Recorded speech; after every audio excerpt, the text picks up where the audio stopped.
Colleen's pictured in the paper today with her hair in curlers. Guinea pig. I mean, if Colonel Sanders had discovered guinea pigs first, the boxes would be slightly bigger, I would imagine. You know, you can't exactly have 3 bits of... And the drumsticks are pathetic. But you can eat guinea pig. Have I eaten what, guinea pig? No, I've never eaten guinea pig. But the interesting thing is, I've seen pictures of it. It just looks like it's just flesh, isn't it? I mean, I wouldn't want to eat it. I'm not really interested in eating things like that. But in fact, they do serve them all over the world. But Peruvian is and you just eat it, I suppose, like anything else. It's like eating rats. If you wanted to eat rats, and I'm assuming you could probably eat rats, but when you see them spatchcocked out on a plate, but they have them, they just eat them the same as anything. I suppose it's the same as eating chicken or eating. No, I personally, because they leave the heads on. I personally wouldn't want to eat them, but that's just me. And they've got recipes for them online. I feel a bit sorry for it, but they look as though they've been deep fried, which makes it sound even more awful. I feel dreadful even mentioning it to you, but that's why Gordon Ramsay's in the paper today talking about he has eaten guinea pig and he loves it. He said, but he wouldn't dare do it over here, and yet he'll do. The turkeys. They had them as pets, didn't they? And then they killed them one year. They bring round a mobile killing machine. It's like a little sort of truck thing, and they stick a probe up their bottoms or something, and that kills the turkey. We all eat them.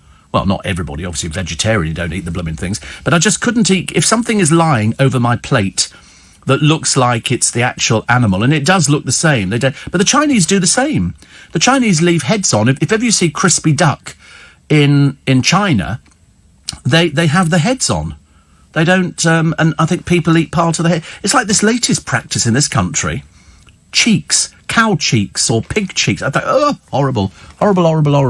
But you can eat... Oh, I love crispy duck. There's something about it, isn't it? But we get through millions of crispy ducks. Millions and millions and millions. And there's quite a long process of the basting and then the deep frying and everything else. And I remember the first time I had it, I remember thinking, wow, this is a bit yum. This was very yum, and they do it... Yeah, and they do it wrapped. I mean, that's the pretentious way. There's always going to be somebody you're sitting with who goes, oh, have you ever had crispy duck before? And you go, actually, no. And they go, okay, you take the pancake. Okay, we lift up this thing here. And then you put on some hoisin sauce. Then you put on some little bits of cucumber, some spring onion, and then you put the duck on. And it's delicious. Although, to be quite honest, cut out the middleman, get rid of the pancakes and all the other gubbins, and just eat the duck. But it's quite expensive. A whole crispy duck is about 26 quid. Well, I say 26 quid. That's in sort of a normal place. If you go and eat it in a top restaurant, you could be paying up to 45, 50 pounds. Quite easily, I would have thought, but it is delicious. And I'm not sure if it was the Chinese who invented crispy duck, but I thank them for it, because it's saved many a meal. Oh, let's have crispy duck. Oh, let's... But there's anything you can eat now. Dogs, they eat cats. In Vietnam, it's quite normal to get dog markets. I mean, personally, I don't get it at all, because I see a dog, like many other people do, as a pet. I think they see mainly dogs as pets, and then you can also eat them at the same time. I don't fancy the idea. It doesn't kind of sit with me at all. Anyway, so we've had the weekend, all very nice indeed, and the good news is London was deserted this morning. Absolutely, completely deserted. You know why? Kiddies are on holiday, which means the trains will be empty. Well, that's the good news. I mean, because every time, another... Oh, a laugh the other day. I go back to the station yesterday, trying to get home after all these blooming cyclists, but I didn't luckily see any cyclists, because they'd have had the rough end of a pineapple from me, I'm telling you.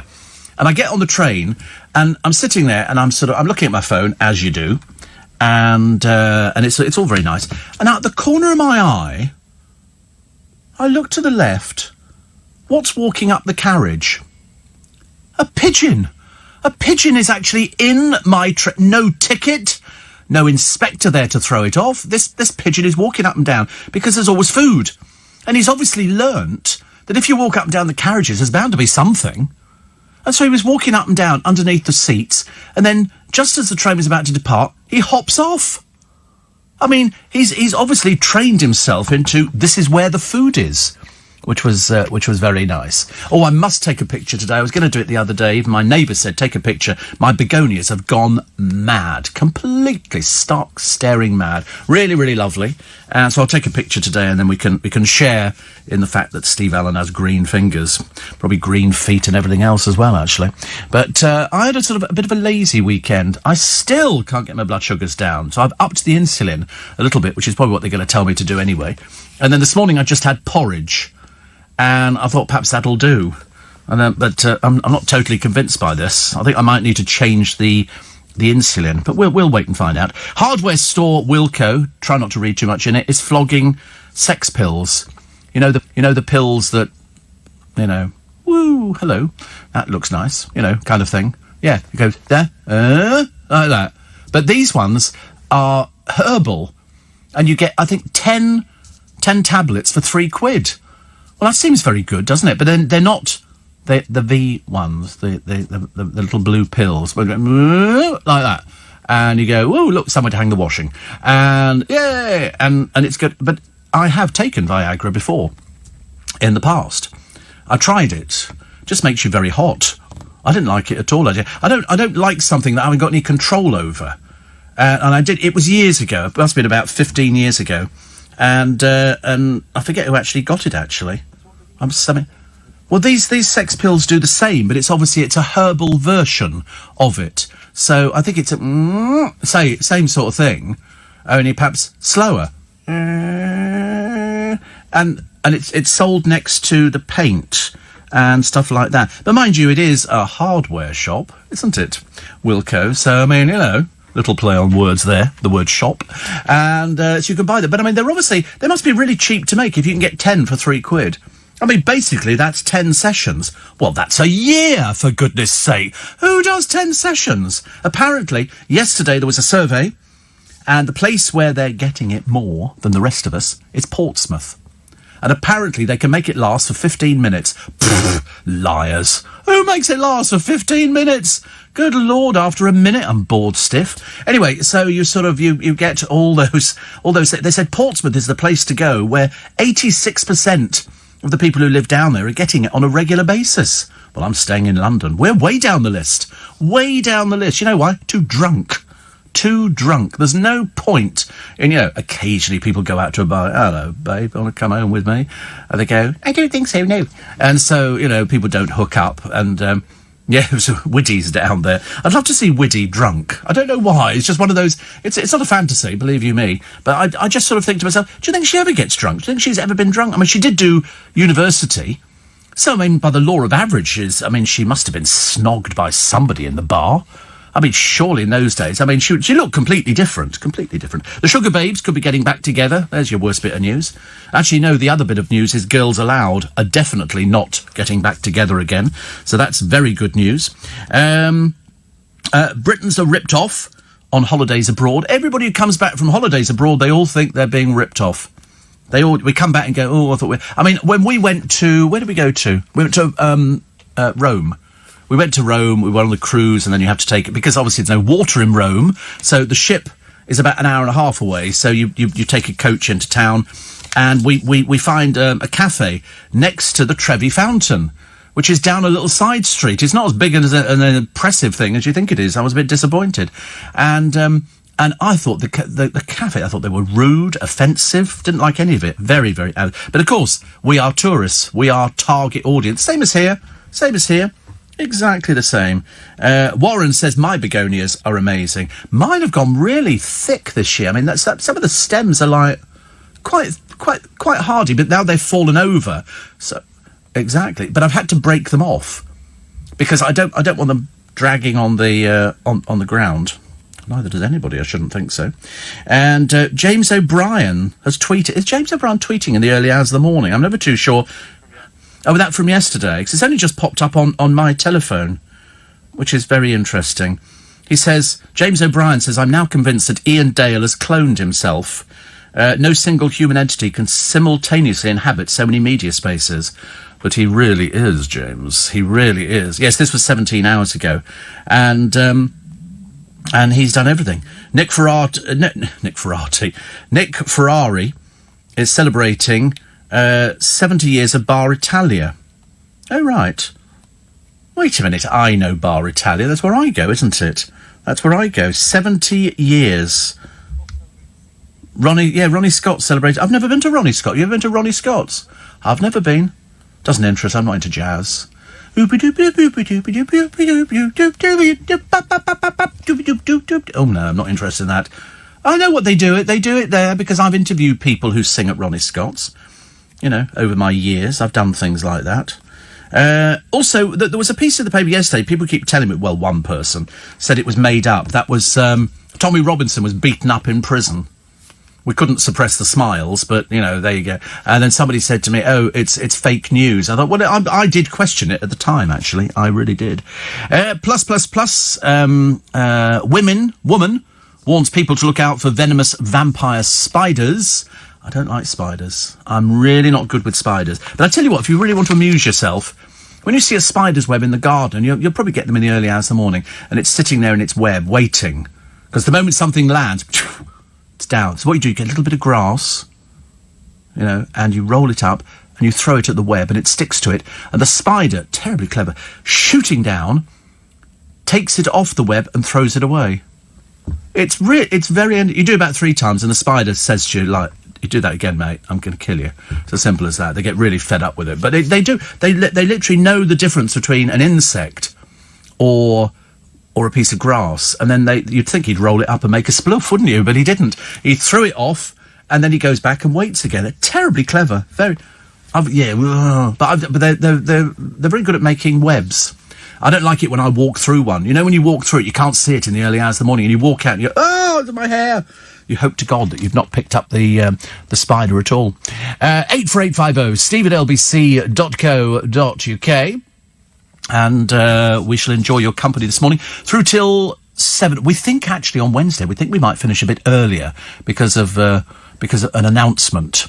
Okay, an announcement from number 10, Downing Street. So we think we might finish at 6, but we haven't had it confirmed yet. But as soon as we do, I shall let you know.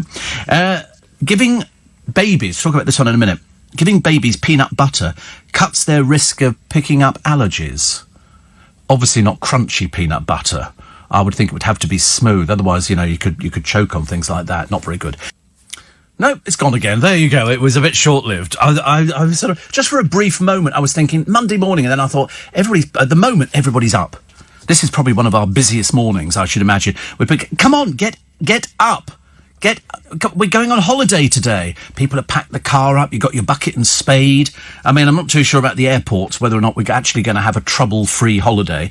But it doesn't make any difference. I was talking to my driver this morning about holidays. We don't do holidays. I'm not bothered. Some people do holidays.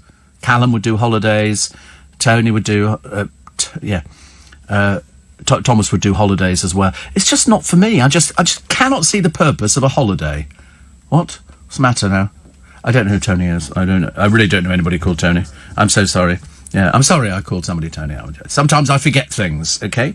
And I'm Ruth, and it's very nice to be with you. Actually, there's a very good story today about a trans.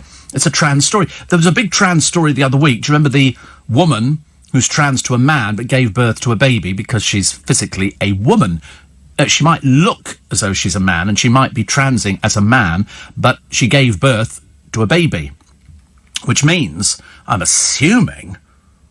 Oh, I don't know if I can say this. I'm not sure if this is right, actually. Because if you trans, you can have bits made, can't you? You can have an artificial thing put down there. But then, if she's going to give birth to a child, presumably she's left the other bits intact. Otherwise, I don't know how else. A caesarean, I suppose? He says, guessing wildly. But there's lots of pictures in the paper today. This is going to upset Harry and Meghan, because there's loads of pictures. You can't move for pictures of Prince George wearing his Three Lions little T-shirt, because apparently he's really big into football. Yeah, he was into tennis the other week. Marvellous child. Nearly as gifted as Harper Beckham. And so he's picturing all the papers, smiling and looking very happy, because he doesn't realise that he's phenomenally rich. He'll never need to do a stroke of work in his entire life, and he can live in a lap of luxury. Sounds ideal. I think we'd all opt for that one. I found a house, by the way, I want to buy. I'm a bit short of the readies. I don't want to make a big deal about it, but I was going through one of the one of the estate agents online who are in the high street, and I always type in the same thing. I put in central London and then just have a little look, just in case I was thinking about moving, into central London to sort of save the travel backwards and forwards. And I found this house, and the first picture I saw of it went, oh, lovely, delicious. And as I say, I'm a bit short on the readies on this one. It's a church. It's in Knightsbridge. It's, I think it's about 7 bedrooms, swimming pool, everything, parking for 3 cars. It's beautiful. The staircase that runs, and it's got a lift, of course. It's got a staircase that runs the entire length of the building, which all lights up. It's got little lights embedded into it. It's camp in the extreme. You would stand at the top of the staircase and you could make an entrance. And how much do they want for this monstrosity? 55 million. I mean, it is, as I say, I'm a bit short, like £54,950,000. I'm a little bit short of it. So if you could see your way clear, that'd be quite nice. Thank you very much indeed. But I love the idea of living in a church. Not the first church I've looked at, actually. I've looked at a few churches over the years. They're all terribly expensive, but I like the idea that at least they're getting some use out of them. And some of the conversion, I mean, this one is staggering. And I'm not sure if somebody actually lives in it or they've just decorated it, because all the furniture seems to fit. It looks beautiful. It really is. It's one of those very, very impressive churches, and it's got a gymnasium in there, and it's got a cinema. In fact, it's got everything you need. I just don't have the 55 million. So, I'm either going to have to grovel to my bosses to say, is it entirely possible that you could see your way clear to, if I carried on working, would that be something that would be... And obviously the answer is going to be no, which is a shame. Steve, if you did go on holiday, I'd be incredibly disappointed, says Angie. Well, I don't really do them. I don't really do holidays. It's never been my kind of thing. I'm known for not doing holidays.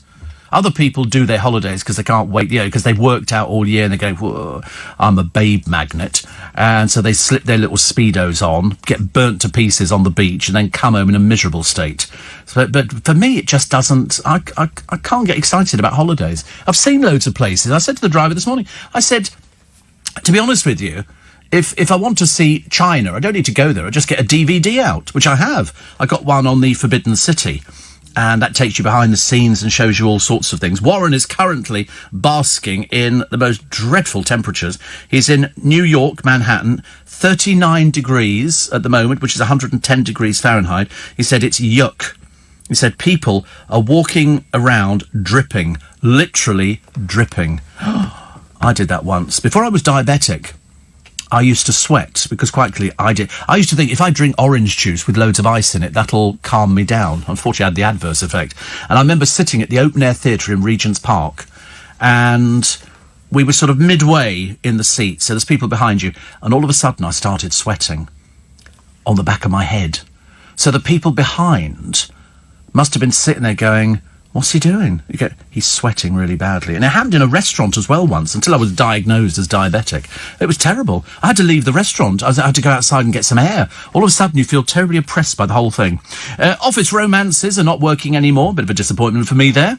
I was hoping for a little office romance at some point this year, in time for the Christmas party. But as I don't go to the Christmas party, it doesn't really... But there must be loads of people. I think the office Christmas party, and don't tell me you've not thought about it already, you probably had your eye on a few little, as you get near there. So when you actually get to the party, you can home in on them, and you can go, hi, have we met? And then you tell them which floor you work on, and depending on which floor you're in the building, determines where your standing is within the community.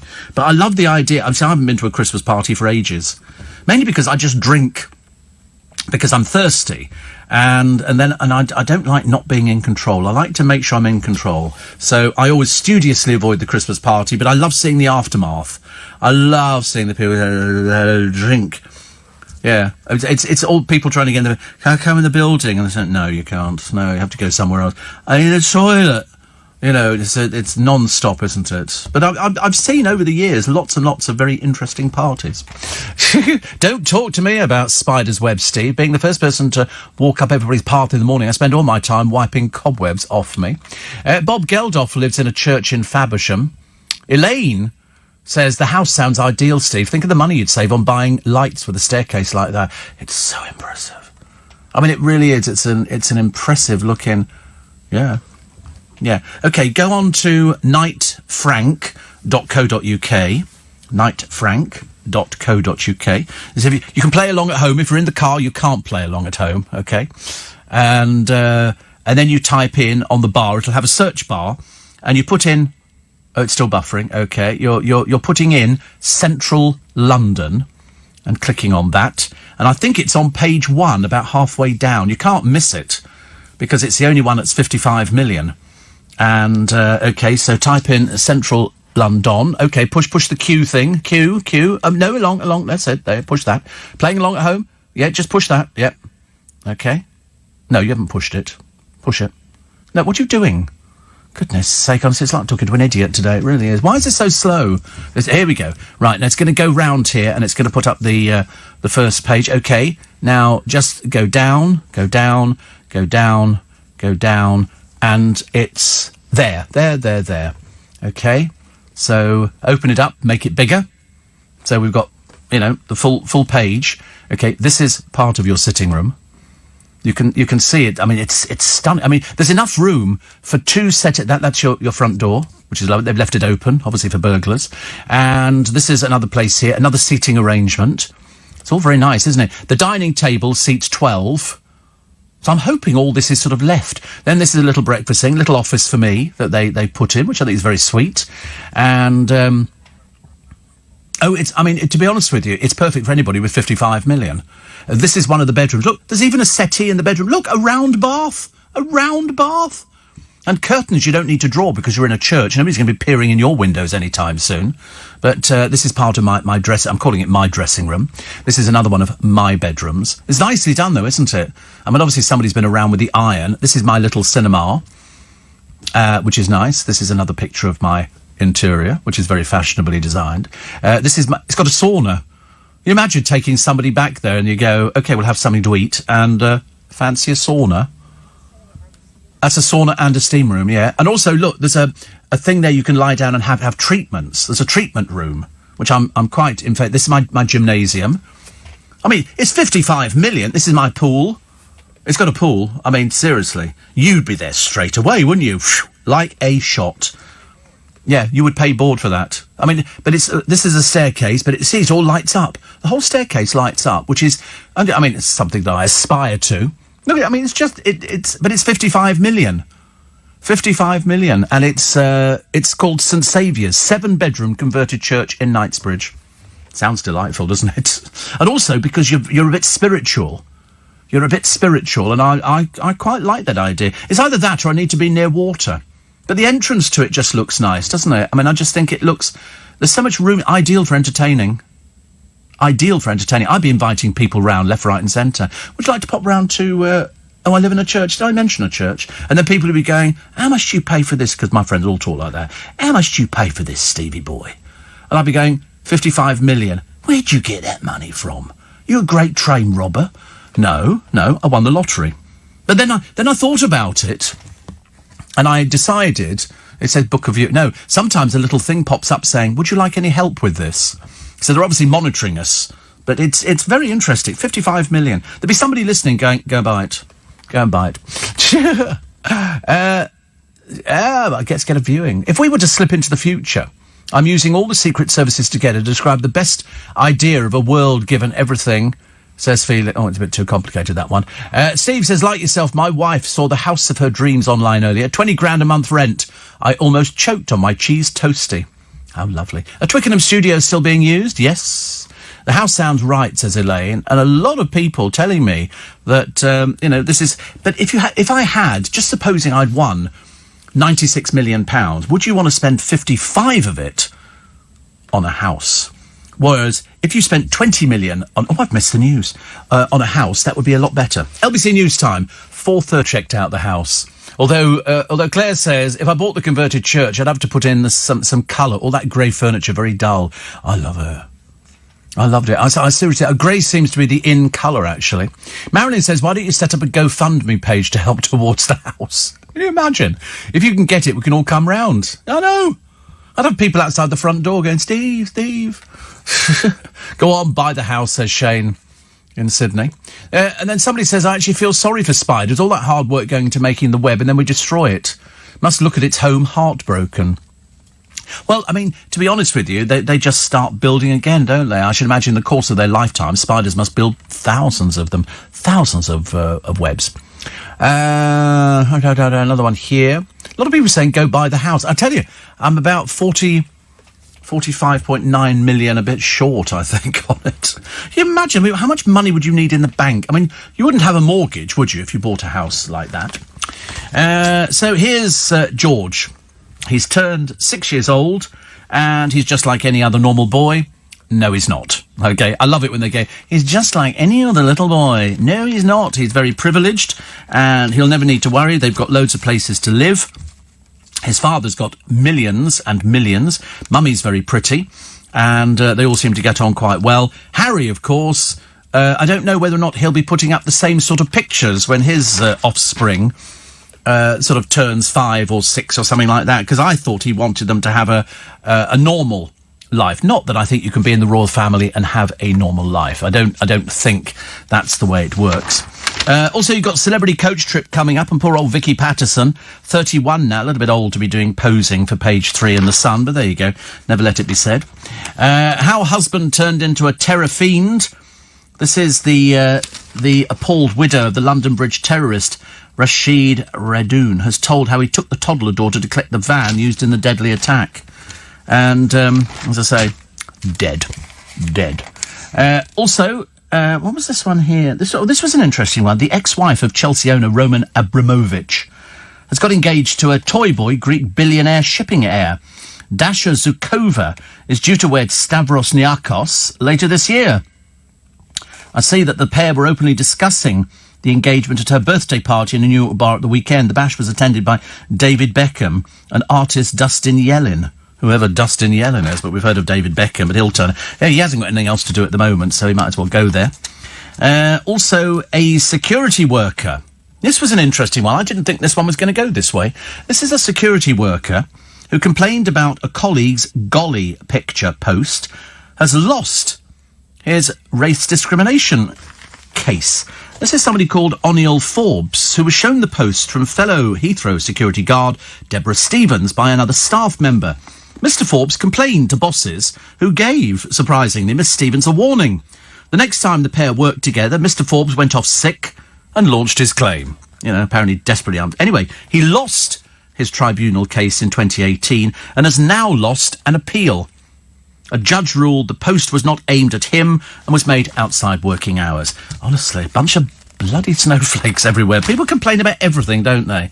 Oh, I'm sure I heard Steve Allen slurping his tea. Yep, you probably did. I love it. If it winds people up, I'm more than happy to do it. More than happy to do it. And also, somebody else complained about putting the cup down on the table. I mean, unless they're going to cover the table with velour, it's very unlikely that it's going to be any other way. One of the world's best-known mountains is cracking. The Matterhorn, at 14,700 feet, is becoming more dangerous to climb as parts of the surface break off. Nothing on earth, ladies and gentlemen, would ever actually get me to climb any... I'm more than happy for everybody else to climb mountains. I'm more than happy for people to go and sit at the base of Everest and drink a cup of tea. I really couldn't care less, but there's no chance that I'm ever going to be climbing anything like that. I don't think it's necessary. Why is it that poor Colleen Rooney, Chief Chav, steps out with her hair in rollers as a former hooker who once bedded hubby Wayne tries to straighten things out? This is poor old Helen, the dreary hooker. She's had to write a book about her experiences of sleeping with famous people. Very disappointing, but there you go. So Colleen goes out with her hair in rollers. I mean, what sort of people do that nowadays? Certainly not somebody of her age. She's only 33. Only 33. Helen, who had a threesome with the aforementioned Wayne Rooney, said, "I'm sorry to Colleen." Oh, shut up, Helen, you boring old bag. Nobody cares. Listen, the one thing hookers are supposed to do, dear, is not tell. That's the whole idea. Because if you're going, "I'm really sorry," give the money back to Wayne. You won't, of course. You're trying to flog a dreary book. Who cares who you slept with? I couldn't care less. I'd rather go round all the people I work with and go, how many of you people have you slept with?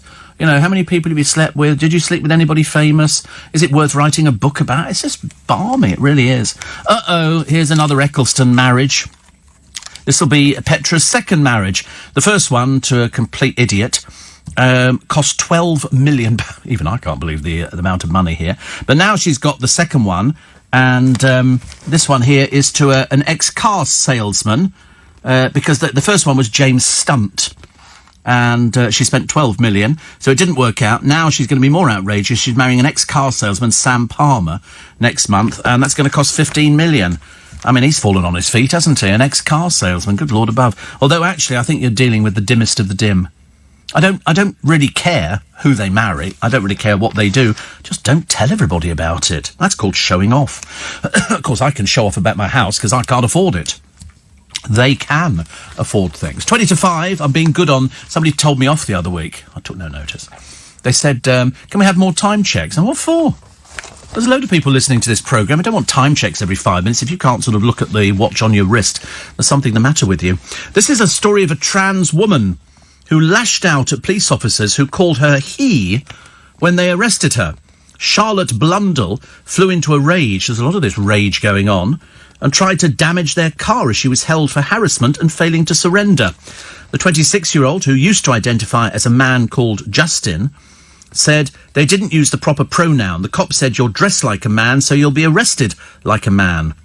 The magistrates gave Blundell from North Tyneside an 18-month community order. Don't mess around with the police. Doesn't matter who you are. Doesn't matter who you are. Couldn't care less if you're transing or you're not transing, or you're doing this or you're not doing that. It doesn't make any difference. What do we have here? And just think how much the estate agent will make when they sell that. Even at 2%, they'll make $1 million. I know, that will be the sale, won't it? Money for old rope, says Warren. And what do they do for that? Produce a few images and show a few people around. I agree with you. I agree. I mean, especially I don't know how many other estate agents it's on with, but if you're selling something for 55 million, your sort of market would be a little bit limited. There would only be a small amount of people who could probably afford, and also they might not want to live in a church. They might not want to live in that at all. And Anthony says, you say to your boss, either buy me the house or I'll go and work for a rival. I can't do things like that. Heavens above, my loyalty is far and above anything that you could ever come up with. Steve, I'll put a £5 into your GoFundMe, Church of My Dreams Fund. Which film should we watch after the sauna? La la la la la la la. I've just clicked on book a viewing by mistake, obviously. It'd be fun to pretend I had that sort of money, Steve. Yeah, well, it is nice, actually. Shane says, I've started a collection for the new house. I've been around the neighbours. I've got $6. So, good start. Would you climb a mountain if someone funded the purchase of your £55 million church? No, absolutely nothing. There are certain things that I wouldn't do. Well, you would because you're cheap and shallow, but I mean, I wouldn't do things like that. I'm not that sort of person. Yeah, 55 million. You would climb a mountain for 55 million. Psh, goodness sake, honestly. Oh, how naff, how boring. So much for the meek and the poor inheriting the earth, Steve. Now they want 55 million for God's house. I don't think it's been God's house for many, many years. I'd still quite like it, though. Still quite like it. I like you slurping your tea, says Jennifer. Shows you're enjoying the brew. I do. I found a very expensive pot of tea. 500 quid, do you? If you want to go for an expensive pot. You know, we all go occasionally for these afternoon teas, which is very nice. And we go and sort of eat cakes and things like that, which is lovely. And then I eat those all the time. But I don't eat the cakes. I've started being very good. I've started watching my figure. Started watching it, but I cannot get these numbers down. I really can't. Porridge this morning, and you think, oh, well, I mean, at least that might work. No. I got down to about 11.5. 11.5 on my little... Oh, hang on. On my little machine this morning. And I'm trying to do self-monitoring, but it's not... It's just not working. It really is everybody's written in. I've got so many people saying, actually, Steve, you need this or you need that. So here we go. So, because actually, I got it wet the other day and it didn't work for about an hour until it dried out. Here we go. Let's have a quick check. There you go. Oh, there we go. We're heading in the right direction. It's heading down 13.1. So we actually peaked about half an hour ago. So 13.1. I'd quite like it to go a lot lower. But the trouble is, the more stressed you get, the higher it goes. Donnie says it's rumoured we have a mountain in Eastbourne. Marilyn says, how much commission are you getting to advertise the estate agent? Well, I'm not telling you that, am I? Nosy old bag. Why would I tell you that? How much of commission are you getting? Well, to mention something... Oh, dear me, honestly. You're one of those peculiars, aren't you? Would you climb... Oh, somebody else said, would you climb the mountain? No. Not for 55... Oh, no, I might have to think about it. I'm not sure, actually, whether or not I could live with the remainder of the money left. If I had only £41 million left in the bank after funding the £55 million house... I mean, I'd have to have enough for my life's little luxuries, like sort of fillet steak. I like the idea, though, of the swimming pool. A swimming pool, that would be in the crypt. And that's a lovely idea. So it means that every day before I came to... Well, perhaps when I go home after I've worked. You don't want to do it before you get... Because otherwise you'd be bobbing around for ages, wouldn't you? And I'd have to have a rubber ring in there. So you could jump onto the rubber ring. I mean, that would be my favourite bit. That would be my favourite bit. I've always fancied a swimming pool. Always fancied one. I just don't want to share it with other people. You know, I don't mind sharing it with sort of people I know, but if you go to the local swimming pool, which is very nice, it is basically dealing with the great unwashed. You know, a lot of people go there basically to take a bar of soap and have a quick shower and things like that. And so I'm not really... Company, 12 minutes to 5 is the time. Monday morning, you might be lucky enough to be on holiday. You might be lucky enough to actually be going away today, flying away. So far, we think it's all right, actually. We don't think there's any problems out there, but that's not to say that there won't be problems out there, because there might be. Due to mark a decade in the music industry on Simon Cowell's new spin-off show, Britain's Got Talent, The Champions, but Susan Boyle has left the series in chaos by pulling out days before her comeback. Apparently, the excuse is she was excited, but she's got so much on, she doesn't know if she can make it work. What a load of old codswallop.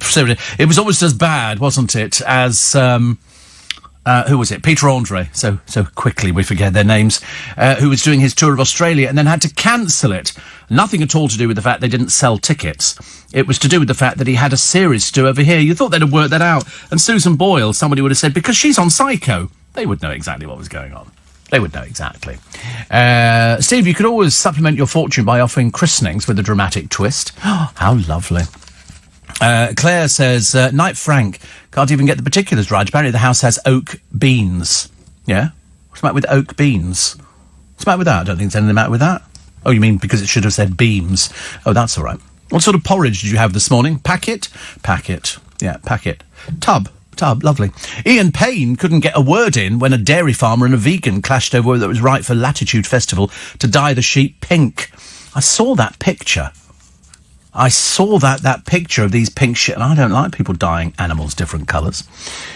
Steve, we all know that secretly in your house you're doing your best to get rid of it because times are hard because of Brexit. Oh, right, you mean the place I'm living at the moment? Oh, God, I've got no mortgage. Da-da-da-da. Oh. Oh, right.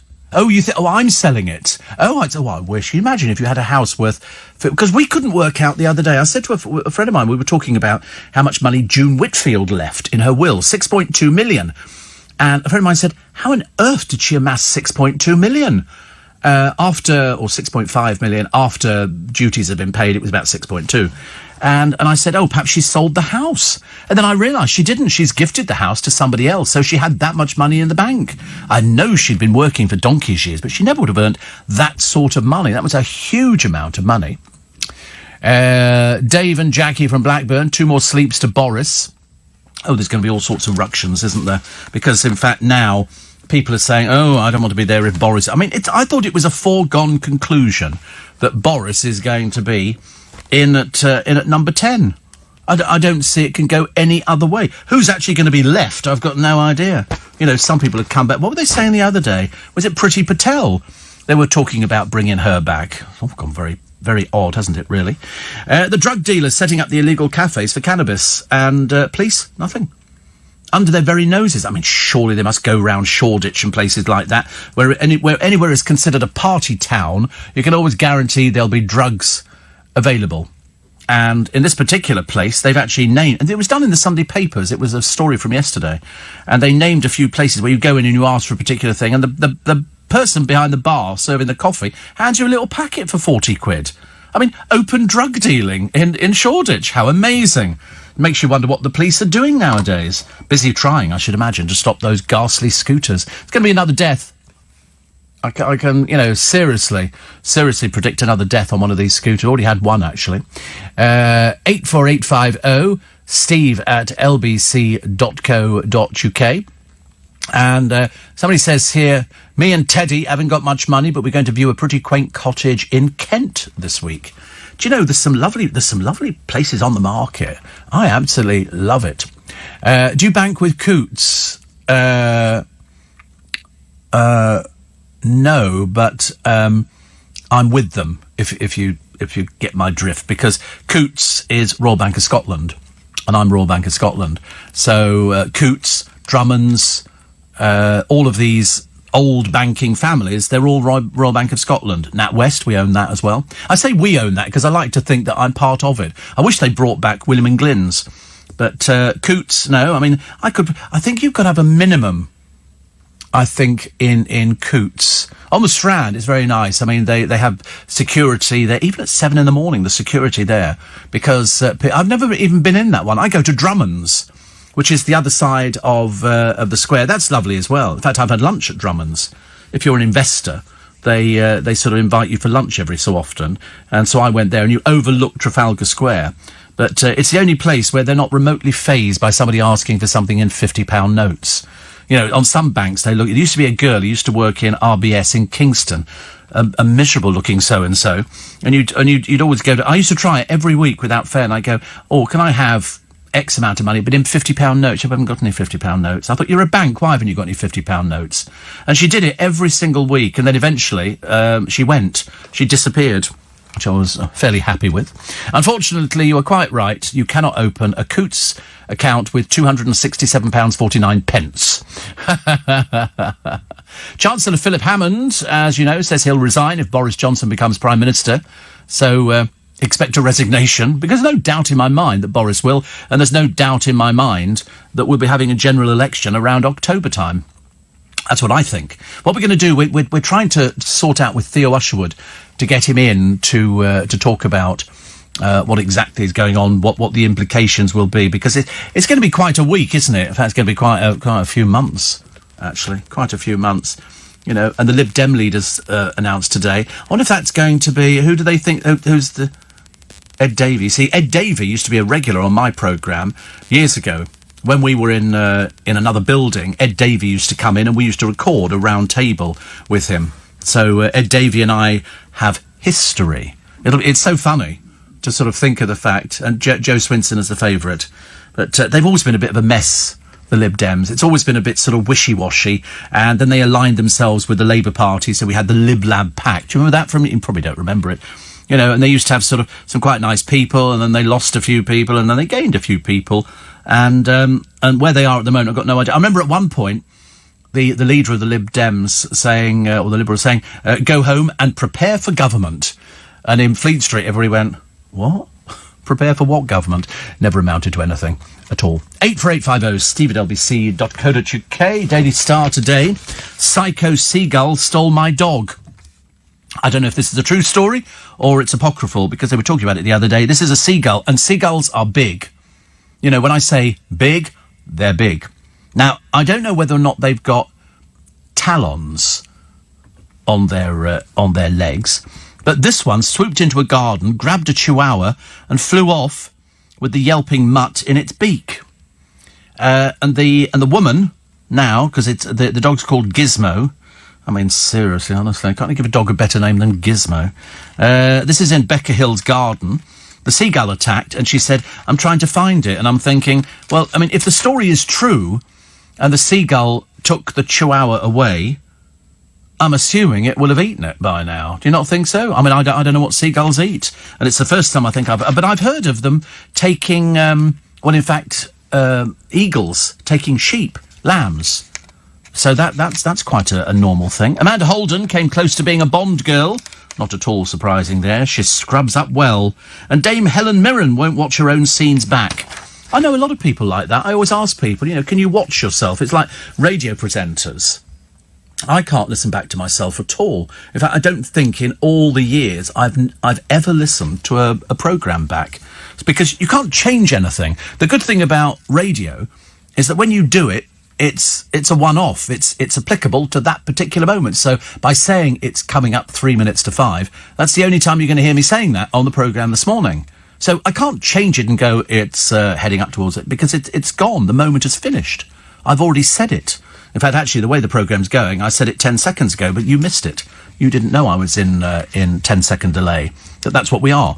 And so consequently, you can't change anything about radio. So when people say, you know, would you ever change anything if you listen back to the programme? I can't. I can't change it. I can only do my interviews one way. I can only do the stuff from the paper one way. It's very difficult to actually change things. But anyway, Jeremy Vine, in all the papers this morning, for some reason, he feared he'd fall victim to the Strictly curse with the dance partner Karen Clifton, but his wife just laughed at the prospect. She said, for goodness sake, do you really think a woman like that would be interested in a brilliantine stick insect like you? Well, that's, in fact, taken from Fawlty Towers. That's taken from there. He appeared on the show in 2015. He said he started to develop feelings for Karen. Oh, dear. Don't we need that kind of stuff going on, do we? Not very... And also, it's so many years ago, 4 years ago. Who cares? Who cares? Here's poor old Shezza. Yes, old Cheryl, Chief Chav, showing off her glossy long locks. It's fake. It's fake hair. She became famous for her hair. Was she really? Good Lord. I thought she was famous for beating up the toilet attendant. I didn't think she was famous for her hair at all. She then became the face of L'Oreal, and then they axed her. I mean, dear God, it's not like, you know, I mean, she's done stuff for other people, I think, but now she's promoting her own range of hair extensions, which she's dubbed a game changer on social media. To be honest with you, don't ever put fake hair in, girls. Ladies, it looks ridiculous. You can tell it's fake straight away. It just clips. I mean, I've seen some dreadful stuff, and I should imagine, I mean, it's not hers. Somebody else makes this stuff, and then perhaps she's done some sort of deal, which is a bit embarrassing. Another one here. This is Love Island Snake. Michael Griffith says, I've been a so-and-so. Well, I think they all are, aren't they? I mean, it's now getting to the desperate stage. The desperate stage is, you know, how can we win this silly little game show? Love it. So, the holiday to Monday. Monday. It's the start of a new week. It's the start of everybody on holidays. And parents everywhere going, thank the Lord we're off on holiday. It's nice. Apparently, Anastasia says you need £500,000 to open an account. I thought it was a bit more than that. It's the Queen's back... Well, it's not £500,000, I do beg your pardon. This is 5,000 to open an account. It's a lot more than that for Coots. Otherwise, everybody would be with Coots. Can you imagine? Of course. I mean, it is the Queen's bankers. So that's where I'd like to be. But I like the look of Drummond's better, as banks go, which is great, actually. Seagulls can't grab anything. Of course, they've got web tootsies, says Jim. That's why you never see them on tree branches. Of course. Never thought about that. Now you say that. So in other words, it had to pick it up with its beak, because it couldn't pick it up with its feet, could it? Whatever happened to Tim Vine? Oh, God, he's working like there's no tomorrow. He never stops working. Never stops working. A couple of years ago, he was seen on the comedy circuit. We now hardly hear of him. No, he's busy. In fact, I can tell you what he's doing at the moment. We'll have a check on Tim's Twitter feed. Neil says, are you on a 10-second delay in case you call in and abuse yourself? Yes, I don't know how it works, actually. Tim Vine, where is he? Where is he at the moment? He looks like he's always working. He's always working at the moment. And he's busy. He's a busy boy. And so he should be. He's fantastic, actually. He's going to Bound and Gag comedy and all sorts of things. And we got a list on his, not on his Twitter feed, on his website. On his website. What's he doing? I mean, because not only is he a comedian, there you go, live dates. Let's have a quick look. Okay, that's good. Here we go. He's all over the place. February, March, doing everything. He's recording a DVD. At the moment. So he's a busy lad, actually. Back on tour, and he does really well. People, have you ever seen him? You need to go and see him. He's fantastic. He really is. He's also doing Plastic Elvis live in concert. The funny thing is, he looks so straight. You know, because mainly comedians have got sort of something funny about them. And then all of a sudden he goes on stage and becomes this different person. It's a very clever act. Very clever act. How on earth he remembers all the stuff, I've got no idea. Donny says, I'm not quite sure, but why don't we have a bank of Coots in Eastbourne? I don't know. As far as I know, I thought they were only in London. I don't know how many there are. They are only in London, aren't they? I thought so. It's like Drummonds. There's only a Drummonds in London. But I don't know how many of them there are. But it's supposed to be top of the banking world. But at the end of the day, it's Royal Bank of Scotland. And these are all the old banking families from ages and ages ago, which I like. I like something that's a bit old-fashioned. Do you remember I was telling you some years ago there was the chance that the Royal Bank of Scotland was going to be bought by Santander? Well, I didn't fancy that, thank you very much indeed. And so I remember thinking, oh no, what? So all of a sudden you're going to because I do have a chequebook, Royal Bank of Scotland chequebook, but of course nobody writes cheques out now. You pay everything online. Everything is done online. And I remember thinking, I don't want to be with Santander, because we had a branch of Santander. We still have, actually, in Twickenham. And I looked at it, I thought, it's a Spanish building society. I didn't feel as important. And so then I went online to find out what I could do. And I remember somebody had written in saying, if you don't want, and no, I tell you what, I went into the branch in Richmond, and they said, if you don't want to be with Santander, we can transfer your accounts up to Edinburgh, where the head office is of Royal Bank of Scotland. I went, I'll do that. So, and then the Santander deal fell through, so I was delighted. But even so, I still opened up an account in Edinburgh, because it was a lot easier, and I just use it as it keeps a few little bits and pieces in there. Nothing particularly special. But I've got that just in case it all goes pear-shaped down here and I can move stuff away. Originally, I thought it was $1 million for Coots, but it's $500,000, says Anastasia. Yeah, I think you have to pass muster on it. They want to know how much money is going to be coming in every month. Like we all do as well. The Killjoys vote on wrecking the holidays, because that's what they do. They always want to wreck the holiday, and they're going to do it at one of those times when people want to use the airport. Warren says Coots is only NatWest, nothing special. And he says, just in case anybody wants to know, I've got computer problems here in New York. Yes, I even get them here. Do you know, I've discovered if you get computer problems, turn it off, leave it for 2 minutes, 3 minutes, 4 minutes, 5 minutes, whatever it is, and then turn it back on again. And it always seems to work. Steve, Santander is low standards, hence why Anton Deck is the face for them. They've played that quite cleverly, haven't they? But they obviously need the money. Well, he's trying to recoup about £86,000, but I just didn't fancy the idea. I wanted to remain, over here. I felt a little bit of a loyalty. Steve, I've just seen an advert for a palm reading app. I got the app. It says 3 days free trial. Then you get charged £91.99 a year. How do they get away with it? Well, don't apply for these things. Don't apply for it. It's like if ever you see an advert in a newspaper, and they used to be the big bugbear for me. Call our clairvoyant line, and then it says underneath how much they're charging you per minute, and you think they're going to keep you on that phone for as long as possible, and you're going to pay through the nose for it. Don't ever do that. It really is. They had a thing on the television the other day, and I'm looking at this, and it's a big grid of all letters, B, C, whatever, E, a P, and loads of them. And it said, hidden on this page is the name of an animal. And I'm looking at it, and then they give you a clue. I mean, they actually practically tell you the answer, which was elephant. Please call this number, and you could win £18,500. I thought, how much are you generating on that? It's like whenever you see these things on Loose Women, and you read the small print, and they're running it on Loose Women, This Morning, Lorraine, just about everything you can think of. Daybreak, everything. They're running this same competition. You can win 50,000 quid. Imagine how much they're generating. But this one with elephant, and then it said, call this number, and it was quite expensive. It was something like, I can't remember what it was, something like £4, £6, whatever it was. It's a case of, don't waste your money. Goodness sake, you want to throw it down the drain? Go throw it down the drain. Terrible. But palm reading, 3-day trial, you get charged $91.99 a month. Not very good at all. Steve, Tory Remainer Dominic Greaves says he hoped he was not entering his last week as a Conservative MP. He was talking to Ian Dale. He's everywhere, Ian Dale. Every time I turn on the television, there's Ian Dale again. In fact, just when you think he's finished doing something, he pops up on LBC again, late in the early hours of the morning. Amazing. Seems to have no end of stamina. No end of stamina. There's a branch of Coots on Eaton High Street. Oh, right. So I'm going to find out how many branches of Coots there are. The producer's going to do that for me now. And then we can sort of find out. Because I just need to know these things. Not that I'm with them, but it's always nice to find out. Horse show bosses plan to ban mules after one beat a host of thoroughbreds to win a top dressage competition. The victory for Wallace the Great, a 12-year-old offspring of a male donkey and a female horse, has horrified some of the horse world's elite.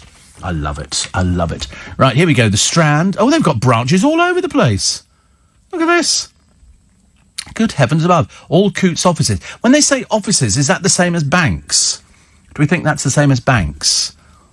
Because they've got Birmingham, Bristol, Cambridge, Cardiff, Guildford, Hampshire, Norwich, Nottingham, Manchester, London, Leeds, Reading, Sheffield, Tunbridge Wells and Newcastle upon Tyne. That's fantastic. It's even better than I thought. Even better than I thought.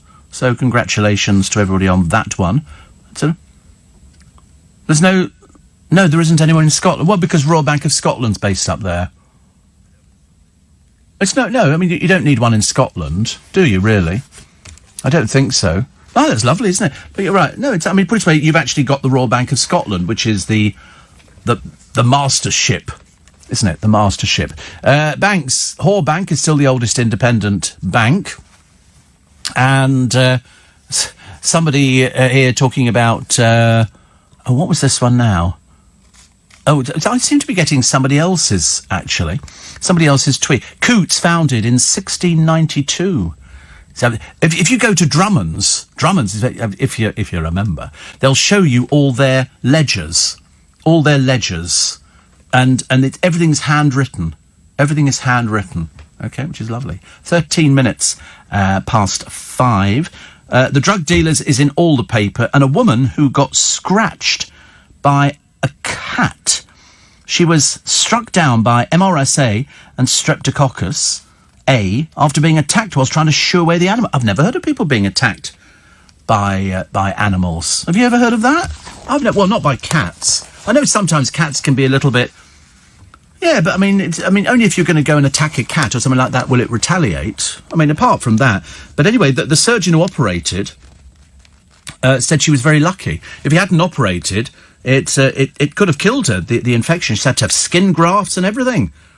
She says, people can't believe it when I tell them it was just a scratch from a cat. And I got bitten by a dog once. A dog bit me. I bent down to pat it. This was years ago when I was about 14 or 15. And the thing bit my ear. My parents had to take me to hospital to give me had to have an injection just to make sure that nothing frightened the life out of me. I've never bent down to do patting of dogs again. Oh, look, Max George. He was in The Wanted, wasn't he?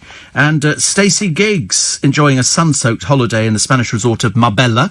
She's wearing very inappropriate clothing. Not at all surprised that Stacey was married to Ryan for 10 years before she dumped him for cheating. I mean, really, not the best look I've seen, but they've obviously been shopping to get some booze, which is okay. And how many pubs close a month in crisis? How many pubs close a month? 40. 40 pubs close a month as they fight a losing battle against rising costs. You know why? It's because the people who rent the pubs to them charge them for the actual booze that they buy. It's cheaper for a lot of these landlords to go and buy the booze in the local supermarket. It's cheaper than actually getting it from the people who own the pubs. I mean, in the last 6 months to June, 235 pubs disappeared. You know why? They have to offer food and everything else. You can't. It's very difficult. There's one in Twickenham. It's changed hands more times than I care to remember. An awful lot of times it's been changed. And each person cannot make any money. Terrible, isn't it? Right, 5:15. Let's get a check on the road and the rail this morning. Very important. Welcome to Monday morning, 18 minutes past 5. It's Steve Allen's Early Breakfast. It's amazing how many people wrote to the Daily Star. One of them here. It says, wow, news to cheer me up. Scarlett Moffat and Joe Swash quit Celebrity Extra Camp. Can't stand their voices. Both ghastly voices. He sounds like he's on helium. And she's just not very good. Not very good at all. But apparently she's quitting because she's got another project. Oh, God, not more television. And he's quitting because he hasn't got any work and he wants to sit at home or something. I don't know. I get very confused by all these sort of things. They're all looking a bit dated now, but I don't want to see any more reality show people. They need to get something something sort of going that we can sort of actually have people with talent. I mean, that would be nice, wouldn't it, really, on the television? I should imagine 90% of the people working in television go, oh, not another reality show person, really. Steve, I always think, Steve, an astrologer for a newspaper must be the easiest job. You never get the sack. As the editor of the newspaper, will never... I don't know what the next bit is. It's kind of vanished, actually. I don't know how you read the rest of that bit. I've never learnt this bit, actually. So, it's the sack as the... Click on air. Wait a minute. Oh, right. Click on air. Oh, no, it doesn't help, actually. No, it's not there at all. There it's there. Well, I've lost it now. There. Oh, that's right. The newspaper will never say sack him. What he predicted didn't come true yesterday. I was always told, now whether this is true or not, I was told that they recycle them. Every few years they recycle all of the... because you can't write something different every single day, can you? So it must be easier to recycle. So you could be right, but I should really have checked, actually. I should really have... oh, well, what am I doing here? I should really have checked with all these different people. Somebody says, isn't there a branch of Coots in the Palace of Westminster? I don't think so, no. Because mostly, you don't actually need a branch to go into. You use your card in a machine, don't you? Isn't that what all of us do now? 84850 steve at lbc.co.uk. I love it. I seem to be getting lots of things which are which were from Clive Bull's programme, which is lovely. I do love it when people get it wrong. Yesterday there was a fantastic call to Majid, and I love it when you get into a good old spat. And this was a woman who was complaining about the immigrants coming in on the boats from Calais or wherever it happened to be, and because we had an immigrant minister, he was being lenient so they can get into the country. And it was fascinating to hear. I've never heard anything like it in my life. In fact, it got so exciting I didn't get out of the car for about 5 minutes. I wanted to listen to it to see where it was going. And Majid kept saying, exactly, Sajid Javid isn't an immigrant, but she was quite positive they get houses and they get money given to them and all the rest of it, and that's why. And so Majid was saying, so at one point she couldn't even remember Majid's name. It was a case of, what are you saying? A white person would be operating differently. And then what are you trying to make me say? And I thought, well, we know what you are. We can hear it. It was the most fascinating call. So if you get the opportunity, podcast Majid from yesterday, it's worth it. Just for that one little bit, which I always like it when people get into sort of, not arguments, but discussions, and the other person is losing big time, I think. 84850 steve at lbc.co.uk. Front page of the Times. Oh, good Lord. It's a picture of Prince George and his missing tooth, taken by the Duchess of Cambridge for his 6th birthday. It's amazing. It's not even a professional picture, but it's on everything.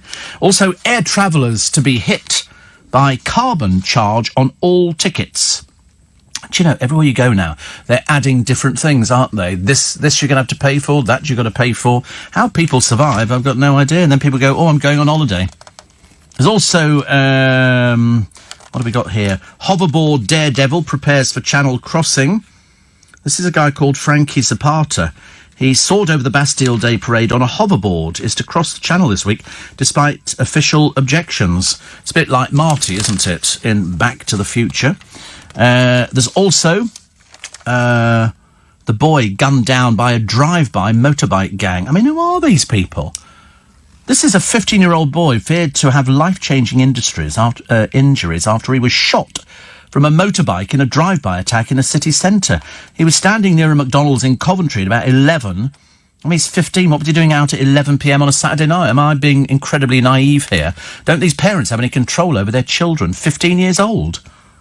Anyway, a motorbike went past carrying a number of people. As they went past, a gun was fired, hitting the youngster and a second man, aged about 20, standing near him. But he's not thought to be in danger.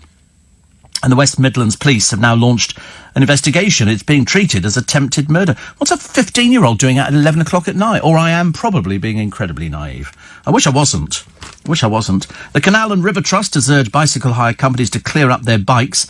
More than 100 bikes a year were thrown into canals in London. I think once you've actually got somebody's credit card, and if something happens to the bike, I think you charge them for it. It's as simple as that. You see a lot of people who are riding them, and you know they haven't paid for them because they managed to break the brake thing off the back. The Manor House, as you would have heard yesterday on In Conversation, of Anne Lister, described as the first modern lesbian, is to extend its opening hours after the success of Gentleman Jack. This is Shibden Hall in Halifax. I mean, it's such a good story, and we were talking about it over the weekend. So if you go and download yesterday's, you get The Lion King, whee, and then you get a very modern lesbian. But nobody knew at the time. It was all sort of hushed up and everything else. And they found her diaries under the floorboards, and it was absolutely groundbreaking. Also, sepsis. Do you know the signs of sepsis? I bet you don't. I didn't. But lots of people. Stop playing with your ear. It's getting on my nerves now. Take your hands down.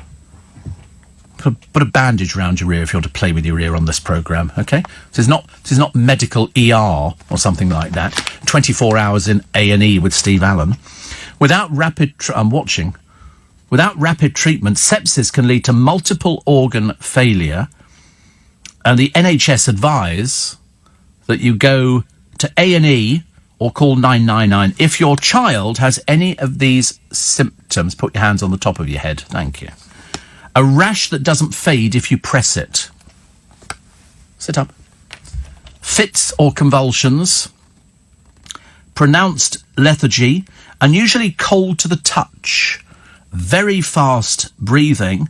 But it's this rash that doesn't fade, so you sort of push it and it doesn't disappear. It's still there. Because, strangely enough, it's affected two of us on this programme. Two of us. One's girlfriend and my brother's daughter, who had a mole removed, and then she picked up sepsis. And they've just said in all the papers today that, in fact, the amount of cases of sepsis now has doubled in a very short space of time. So it's something we've got to be aware. I don't know where you get it from. Do you pick it up? Is it contagious? I've got no idea. No idea. All I know is it's very dangerous and you don't want it. Simple as that. What else we got? There's another story which I found earlier on, actually. And apart from this seagulls and these everywhere pictures of George. As I say, Harry must be going apoplectic, going, why have they got so many pictures in all the papers? And the answer is because they want to celebrate, the royal family, and we'd quite like to celebrate as well. I always thought, you see, isn't it funny, out of all of them, we all thought that Harry was the one who was great fun and was, up for a laugh and all the rest of it. He's become all po-faced. What a shame. What a shame. But it's 6 years, 3 lions and 1 royally happy prince. But do you think he knows that he's a prince? Do you think he is aware that these lovely houses and all these toys that he's got, that's for him? That's for him. Also, the office cake culture feeding the obesity crisis. So in other words, if you're in an office and somebody's celebrating a birthday, it is quite traditional now for somebody to either buy a cake, sometimes the management buy a cake, and then it sits on the side and they say you can go and help yourself to a slice. I've never been here for that. I've always missed the slice of cake bit. I sometimes get the aftermath of the sweets. But most of it is cakes for birthdays. Because you can imagine, in a building like this, I should imagine there must be practically a birthday every single day. Every single day there must be a birthday celebrated by somebody in this building. And so people do it. When I was at school years ago, we used to get treats brought in if it was your birthday, which you had to share with everybody. To share, can you imagine? Had to go out there and sort of say, oh, today we're having it. But it was always the same. It was never a cake. It was Arctic roll. And we used to love Arctic roll. Absolutely. I mean, all it was a bit of ice cream with some sponge and jam wrapped around it. It was nothing special, but we thought it was the dog's Wotsits. We really did. We thought it was the greatest thing ever. Oh, look, here's Sarah Ferguson. Not really doing anything again. And she went to a billionaire's Great Gatsby-themed birthday bash. She likes hanging around with the people who've got a bit of money. But this is Lawrence Stroll's 60th birthday. It took place in a luxury villa in Capri. Fergie, who's been friends with him for years, they've been spotted at a number of events together. There's something odd about Sarah Ferguson. There really is. There's something odd about that side of the family. But also, Catherine Zeta-Jones and Michael Douglas was there. Catherine looking great, and Michael Douglas looking as if she's his carer, which is, which it doesn't matter whether it's a good look or a bad look. But Zeta joins Fergie. I bet Zeta-Jones was thrilled. Oh, it's Sarah Ferguson. The Spice Girls' Vegas residency could net them $16 million. Strangely enough, they each earned around 2.2 million on their UK arena tour, but they want to headline Glastonbury. Scary Spice, Mel B, the odd one, says we owe it to our fans and ourselves. Nothing worse, is there, than living a delusional lie. So, tip for plum rolls. Johnson's bid to promote ethnic MPs. So, Rishi Sunak, Alok Sharma, James Cleverly, Priti Patel. Rising star under Cameron, Miss Patel was pictured with a minister in the Treasury and Work and Pensions, promoted to international development, but sacked after a scandal involving Israel. Could bring her back. And Sabid Javid, son of a Pakistani immigrant and bus driver, vice president of Chase Manhattan Bank in his 20s, tipped for Chancellor. Priti Patel tipped for International Trade Secretary. James Cleverly, party chairman. Alok Sharma, Minister for Housing and Communities, and Chief Secretary to the Treasury, Rishi Sunak. So it'll be interesting. We shall find out come Wednesday, and you'll hear it first on LBC. Steve, the DVD, What We Did on Our Holidays with Billy Connolly, that you were talking about the other day, has just arrived. Well, he must let us know what it's like, actually. And Steve says, Jeremy, a friend of mine used to work in Coots. She told me they all knew Charles was engaged to Lady Di because a week before the engagement was made public, he came in and opened a joint account. Apparently the royal bankers still wear a top hat and tails. Oh, that's quite normal. Burlington Arcade, they wear top hat and tails. The boys at Eton College wear top hat and tails on certain days. In fact, if you go down to Eton, it's like stepping back into Tom Brown's school days. You see the boys crossing the road with their top hats on. If they pass a master, they'll raise their top hat. Oh God, it's steeped in history. So, but I like that. I mean, I really do like. But Steve, fascinating to look at old bank ledgers and old house deeds. Even in the days before computers, people knew who owned what. Well, in fact, you can trace the history of your own place. You can go there through the council. They'll tell you who actually lived in the house beforehand, how many people lived in it. Maybe. So here's the story that you want to know about. This is giving babies peanut butter, which slashes the allergy risk by 80%. Babies who ate just 2 grams of peanut butter 3 times a week were more than 80% less likely to develop a peanut allergy after 5 years than those who avoided it completely. It's in the Canadian Medical Association journal. And they said infants with severe eczema, an egg allergy or both should be seen by a specialist first. But it's interesting, isn't it? The simple intervention of eating peanuts. But I'm assuming, and I'm only guessing on this one, it's got to be smooth peanut butter. I don't think you can give a baby crunchy peanut butter at all. Here is a hunter. There's a picture of her. Her name's Rachel Carey. She always looks like she's posing for some sort of competition or something, or perhaps she's because it just looks a very posy sort of picture. She's sort of bleach blonde hair. She's 35. She has shot and butchered the family's meat for 10 years, despite being a vegetarian as a child. She substituted the chicken for a partridge. She says her lifestyle of field to fork is ethical, and vegans who denounce her need to think twice about the environmental impact of their own diets. When not hunting, she has a partner and a teenage son. She works as an environmental impact assessor to reduce food waste. It's just such a posy picture. So this is what she's actually fed her family for a year. She's killed all of this herself. 4 deer, 40 ducks, 80 pheasants and partridges, and 125 pigeons. I didn't know you could eat feral pigeons, but obviously you can. The minister as well. It could be any minister, couldn't it? But they're all very worried about Love Island, and poor people like reality show things. And they think that Love Island, this particular minister, Jackie Doyle-Price, Minister for Mental Health and Suicide Prevention, says that many people who watch Love Island undergo cosmetic surgery, and it's costing the NHS. Jackie says anybody thinking of a breast enlargement or lip fillers must check that the practitioner is qualified, because if you go abroad, anybody can do it. Anybody can do it. We have people who, worry about it. It turns septic. All sorts of things can happen. She says everybody's having lip fillers and boob jobs. The trouble is they're all going to look dreadful. In a few years' time, all those people who've had Botox, they go, oh, it's fantastic. And how long do you think that's going to last for? Answer, not very long at all, until eventually your body becomes immune to it. And people who've become surgically enhanced, they then sort of come back. I think the Chelsea and Westminster Hospital had to treat 12 patients with infected filler in the past year at the cost of £40,000. Miss Doyle Price said a recent episode of ITVB's Absolutely Ascot showed somebody getting lip fillers. She said these so-called reality TV series are still promoting lifestyles which are semi-fantasy. Exactly, because they're so... the excuse is, oh, I'm so insecure about myself. I needed filler and I needed my breasts enlarged and all the rest of it. We had one person, had them enlarged, and she didn't like it, so the NHS had to reduce them again. Total waste of everybody's time and money. Ridiculous. But unfortunately, people want to be like these people that feature on the television. So people like the Megan Barton Hansons and everything else. It's really a bit tragic and sad, but fun. Eventually it fizzles out and we all sort of live to fight another day. How about a cup of tea? How much would you pay for a cup of tea?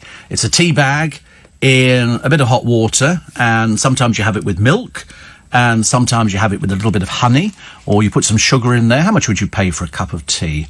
What would you... £1.50 would be on average. That's what Thomas would spend. How about £166 for a cup of tea? £166. Seems fairly reasonable, doesn't it? Well, this is a cup of tea here. The UK's most expensive pot of tea. The pot of tea, incidentally, is £500. You can't have any less than that, and then it works out about £166 a cuppa. Rubens at the Palace Hotel, located next to Buckingham Palace, has created its own blend, Golden Tips Tea. The waiter will use gold tweezers to weigh out the leaves, small shoots that have been hand-picked at sunrise in the highlands of Sri Lanka and then sun-dried on a velvet cloth, which is served in a silver pot. Customers who pop in for afternoon tea will also get freshly baked scones, pastries and finger sandwiches. The tea is said to have a... Sorry, I'm too excited about the fact you get sandwiches with it. A smooth, light, mellow texture with hints of fruity notes, although I've never managed any of this. Although it can be infused with water 3 times, with the flavour profile changing each time. The £500 cost would buy about 30,000 normal tea bags, lasting about 27 years with an average of 3 cups a day. Can you imagine? Nobody would pay £500 for a pot of tea, would they? Would they? Do you think somebody would do it just to go, I can afford to spend £500 on a pot of tea? I don't want to see a waiter standing there with gold tweezers weighing out leaves. I mean, I think that's just ridiculous. It's an awful lot of... I mean, put it this way, no matter how... It's like that... is it that Wagyu steak or something? They said you've got to be very careful. You need to check with the waiter whether or not it's got the accreditation to prove it's Wagyu. There's a lot of people pass it off as Wagyu, and it turns out not to be. £2.10 at Clapham Junction for tea, says Donny. See, £2... See, I think that's too much for a tea bag. But that seems to be about average, doesn't it? £2 and things like that. Steve, the cakes at birthday isn't new. Back in the 70s, my first job after I left school, I had to go from Millbank down to Ludgate Circus. Oh, right. I know Ludgate Circus and I know Millbank very, very well indeed. And I had to buy Dunkin' Donuts on my birthday. See, that's easier, isn't it? Dunkin' Donuts. Who wants a cake? You can go buy Dunkin'. Go and buy a box of Dunkin'. But there's only 12 in a box, isn't there? So, in theory, you can get giant cookies or stuff like that. On the other hand, why don't you just say, wait a minute, you're supposed to buy me the cake? That's generally how it works. So £2.10. And one here says, I was lucky enough to have a little win on the Euro Millions. I got 4 numbers, 2 lucky stars, and won £800. Yet, if I'd got 5 numbers and 1 lucky star, could have been £88,000. Never going to happen again. No, you're quite right. Never going to happen again. It's fun, though, isn't it, really? Don't you think it's quite nice? Actually, sort of, I mean, you've actually had a taste of it. You've got £800. I'd never complain about £800. That's a nice little windfall. That's something to make you feel a little bit better about life. You go to do you pick up... I mean, most people don't pick up anything on the lottery. I've got 4 notifications from the other day, and I haven't checked them. I might do this morning. But, I mean, it's not going to amount to very much. It'll just be sort of... I was hoping it was going to be the 55 million, but I've a sneaking feeling it's not going to be the 55 million. But it doesn't matter. I'm not particularly bothered. It's just the fun. But to win £800, I think it's really quite nice. Don't you think so? I'm hoping you think so.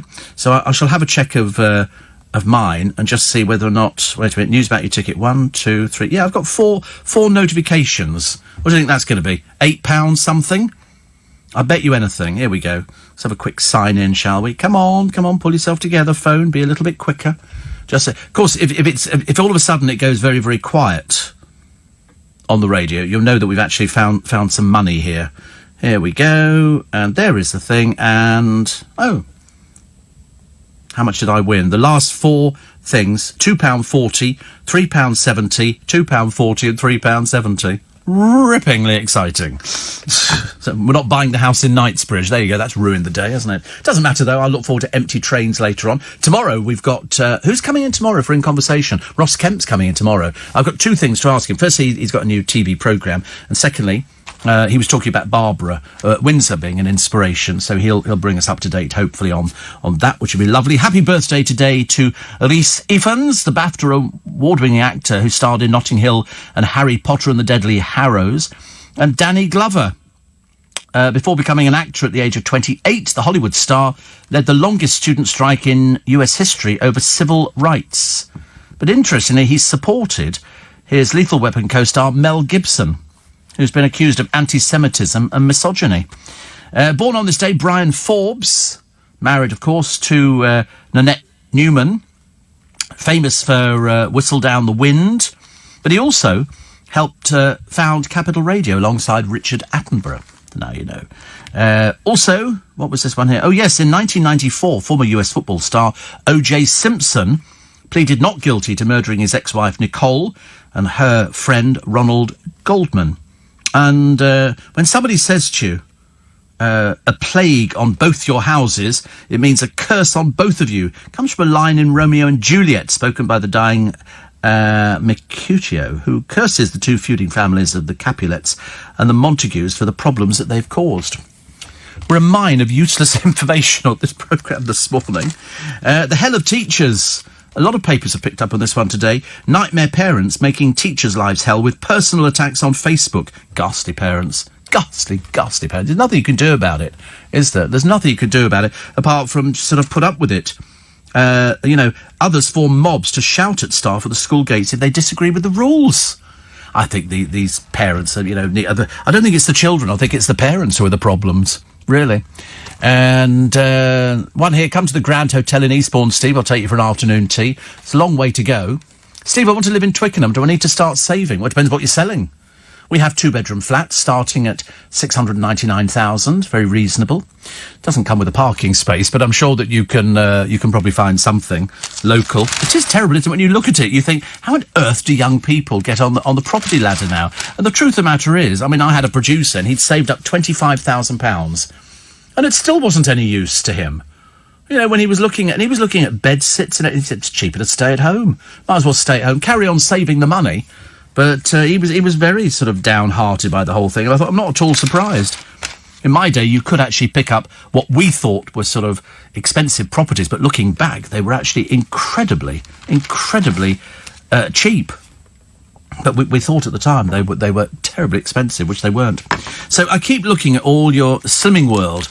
I've got a pull-out in the paper today, and it's ways of losing weight with a healthy meal. The trouble is, I look at these healthy meals, and I think, that looks quite nice.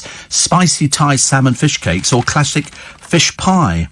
I'm not sure, actually, what... an alternative topping, they say mashed swede and carrot instead of potatoes. Yucky, yuck, yuck. No, thank you. I'd rather do this one here, the very best spaghetti bolognese. Looks delicious. I can't remember if spaghetti's fattening or not. I haven't had spaghetti for ages. Perhaps it should go back on the list. But at the moment, we're having great trouble finding food that can bring down the numbers, which is a shame. Steve, why on earth do people want to be like these shallow Z-listers? I'm only 43, but when we were young, we wanted to be like a footballer or like a musician. Not some bimbo with the IQ of a slipper, says Carl. I don't know, because they think, it's fame and fortune. And you hear them talk, they're people of limited resources. You have to accept the fact that there are some people who, will have sex with somebody on television if they think it's going to make them famous. And that's it. Apparently, says Victor, I think the sandwiches and cake are extra on top of the £500 for the tea at Reuben's. I don't know. We shall find out. We shall have a check on Reuben's and see. But before, you can't believe it, in the break we were talking about the Christmas schedules and who's going to be doing what over Christmas. They haven't even worked them out yet, but we're already saying, Steve, you'll be working, and I'll do some working, and Callum, not sure whether he wants to work. I should imagine there'll probably be a big family Christmas down in the orchard. The table will be spread out. They'll be picking apples off the trees, trying to find them in the snow. I wonder if we're going to have bad winter this year. Because last year we had a very mild winter, didn't we? Well, I thought it was very mild, and now we've got this heat wave. I mean, I'm looking forward to a bit of snow, but I don't want to drive in it, because over Christmas I have to drive. And it's about, what am I doing? About 200 miles. About 120 miles a day. So it's a couple of 100 miles. Bit of a pain, really. But so I don't really want the snow while I'm travelling. Thank you very much indeed. So did we find out from Rubens whether or not the cakes are extra on their £500 pot of tea? We would like to know that. So that's Rubens. Okay, and find out. So it's the £500 pot. I know, we thought it was quite expensive. Works out about 166 quid for a cup of tea. I mean, you'd be frightened. I'd expect to take the cups home and the teapot, if they're going to charge you that much money. But then somebody said, so it comes with afternoon tea, but whether or not you have to pay extra for the sandwiches, because I do like an afternoon tea. I am very partial. There's only two places actually, where I've had afternoon tea where it was disappointing beyond belief. But the majority were absolutely fantastic. I mean, I've really had some lovely afternoon teas, because I didn't realise when I did my first afternoon tea, because I'm a bit of a novice. I just thought you had the sandwiches and then the cakes arrived and that's it. No, you can keep ordering the sandwiches. If you want another load of you just order more sandwiches, because there's a limit. Because they know damn well if you fill up on the sandwiches, you're not going to be eating the cakes. So here we go. Rubens. So it is the. Oh, wait a minute. Where's the price? Why don't people put 45 per person for their royal afternoon tea, and you can add a little sparkle if you want some different things. So Rubens Royal Tea, Ceylon. I wonder if that's the same one actually. Wait a minute. I don't think so. The Royal Tea, £19 per child under the age of 12. The Rubens Royal Afternoon Tea. This sounds nice, actually. You'll go for this one. Smoked Scottish salmon and horseradish cream cheese on beetroot bread. Oh, coronation chicken and toasted almonds on white bread. Ham, cheese and tomato chutney on onion. Egg and watercress on basil. Basil? Cucumber and cream cheese on caraway seeded bread. And then they've got scones, traditional plain and chocolate chip, strawberry jam and clotted cream. And then they've got pastries, which sounds delicious. White chocolate and peach mousse. And a Queen's jammy Dodger biscuit. And that's 45 quid. If, of course, you want a glass of bubbly, then you sort of can do that. So just go down for the teas. I just have to find out. Slowly. Don't go so fast. Thank you. So the tea collection. Okay, a little bit faster than that, actually. Otherwise I'll be sitting here all day, colouring in. Now, what they haven't put is a price on any of these teas. So I'm assuming the £500 for the pot of tea does not include the other bits and pieces, because they have all these different teas, but then most places who offer afternoon tea do a nice selection, but theirs is quite special, isn't it? Wait a minute. Royal Afternoon Tea. Don't go. Stop. So I don't see this very posh £500 tea. It just they do rooibos, which is very nice. So they just have a selection of things, which all of them do. Go down further. Does it go further, or is that it? That's it, isn't it? Shame, really. So I think it's £500 for the pot of this tea, but basically they want to get you in for after. So £45, which is, I think it's about average. I think that's about, but you can eat till the cows come home. And they've got, I mean, it's amazing how many different ones they've got, depending on which tea you choose. I mean, I've been to quite a few of these places, but this Golden Tips tea, so this rare tea is sold for, wait a minute, it's not 10. It's £1,260 per pound. This Golden Tips. So it says here, to complete this experience, you'll be offered a glass of champagne and enjoy royal afternoon tea. So that's £500. Includes a glass of champagne and royal afternoon tea, one stand per serving. So I'm assuming you don't actually get a load of it, which would normally be £45. So they serve freshly baked scones, pastries and finger sandwiches. I love finger sandwiches. I'm always a big fan of cutting the crusts off, but it's about £545. I couldn't justify that.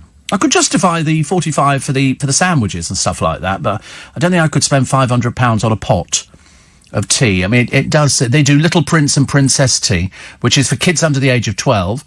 £15 per child. They say they can even have their own MasterChef experience. No, great. You see, I think you should educate children. Hope Colleen's not listening to this programme, because we don't want chavvy people in there. You have to pretend that you're rich for a few brief. Oh, wait a minute, she is rich. For a few brief moments, you can go in there and sort of indulge yourself. But all the hotels offer it. They probably do it up your neck of the woods, wherever you are. Scotland, Birmingham, Manchester, Newcastle. Everybody does afternoon teas because it's the thing to do. Betty's of Harrogate, I should imagine, do a very nice afternoon tea. But, do you know, I could eat now, but I can't have them. I've decided I've really got to stay away for anything like that. Mince pie. I quite fancy a mince pie with either a dollop of cream on it or some custard. And it's got to be warm. It's got to be cream, hasn't it? So it just dribbles down your chin. That's quite nice. I like that, actually. Steve says, Dave, I've been in hospital for 4 weeks getting depressed, so I can listen to you on my radio now to cheer me up. Listen, I'm not available on the NHS, but it is a plea, actually, to download the LBC app. If you go to the LBC website, lbc.co.uk, download the app, and it means when you go around the world, you can listen to LBC, you can download all the programmes that you want to for free. Not one penny piece, which is lovely. You can't beat Steve, Fortnum and Masons for afternoon tea, though the Sanderson Mad Hatter afternoon tea was lovely too. Jay says, I hope the UK doesn't get the flu that's hit us in Sydney. I've had it for 3 weeks. Well, lots of people have lost their lives. Over 300 people, haven't they, have died because of this flu, so I wish you well. And it's also Bonnie Langford's birthday today. She's 55. Is she? She's not in my list. She's not in my list. I would expect Bonnie Langford to be on my list. A star of stage cricket. Are you sure she's 55? You just check on Bonnie Langford's age. Because sometimes people get a bit confused. I thought she was a bit younger than that, actually. Wait a minute. No, she's 55. She was born in 1964, 22nd of July. And her nieces, Zizi Strallen, Summer Strallen, Scarlett Strallen, and Saskia. So there you go. But Bonnie Langford, gosh, I remember her from the Just William, as most you do. I shall scream and scream and scream until I'm thick. And she also got Best Newcomer at the Soap Awards.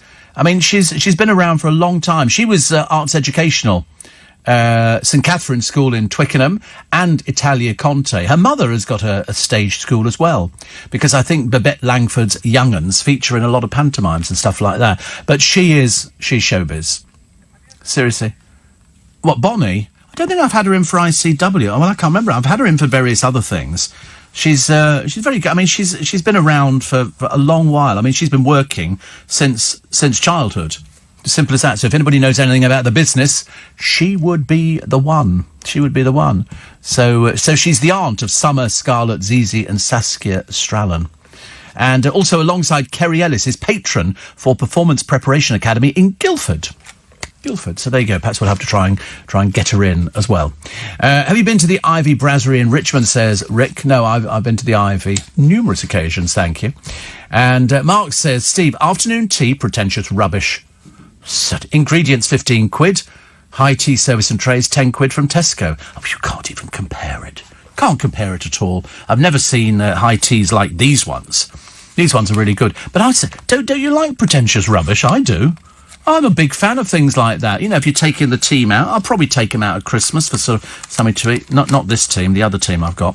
And I'll probably take them out for sort of, I'll be taking Nick out and people like that, you know, Corey. And they'll be coming out. Not you two. I know what you like. I can imagine you'd be sitting in a place, you'd be piling the food, they'll be taking the cutlery, the plates and everything. There'll be more shoplifting going on that day than you can shake a stick at. Steve says, Monica, you're mentioning the app. It's 2 weeks to our trip to Jerusalem. You're coming with me in my pocket. Thank you, Monica. My favourite cabbie. So that's good. You must do it. I mean, I urge you to do it because we are the #1 podcast. He says, trying to impress himself. And we'd quite like to remain so. I know, occasionally. But it's a nice little podcast. Steve Allen's a little bit extra. Plus, I've got my best of on there as well. The best of Steve Allen. Part of my whole show series. So how many podcasts do I have up? How many different podcasts? I have 3 podcasts. Is that normal? Does everybody have 3 podcasts? Just me. Sorry, they have 4? Oh, what about... Oh, right. Can you download the repeated podcast as well? Oh, right. So I've got 4 podcasts. Oh, 4 podcasts. I mean, there's room for a few more. I just dribbled then. I don't know why. I was thinking of sandwiches, not thinking about the podcasting. Thinking about, the prospect of more podcasting. Whoopee! I like the idea of that. The kiss-off for the office romance. It's rapidly become a thing of the past amid anti-harassment policies and internet dating. Because you can't go up behind somebody and put your arm around them and go, hello, like that. You can't do that, can you? Much as though you probably want to on occasions. Also, we found another carer who ripped off an OAP. This is a carer nominated as Employee of the Month. Harriet Rowe, 24, stole £7,500 while this frail man lifted off bread and jam. He's since died because he'd been... It's nice to have your company. I trust you well. Had a good weekend, I hope so. Well, brace yourself for this heat wave. This is the one that's going to ruin it, isn't it? So all of a sudden, people are going to be staggering home from the supermarket with bottles of water, anything to try and keep yourself cool. My advice would always be to take a small bottle of water with you if you're travelling on public transport. Isn't it funny? Every time I get on a bus, they seem to have the heating on. And somebody's trying to explain this to me before. And yet I got on an underground train, and the one that I got on a couple of days ago, 3 days ago, was fully air-conditioned. You could feel the cold air. On a bus, it can't be that difficult. Most cars have got air conditioning now. Why can't they do it on buses? I mean, sometimes you sit on these buses, it's so hot. You sit there and swelter. It's dreadful. Steve, I first saw Bonnie Langford as a very small child, probably about 6 on a TV panto. She was so good. I looked up her name. She's a natural. Yes, absolutely. Maggie says, I hope Boris lets everybody over 60 get a free bus pass like he did for Londoners. Well, I don't think so, no. We don't want that, do we? I think it's exclusive for us Londoners, because I've got... Every time I put my thing on, my current pass is running out. And I get the new one in September. So I'm looking forward to... But I can't remember whether I have to apply for it or whether or not they send it to me automatically. Because I'm presumably you have to pay for it, don't you? I have to pay for this one. I don't know. We worked this out before, didn't we? And I can't remember. I have to apply for it? Oh. Why would I have to apply for it? I've got a card, but it's going to run out. It says, expires, I think it's 20th of September or something like that. And then somebody said they send it automatically. I said, well, how am I going to pay for it? If you have to pay for it, because this is the over 65 one. So I think you'll have to find out. It'll probably be on the TfL... Well, I'm assuming it'll be on the TfL website. Because I get one card, then I get the other. But is the other one free? Who knows? Very exciting. Steve, does it take long by train to get home, says Shane? No. Probably about 20 minutes. If that, it's a very painless journey. Very painless. Steve, somebody saw someone coming. There's a Fly on the Wall series on TV at the minute. Afternoon tea at the Ritz is only £58. You see... But you're in lovely settings. That's why these hotels do it. I did go to one place. It was like sitting in a canteen. It wasn't very nice at all. And here we go. Applying for an older person's bus pass. In England, you get a bus pass for free travel and you reach the female state pension whether you're a man and a woman. If you live in London, you can travel free on buses, tubes and other transport when you're 60, but only within London. And in Wales, you get a bus pass when you reach 60. Oh, right. That's interesting, isn't it? Enter postcode. I'm not going to tell you my postcode, obviously not. Don't be silly. And, if you live in Scotland or Northern Ireland, you get an older person's bus pass when you're 60. Oh, right. How odd. What's the one after 60? That's the one we need, actually. But the Royal Mail's postcode finder... Is it down somewhere, then? Somebody's written my postcode down. Even I can't remember it half the time. Oh, there you go. Lovely. And So how does this work? Older person's freedom pass. So that's free travel on most of London Transport Service 24 hours a day. So is it the 60 plus Oyster photo card, or is that the one I've already got? Do you know, it's very confusing. It's never easy, is it? You try and follow these things through and you can't find it. So wait a minute, go back down, you're far too fast. So you have to contact the Freedom Pass helpline. Oh, they've got a helpline, actually. If you lose it, you've got to pay £12. Once payment's been received, you should expect blah, blah, blah, blah. And so if you find a pass you previously lost, it will no longer work. Oh, right. So they can obviously deactivate passes, which is very entertaining, isn't it? And so where do you go to for all this information? No. There's another one. There's another one after this one. There's definitely the... Whatever they call it. Somebody will know. Somebody will write in and tell us what it is. Because there is another pass that comes after this one. I don't know what extra it gives you. In fact, I've really got no idea. So it's not single fare, free and discounted travel. You may be eligible for free travel or discounts. I don't think I want a discount, no. But I'm going to find out, actually, whatever it is.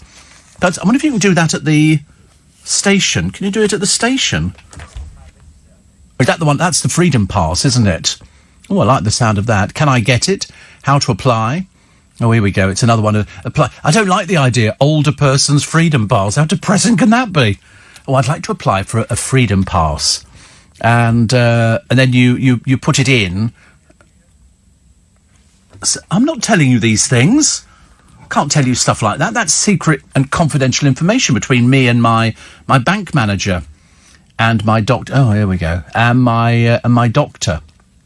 Where is all this stuff coming from, this information? It's amazing, isn't it? Stuff you can find out on the internet about yourself, which is always very interesting. So in fact, it has all the things.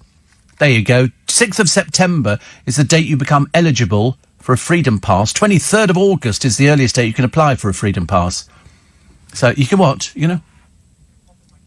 OK, pop it in my calendar, in his calendar. See, that's what you have people for. Graham says, to renew your Freedom Pass, you have to reapply online, and it's still free. Well, it wasn't free last time. I paid 10 quid, something like that, for the 60-plus one. And this one, hopefully, should be free. But isn't it funny that it tells you exactly when you become eligible for it? September. Whee! What other benefits it gives me, I've got no idea. But I like the idea. Friends of mine are furious. One particular friend of mine is apoplectic. Why do you get it for free? I said, because I'm old. And he said, but you can afford to pay for it. And then, yep, I can. But I don't get many things for free. That'll be the first one, which I enjoy. Price of bananas in supermarkets has risen. Not in Paul Cooper's.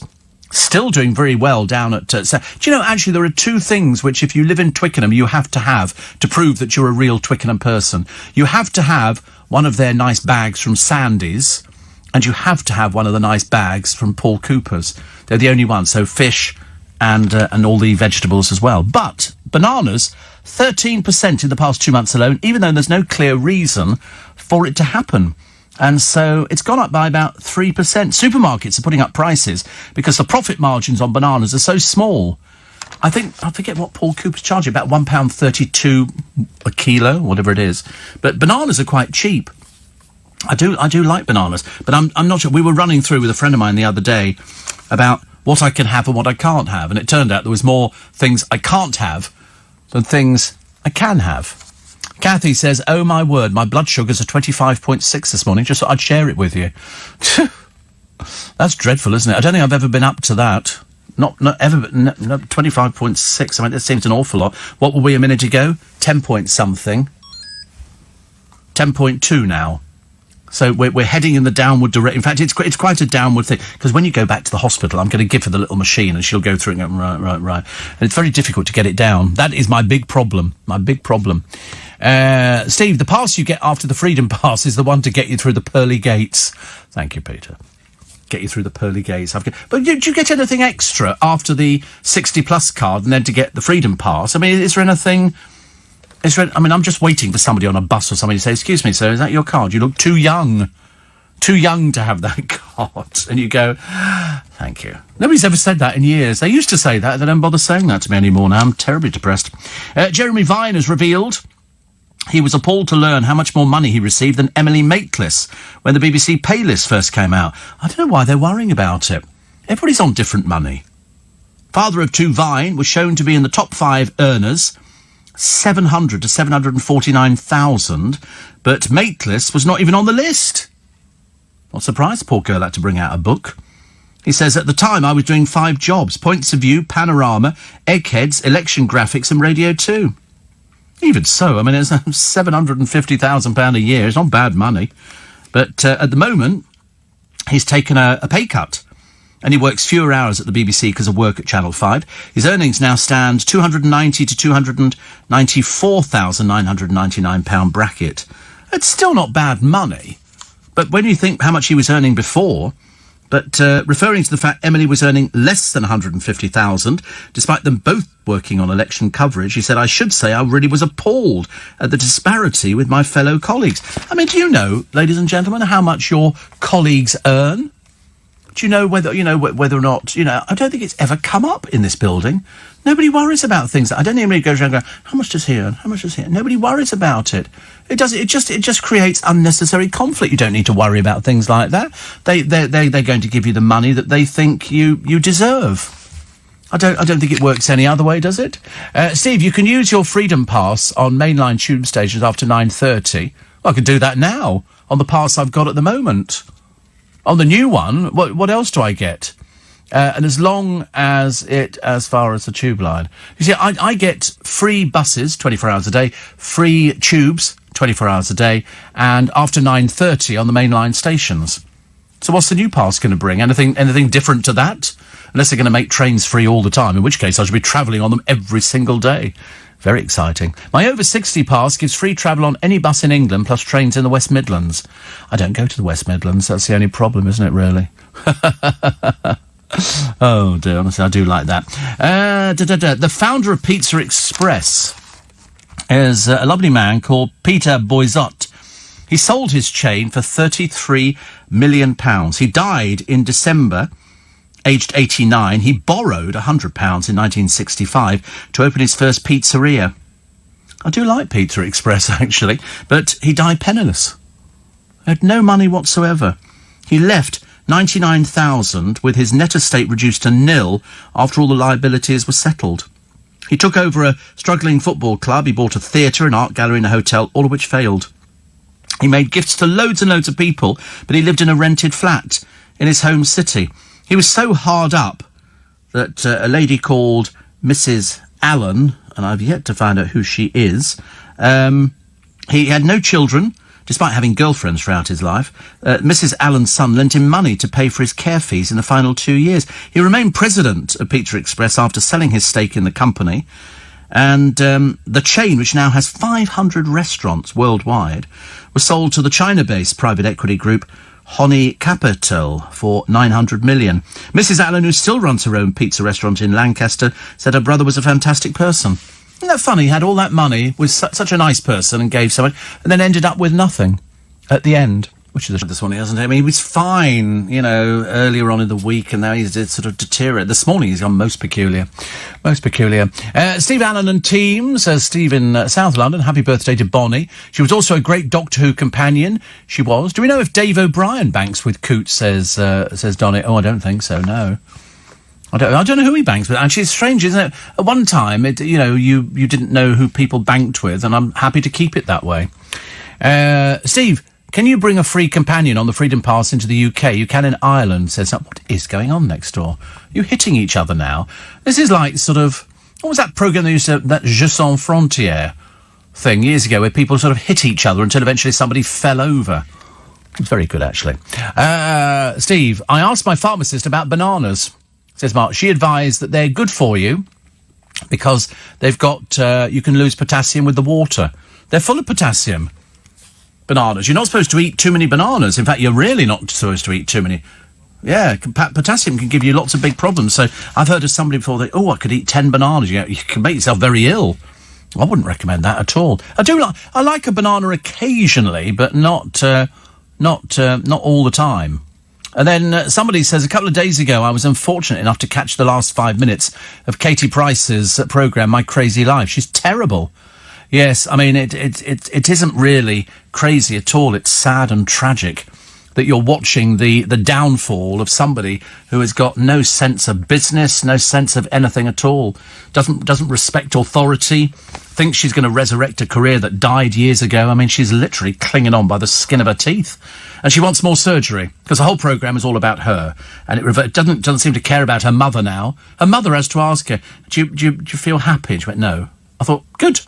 But the programme is not My Crazy Life. If it was crazy, she'd be in a circus, jumping up and down and tightrope walking and trapezing and stuff like that, or dressed up as a clown. But she's not. She's a sad, sad, tragic figure, who doesn't like any of her ex-husbands. Mind you, they're in keeping with the rest of the world because they don't like her either. Doesn't help, does it? Doesn't help. So George is celebrating a birthday today, 6 years old, and so they've had pictures taken, and they put it... So now they're obviously trying to make it... It's a bit like the Beckhams. They're sort of travelling down that same route.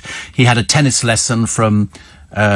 some bloke the other week, I think, at Wimbledon, and now apparently he's a huge football fan. And I'm going, well, when did that happen? When did that happen? Also, Dame Vera Lynn, she wants a free TV licence. Speaking exclusively to The Express, the Second World War singer said she was appalled and upset. She's 102. She's 100. I think she should get a free TV. I think everybody over 75 should get a free TV licence. It doesn't matter how much money you've got, or whether you've got sort of money in the bank or savings or anything else. Give them a free TV licence. My God, honestly, we have all this stuff. If you read Giles Brandreth's piece today in the paper, you'll discover some of the programmes that you see on television. It's almost embarrassing the way that our television has plummeted to just a series of dire reality shows. Very rarely is there anything particularly good. The only ones we seem to like are the cooking ones, because there is a modicum of skill. Unfortunately, the sort of people they put on there, first of all, you have to try and work out when they say it's the celebrity version, and if you don't know half of them, the chances are they're from a tatty old reality show, and they're on it for a 250 quid fee or whatever it happens to be. And at the end of the day, we're just dumbing down television. It's just getting worse and worse and worse. I mean, the language is bad. The whole thing. Imagine having a programme where people are naked and people are judged. The tube goes up and there is somebody stark naked. And I'm thinking to myself, you know, I've heard about body confidence, but none of these people can be body confident. I sit there with sort of going, why would you want to do that? They had a bloke on the television the other day. I had to turn it over. I was too embarrassed. Actually, he'd been married for 20 years, and I thought his wife's probably sitting at home, his ex-wife, going, what in God's name is he going to do? And he takes all his clothes off. And then he's looking for a woman as well to spend the rest of his life with. And I was sort of thinking, it's really getting quite bad, isn't it? It really is getting to a desperate stage. And then you've got other people who sort of are willing to sort of go the whole hog on television. And then The Fan writes in, thank God we dropped Celebrity Big Brother. Thank God we got rid of that trash. So much easier. So much easier. Wasn't that Mallet's mallet hitting each other, says Neil? Yeah, but the kids used to quite like it because it was just a sponge mallet. And the kids thought that was quite funny. It's like if you hit a child over the head. Oh, here we go, accused of attacking children with a balloon. You know when you have balloons, because you go bang, bang, bang on their head, and you do it on your head as well, or then stick it to the wall and that kind of stuff. And people go, oh, you can't do that anymore. You go, why not? Kids think it's funny. They think it's funny. It's not cruel or anything. It's just a balloon. But Mallet's mallet, was the he used to take it around everywhere. He literally, it had its own case. I don't even know what he's doing at the moment. He must be around somewhere, I should imagine. Steve, no, they replace potassium you can lose taking water tablets. Oh, Lord, sounds even worse. Just arrived at Bradwell on Sea for my monthly sea fishing trip. God, blimey, don't tell Neil. You'll be down there like a shot. I heard that Katie Price was training to be a paramedic. I have to say, if I was on the floor and in desperate need of medical care and saw her coming, I'd get up and run away. Oh, she'll come up with any old rubbish. You know, it's any old thing. She just says that because she's a bit stupid. She went to a wedding the other day and tried to upstage the bride. She had to quickly take it down. The woman's an idiot, a complete idiot. Steve, if you end up buying the £55 million house, I've checked on the lottery. I didn't win. I didn't win the money. I don't know if anybody did win the money. But it says, could we all come round for a housewarming? No. In a 55, can you imagine people going, what can we get out? What can we get out? Andrew Castle the other day was hitting out at the clampdown on e-scooter riders, questioning whether it's a higher priority than burglary or illegal drugs. I have to be honest, we've had one person die already on one of these scooters. Totally illegal. Somebody was discussing with me the other day, saying, what about the invalid chairs? You know, I said, because they're working on batteries. They don't go very fast. They're batteries. These things have got a motor in there. They're turning the wheel very fast, very dangerous. But from today, dear scooter riders, if you're caught, the police are going to nick you. OK, and I can't wait. Donnie says, do you have problems with dumped mattresses? I don't think so. We generally sleep on them, actually.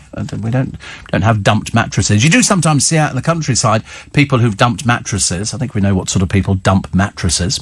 And a lot of other people talking about these scooter riders in London. I mean, I generally shout. I'm afraid I can't hold back. I cannot hold back. Oscar-winning actress Natalie Portman tries out Thor's hammer for size after Marvel gave the superhero god a sex change. So she's going to be Thor. Well, that'll work out. But anyway, Benedict Cumberbatch has revealed he disappointed his parents by becoming an actor because they hoped he'd be a lawyer or a doctor. Always the disappointment, isn't it, to the parents? Oh, I don't think my parents ever said what they wanted me to be. It's a Knockout was that programme, that's right, where you people sort of dress up in giant suits and roll about all over the place. Actually, I mean, it used to be with Stuart Hall and Eddie Waring, up and under, and it was very funny. It was very, very funny. And they would laugh and laugh and laugh, and I used to sit there laughing as well. In fact, it was good, wholesome entertainment. The idea of sort of, people dressed up as Skittles or dressed up as Hobby Horse or something like that, and they'd have to do it. The only thing that ever came close to it is that other programme hosted by Richard Hammond, which was called... Oh, God, here we go. Richard Hammond hosted this programme, and it was people jumping on... They all had big ideas. It was a bit like Total Wipeout. But they used to superimpose different noises over the top of it. So when somebody bounced off the first ball into the second one and then fell in the water, it was... And that was the funniest bit for me. And when I spoke to Richard about it, I said, I don't know why they axed it. I said, it was absolutely brilliant. It was nice, simple fun. It was a lot of silly people who go, yeah, I can get across the other side. Most of them couldn't. I'm not interested in the hang tough ones, where we had gladiators. That was a bit sort of mamby-pamby. I didn't quite take to gladiators. Here's Jet, and then Wolfman. And but the kids loved it. The kids absolutely adored stuff like that. It was simple pleasure on the television. Now it's tacky old baggages, and that's just the blokes, turning up and giving us their rubbish and their worst chat-up lines. And at the end of it, all I keep saying is, do you have a job? Because if I was you, I'd get back and do it. Like that poor soul who was the airline stewardess who jacked it in so she'd be a celebrity. And at the end of the day, you think, you're not a celebrity, dear. You're what's commonly known as a failure. And somebody enjoying the American sitcom Better Things. Surprised to see Celia Imrie in it, says Pauline. Celia Imrie is so wonderful. So wonderful. One of my favourite actresses, really. A lot of people actually enjoying It's a Knockout. I wonder if it might be showing somewhere. It's always one of those things, isn't it? They'll go, oh, is it being shown? They go, oh, there's all these different channels. This is where it would be.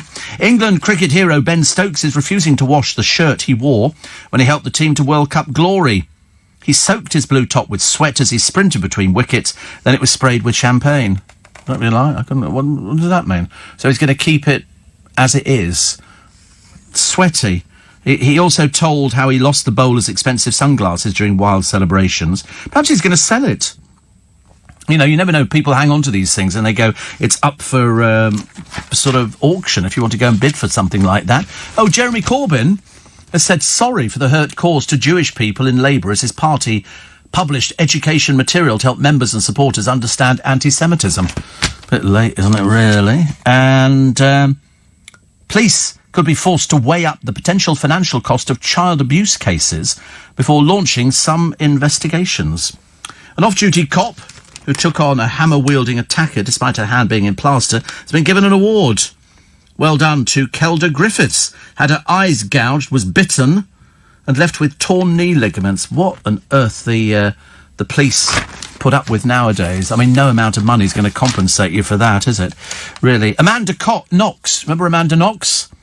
Yes, the 32-year-old who served 4 years in jail before being cleared of the murder of Brit student Meredith Kircher wants donations to fund her wedding so she can have the best part. Well, save up and work for a dear like the rest of the country and the rest of the world. Because I shouldn't imagine anybody. They say here, it's sickening. Foxy Noxy loved playing the victim. Nobody can argue she's entitled to move on from Meredith Kircher, but actively seeking publicity. Don't give. Don't waste your time and money, really. These people need to get off their fat bums and get out there. Male model Jordan Hames asked Anna Vakili to be his girlfriend last night. It's so pathetic, Love Island. I didn't realise actually how sad these people are. I had no idea And then man-eater Maura Higgins, I mean, she's the one with the foul mouth on her. Never heard such language. And Curtis Pritchard enjoyed a bit of a romp under the covers. What that's supposed to mean in this day and age, I've got no idea. I'm assuming that means sex. Honestly, this time of the... Can you believe it? 6:30 in the morning, we're talking about things like that. Honestly, my mother had a name for those sort of people. It's not even repeatable. LBC News Time, 6:30. The latest headline. See, everybody on holiday, people jetting off, people not jetting off, people going down to the seaside, and best place to go to, actually. Although, it's pointless going away because the temperature, by the time we get to Wednesday, is going to be up in about 95, which is way too hot, way too hot. Nick Ferrari's with you at breakfast this morning at 7. And coming up this morning, Philip Hammond says he plans to resign as Chancellor if Boris Johnson becomes the new Prime Minister because of his stance on the no-deal Brexit. Should the next cabinet consist exclusively of hardline Brexiteers? Jacob Rees-Mogg will be live in the studio to take your calls. One of our team went down to his house the other day. How exciting is that? Actually, because he lives in that neck of the woods, all very rich, and big house, and he's got an orchard. And Jacob Rees-Mogg's house, he said, goes on forever and a day. He said it's just room after room after room, which sounds lovely. Nick will bring you the latest on the ongoing crisis in the Gulf. Where that one's going, we've got no idea. And that's all with Nick at breakfast this morning from 7, right here on LBC. Noreen is back in the real world, because, you know, when she goes off on her jaunts, she's had an amazing time. So many bands. Our favourite, Brian Poole, Marmalade, the Mersey Beats, Union Gap. I found them on YouTube this morning, actually. I loved it. The Mersey Legends, who play loads of Beatles and other Mersey group numbers. A hilarious comedian called Tank Sherman was on one afternoon. If any listeners get the chance to see the Mersey Legends, do go, says Noreen. Have a great day. So, lots of love to you. I'm sure it's... she loves these sort of things. She really does. Absolutely. More Bel Hassan performed a trick with a banana in front of the Love Island gang. It's a bit tragic, isn't it, really, that they feel the need to cheapen themselves. It's basically a programme for people who sort of think they are unbelievably sexy. Well, I've seen a few of them. Believe you me, they have to really airbrush. Seriously airbrush. The Killjoys, who could be wrecking your holiday. This is people who might or might not be going on strike. EasyJet staff at Stansted could follow suit with Ryanair pilots who are being balloted on industrial action. The results come through August 7. So we don't need to worry about that one too much, do we? Well, not really. Gatwick baggage scanners and terminal staff are considering action in August over their salaries. Good Lord, honestly, what is it about people? People were complaining the other day that Vic Beckham, called Vic because she really gets up your nose, is hiring European staff, not British people. And somebody was saying, shame on her for bringing in these people. And you think, oh, for goodness sake, honestly, nobody can win, can they, of anything now? But tourists are being put off traditional Algarve resorts by the antics of boozed-up Brits. I mean, seriously, it's embarrassing. The lower echelons of society are leaving a trail of destruction with their antics at the Algarve holiday hotspot. Rowdy tourists, sometimes clad in only a thong, have left residents disgusted with their drunken behaviour in sun-drenched Albufeira. They are the lowest of the low. It's just an embarrassment, really. There's one owner says, for years I had a shop mannequin at the door, but she was constantly attacked by people. First I tried to hide her inside. In the end I had to get rid of her. Totally drunk British people, often dressed in just thongs, insisting on simulating sexual practices. Some tour operators are advising tourists from other countries not to venture to parts of the town. Well, don't go there. Go somewhere else. There's loads of other places. Apparently a Portuguese tourist who described the area as full of vomit, broken bottles and rubbish. I don't know, we've had events like that in London, excuse me. Said he was attacked after challenging a thug who groped his girlfriend. The mayor, Jose Carlos Rollo, vowed to clamp down on the boozy behaviour, saying he'll install TV cameras, the CCTV stuff. What difference is that going to make? By the time they've actually got round to finding them, they'll have left. Ridiculous. Shane says the Mersey Legends sound great. Wish they'd come to Sydney. Well, pay enough money and you'd probably get them over there, I should imagine. Enjoyed Rock of Ages. Kevin Clifton good. So was Kevin Kennedy. We like Kevin Kennedy. He was Curly Watts in Corrie. Wish they put him back in Corrie. I'm losing track of where we're going in Corrie, but they're bringing somebody back. Details on my little bit extra. Somebody who has not been in it for, I think, about 38 years. 38 years since she trod the cobbles. So that sounds nice, doesn't it? Heather, my Norwich nurse, says, in my endeavour to try to switch off at bedtime, I bought a nightlight rotating projector. It's really for children. I tried it last night. Oh, it's lovely. It generally projects and rotates the moon and stars in a variety of soft colours. It really worked. Mr. H, however, said he could relate to Buzz Aldrin now. I've got one of those as well, and it projects little pinpricks of green light, which moves through a blue haze through your room. It's very, very... It's very soothing, and you can watch them, and then you just, to be honest with you, I'll just close my eyes. Just close my eyes and drift away. It sounds lovely, actually. Sounds very nice. So Rock of Ages, good. Thank you, little Julie. And Kevin Kennedy, not looking forward, says little Julie, to the heat wave this week. I'm not. You know when they say it's going to be 95, I'm hoping that it's only going to be for a day, because there's nothing worse if you're sitting on a bus or something like that and you know that the back of your shirt is absolutely soaking wet, and that looks the worst ever. And there will be people getting off the trains where everybody crams in to get... Oh, it'll be ghastly. Mind you, you can only hope that the trains will not be as busy, and they might actually be a little bit emptier than they are usually. Rod Stewart's female fans make the papers today. They are rowdier than football fans. But then, you see, Rod sings standards now. He's actually got to that age where he sings standards. It's like, it's quite funny if you watch Matt Goss singing. And actually, he's not got a bad singing voice. The trouble is, he doesn't look comfortable on stage. I know he stands there trying to pretend he's a young Sinatra, but he's not. It's as simple as that. But he's sort of, he wore his hat, and he stands there, and then he bows, and he looks so awkward.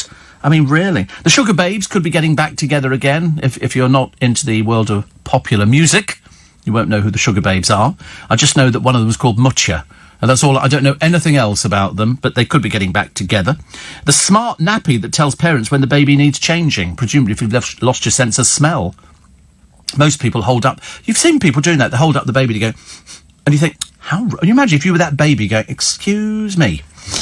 Susan Boyler's left Britain's Got Talent, the champions, because apparently she's got a very full diary. That sounds like a feeble excuse, doesn't it? Also, musicals are breaking records. The sing-along ones, the ones that we like to... Mamma Mia, here we go again. Ed Sheeran spends £4 million on property to stop his neighbours moaning. He's got the worst neighbours ever.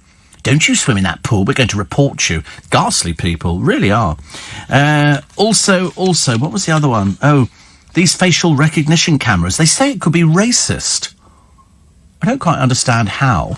There's always somebody complaining about something, so small wonder we are descending into if they're openly selling drugs in Shoreditch, in some of these little pop-up cafes there, we've completely lost the will to live. Completely lost. And the police, people complain. Andrew Castle was complaining the other day that the police were going after the scooter riders. They'll never catch them. Whilst you've got knife crime and gun crime on the streets. Some 15-year-old lad stabbed at 11 o'clock at night. Sorry, shot at 11 o'clock at night. Hardware store Wilko are flogging sex pills. You know, they're sort of like the little blue tablets, but not actually the little blue tablets. I think this is a herbal version of it. How that works, I've got no idea.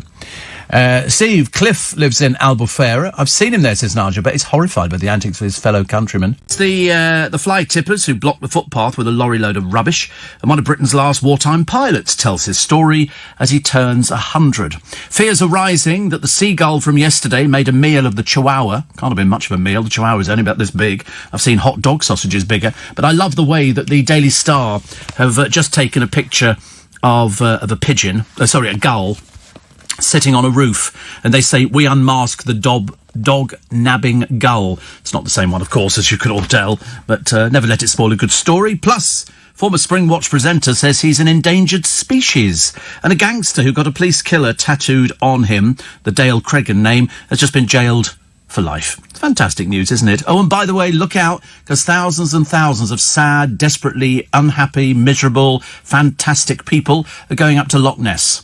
They wanted to do Area 51, and they're going to Loch Ness as well because they think they can uncover the Loch Ness Monster. Of course, they can't, because there is no such thing as a Loch Ness Monster, and anybody who says differently is a liar and should be taken out and publicly flogged. It's a lie. All you're doing is lying to protect a pathetic little industry of some old woman who sits there in a crofter's cottage sewing up Nessie dolls, all right? Yeah, and you've never seen it. Oh, shut up, go away, honestly. Ridiculous. It's keeping the industry going. You know, that's why they send the Scots down to England. So that, you know, if anybody ever mentions Nessie, then go, I saw her on that. I don't know where that came from at all. I was doing an impression there, I think, of Dr. Finley's casebook. But she's not real at all. Well, how old is she now? There you go. Millions of years old. 40 million years old, and she's still swimming around, but strangely doesn't come up for air. So obviously she's non-breathing because she's dead. Okay, she doesn't come up for air. She came up for air looking like a plank of wood about 50 years ago. That was, I mean, quite clearly the ageing process in Loch Ness, which incidentally, in its deepest part, is twice the depth of the clock tower for Big Ben. That's in its deepest part. It is very murky. It's full of vegetation. I don't believe there are fish in there either. So she's obviously vegetarian, and she's eaten the fish. Yes, over the years she's just scoffed all the fish and then kept the industry going. But the funny thing is that all the images of her are looking all very cute, whereas in fact this thing is a killer. This thing, if you swam in Loch Ness, and you shouldn't swim in Loch Ness, they've only got one RNLI boat. They say if 36,000 people descend on Loch Ness and start swimming in it, there could be fatalities. So they're advising people, don't go up there. Go to the little gifty shop and buy a little model of what they think Nessie looks like, and you're bound to find some old crofter sitting by the side of the loch in a deck chair with a hat on and a pipe and saying it was a moonlit night and I saw Nessie. She came up out the deep. And it's I've met your father, yes. And based on that drunken old sod's escapade from years ago, this industry has just gathered momentum. I don't know why it kept going, actually. I was never understanding whether or not those things, by the way, that he's eating there are absolutely fatal for me. I've just checked my blood sugars, and I got, what did I get? 26.9. 26, but I'm supposed to be 9 and 8, and I just got 27.6. It's going up. It's getting worse. It's really, I mean, I'm 3 times what I'm supposed to be. I'm surprised I'm sitting here doing a programme. I should be basically on the floor in an ambulance or something. It's ridiculous, isn't it?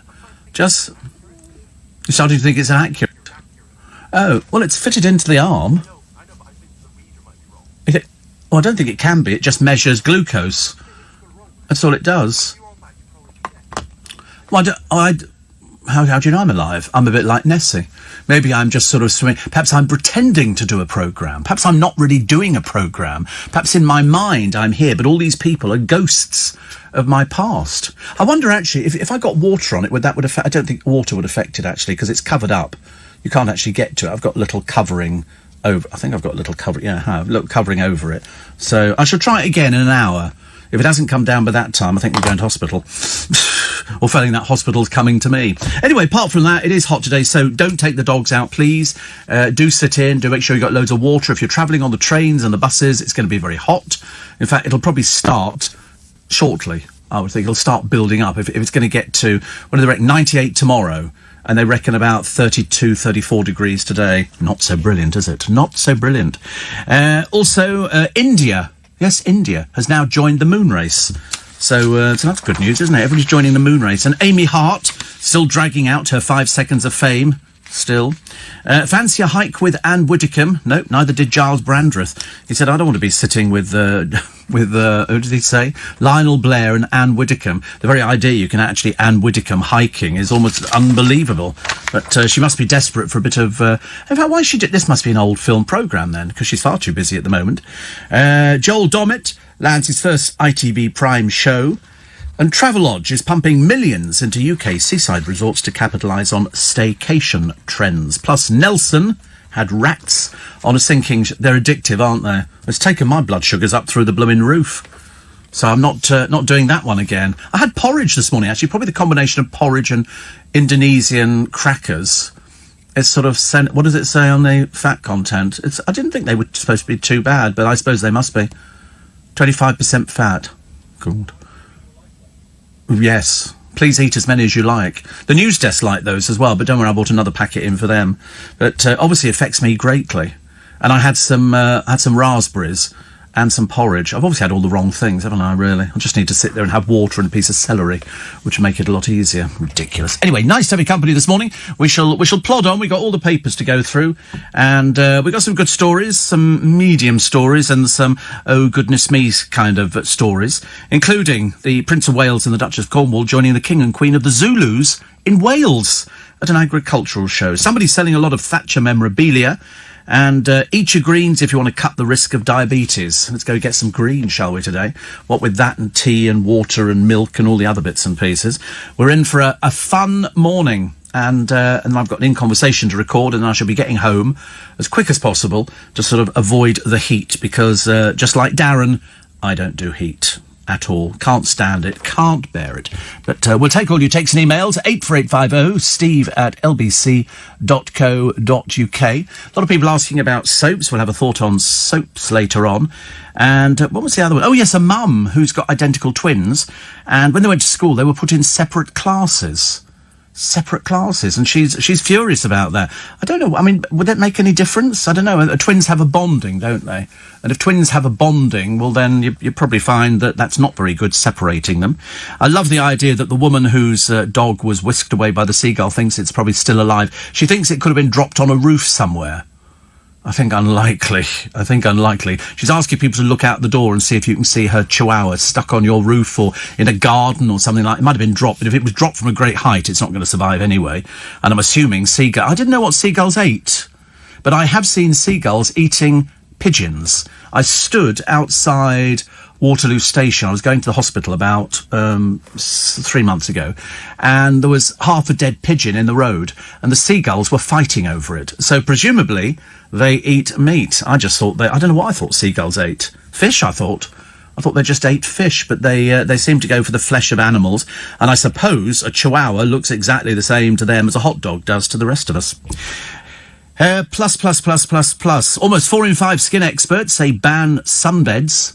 I haven't had a sunbed for ages. I don't think if you're diabetic you can do sunbeds.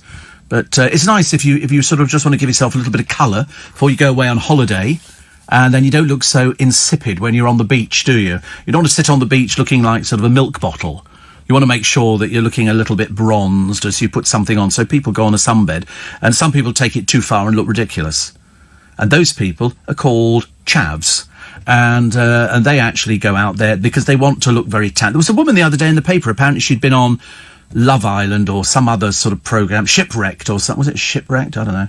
Have sex on television kind of wreck. Anyway, and it was, and she reckoned she'd spent £500,000 on surgery, which proves what a liar she is, because you just can't spend that much money. And also you have to ask yourself the question, where in God's name does she get £500,000 from? Certainly not through doing anything which would appear to be the norm in this day and age. It's this obsession people have of cosmetic surgery. I've tried to get the producer to do it. He won't do it. I've offered to pay for the surgery. I've said to him, listen, if you want it, go and get it done. He said, I don't really... And I know he does. I know he wants to get things changed, like his ears, his nose, and have a little bit of liposuction at the same time. And I've said to him, listen, if you feel inadequate, and I meant it genuinely, I can help you out. I can sort of, make you look a bit better. Because, he thinks he's good looking. That's the trouble, really. Isn't it? And when you're working with somebody who thinks they're good looking and you're better looking than they are, that's when you get the clash of egos. It's like James O'Brien trying to pretend that he's still number one in the podcasting chart. And it's not happening. Not happening at all. Jailed the charity thief who stole from the disabled. This is it's the top of the country, I think. It's certainly not down here. Which is a shame. Because, people are in trusted positions, and he stole from the vulnerable. And he's been sent to prison. Although somebody else who thieved has not been sent to prison. They've been given a suspended sentence. And I think that, we should build more prisons. Let's not put somebody in prison because they go, oh, we think you can turn your life around. Because I don't think many of these people can turn their lives around. Ronaldo will not face those rape charges, as you heard on the news. And... what was the other one? Oh, there was something else, actually. I don't know what staycation places are. The staycation... I've got no idea what that is at all, but I'm sure it's fascinating. So, Travelodge. I've stayed in a Travelodge, and I've stayed in a Premier Inn. They're very good value. I mean, admittedly, all you're looking for is a bed for the night, but they're going to have to sort of change the sheets on the bed if you leave after one night. So it's, it's not bad value, is it? Some place, I look at these holiday destinations which appear in Country Life, and they say, here's a lovely place, and it's in the middle of nowhere you've ever heard of, and they go, rooms from £670 a night, and you think, £670 a night? Who pays that? I suppose Tamara Eccleston, who's cancelled her wedding, which is a bit worrying. She thinks it's a bit too soon. I think basically, if you're stupid enough to tell people you're going to spend £15 million on a wedding, people are quite rightly going to point the finger and go, "Oh, you're just like the Beckhams, aren't you? This is how much this is. This is how much this is." And yet you look at the clothes they wear half the time. I mean, they must be dressing at the lower end of the scale.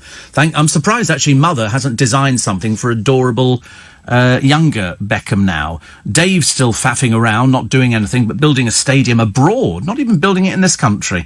I thought he was British. But if they buy this other flat, which is shaped like a willy, it's in Florida, so they always go to the chav place. Have you noticed? The Beckhams never go to anywhere flash.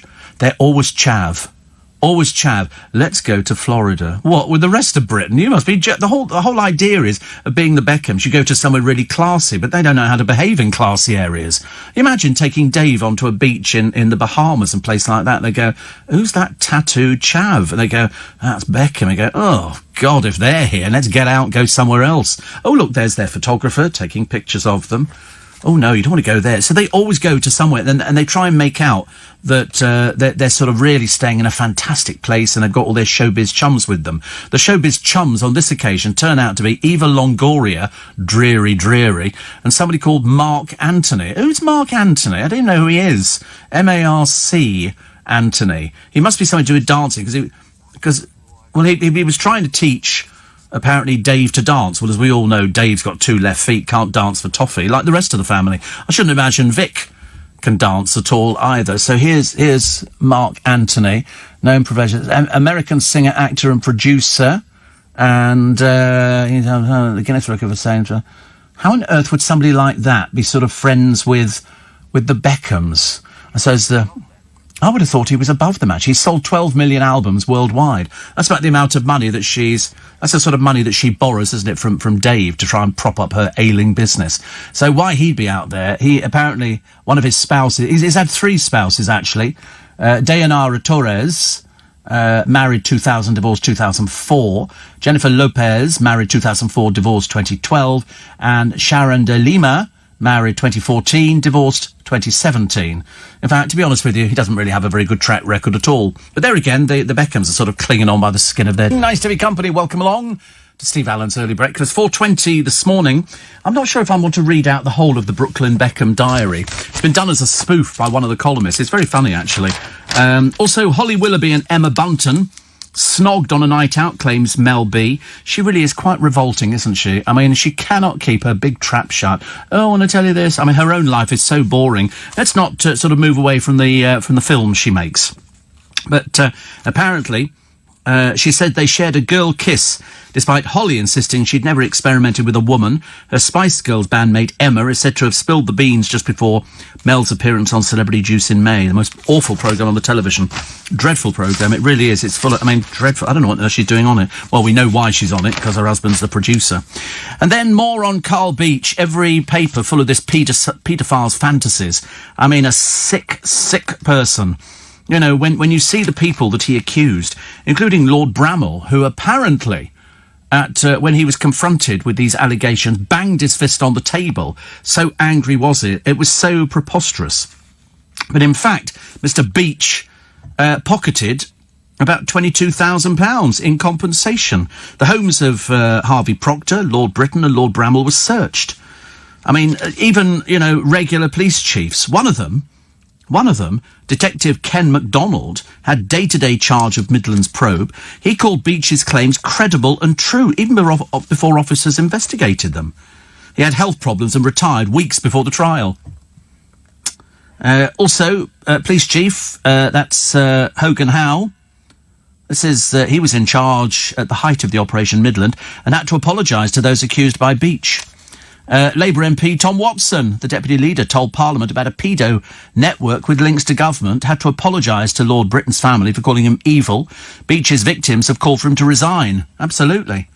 Absolutely. An apology at the very least. How would you like it, Mr. Watson, if this bloke had said, oh, by the way, I saw Tom Watson abusing children? You'd be the first one to go, don't be so ridiculous. And yet you're more than happy to just start sort of perpetuating the myth that this convicted paedophile put out there. These lurid allegations of rape, murder and torture left a string of victims in their wake. I mean, he's just sick. Sick in the head. Sick in the head. He claimed a dozen high-profile figures from the world of politics. The military and the secret services abused him for 9 years until he was 16. Lies. Everything lies. A total sick fantasist. He accused Harvey Procter of raping a boy and stabbing him to death. I mean, you've never heard such ludicrous rubbish in your entire life. And yet the police go through with it. Why? Because they have to check it all out. But surely anybody with half a brain cell would realise this is just absolutely ridiculous. Do you seriously believe that MP Harvey Procter would actually stab somebody in that? I mean, I've never heard anything so ridiculous in my life. I mean, surely half a brain cell out there would have realised that this was absolute balderdash.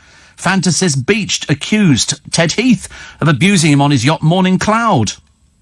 In court, Mr. Procter rubbish claims the pair had abused boys together, saying they hated each other. He told the trial Heath would be disgusted at having to cross my path. The feeling was mutual. But Beach just plodded on. With the more stupid and sick he became, the more he came in. I hope they send him to prison for all eternity. All eternity. I can't predict that his life inside prison is going to be particularly safe or uneventful, because judging by what this I mean, I can't work out if he wears a wig and he's just a pervert. I mean, a convicted paedophile, but then you heard that police officer on the news saying that that shouldn't make any difference. Really? Some of the things that he was saying, you know, Lord Britain died before his name was cleared after Beach accused him of raping him while holding his head underwater. The late Lord Janner was also falsely accused. So it goes on.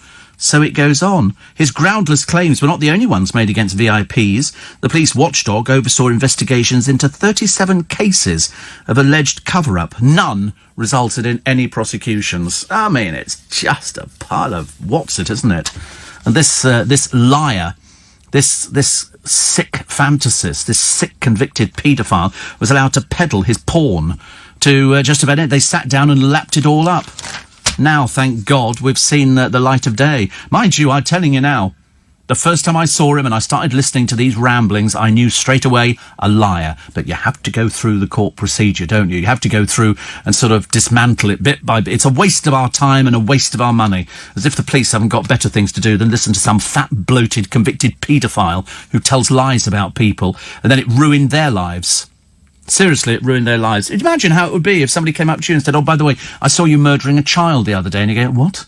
I saw you murdering a child. I'm going to the police to tell them I saw you murdering a child. And you go, I don't think so. Of course, the police, I mean, if it had been this particular police force, they'd have had you up, you know, in a cell, interrogated for ages and ages. But he was interviewed by police in January 2016. He's an ex-hospital manager. I mean, quite clear, this man. I mean, even as a child, he was a lying, spiteful person. He used lies and deceit to get his way, says his stepbrother. I mean, you don't have to look at him to realise that this is just ridiculous. And so with the compensation he got, he bought a cabin in Lapland. He bought up a luxury hut, paid for it with cash, which you gave to him. Well, the police gave to him via you. But the mum of a lad who was spied on by Carl Beach said of the paedophile, he's sick. He rigged up a camera to make footage of the boy using the toilet. He was the governor of 2 schools. That's why, because he was a paedophile. That's how he got his access to children. I mean, seriously, his time in prison, I'm assuming it's going to be very, very lengthy, since we wasted so much time on him, is going to be deeply unpleasant an experience. Perhaps as unpleasant as an experience as the one that he put people through, you know, by making these spurious allegations. Ridiculous. Boris says, save now for old age care. That seems like the wisest thing I've ever heard from anybody. Let's try and save up some money. People don't save money nowadays, do they? I mean, I don't know why we don't. Why don't we save money? Why don't we save money? I suppose because people say, listen, I work for it, I can spend it. And I would like to think you work for it, why not save it? Then you can get the benefit of it later in life. I'm eating blueberries this morning, by the way, just in case you were wondering. I'm trying to convince I'm trying to convince myself that blueberries are very good for me. Yeah. don't seem to have any joy bringing down the blood sugar levels, do they? I don't know why that's gone berserk this morning. I think possibly. Hang on.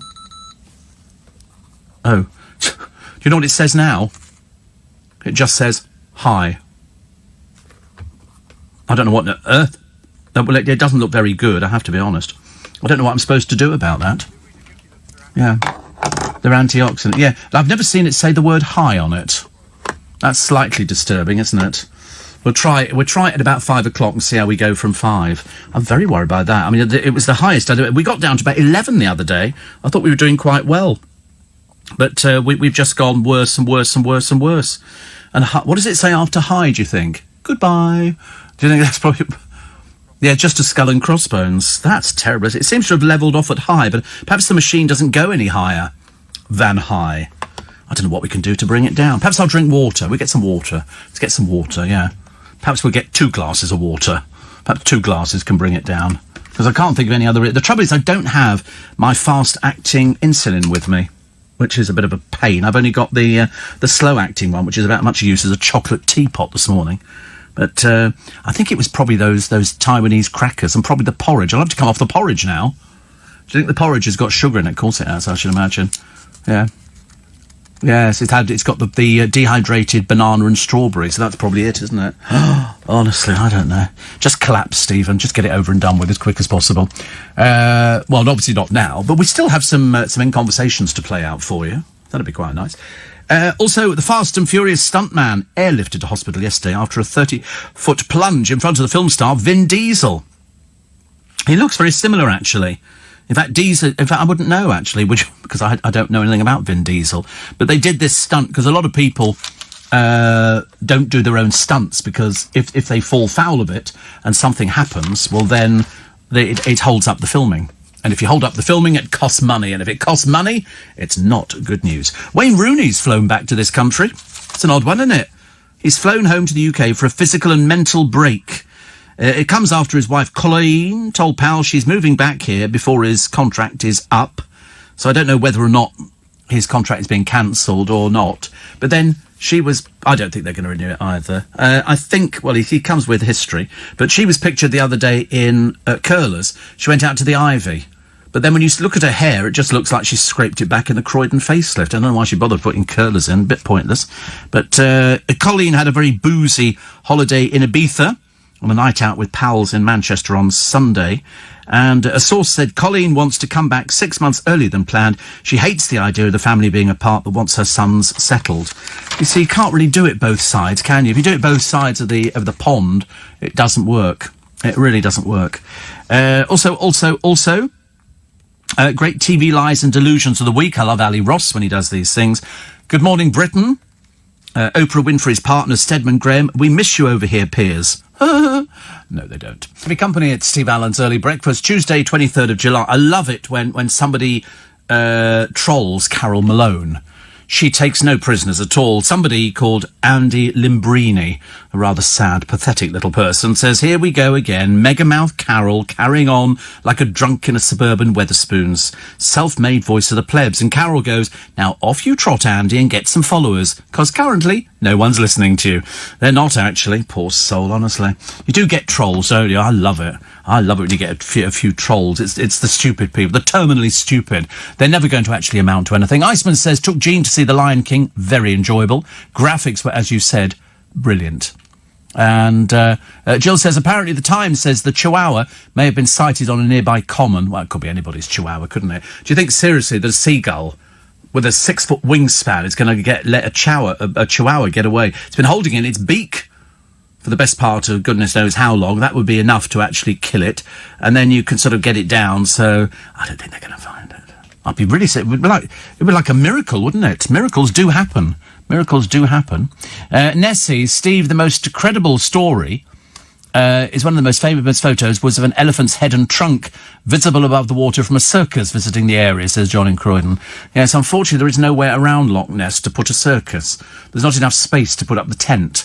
But it's just a good story. I mean, anything. Listen, it could be an elephant's trunk. They wouldn't take elephants in because the place where it was actually seen, it's too deep. Loch Ness is actually a lot deeper than people imagine. Elephants swim, as we know, but not in that murky mire. Not very good. Steve, part of the Spike, your show gives some laughs to start the day. I got one from a lady the other day whose husband died only a very short while ago, and she says, and I know this for a fact, that, you know, if you lose somebody, it's this time of the morning that's the worst time, isn't it? When you think, oh... I mean, I don't know how people cope with it, because I've not been in that situation, but I remember what my mother was like after my father died.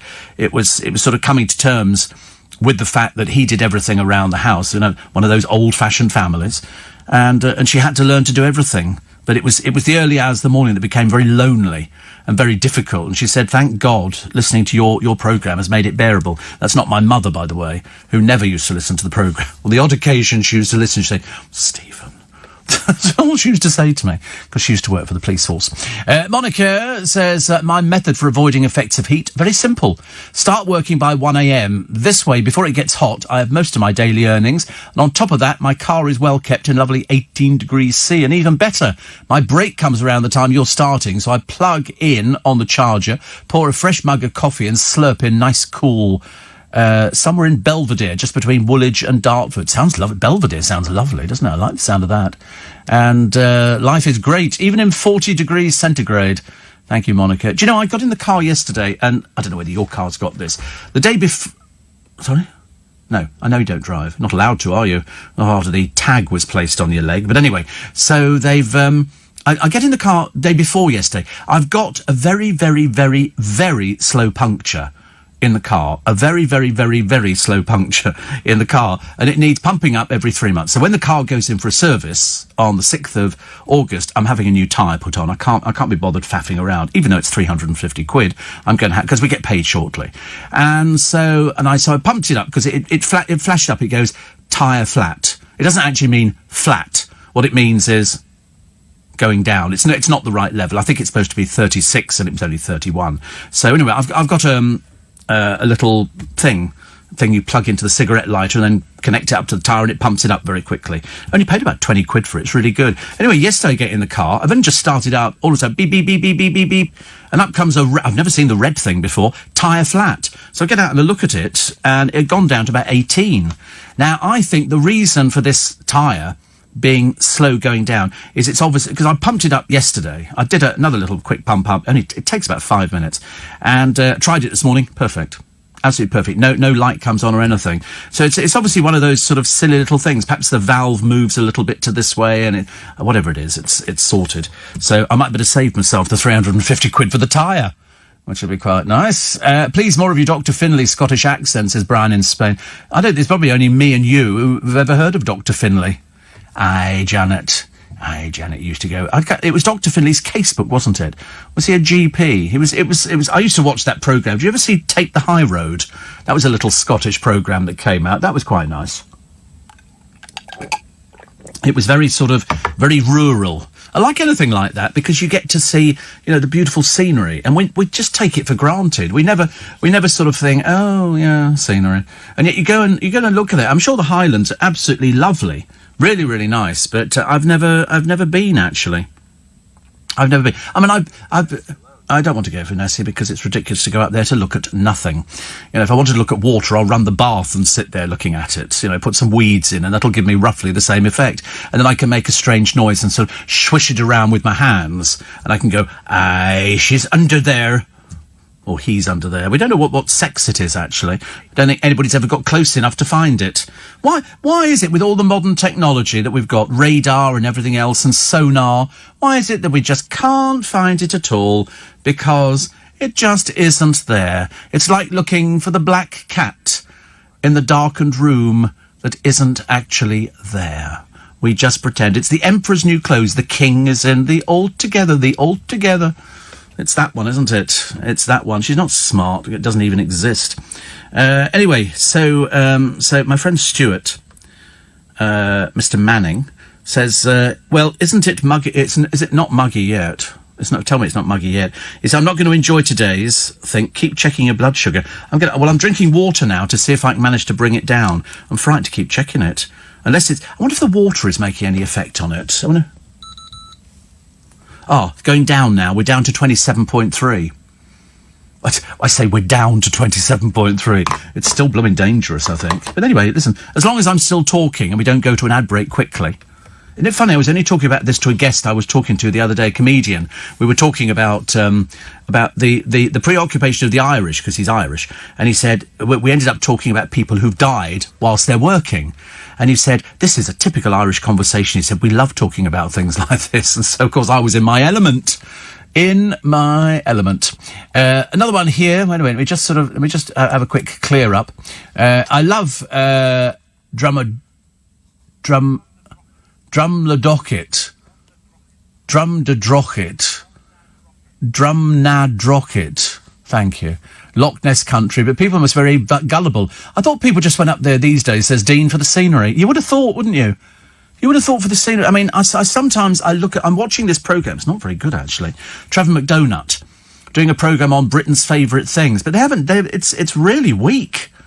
I mean, there's two presenters, and then all of a sudden Eamon Holmes popped his face up. I thought they must have said there's free food, and because he was there the other day. Actually, the camera caught him looking deeply uninterested. They had Phil Vickery, lovely Phil, doing a recipe, and Ruth gets really into the food and all the rest of it. I mean, she doesn't look as though she eats anything. And Eamon couldn't wait to start digging into the food before it came out there. Not a please, may I, thank you, or nothing. He shoved it in his gob, and you begin to think that's why you're the science. And he knows people say that about him because he's even mentioned it. So it's nothing new.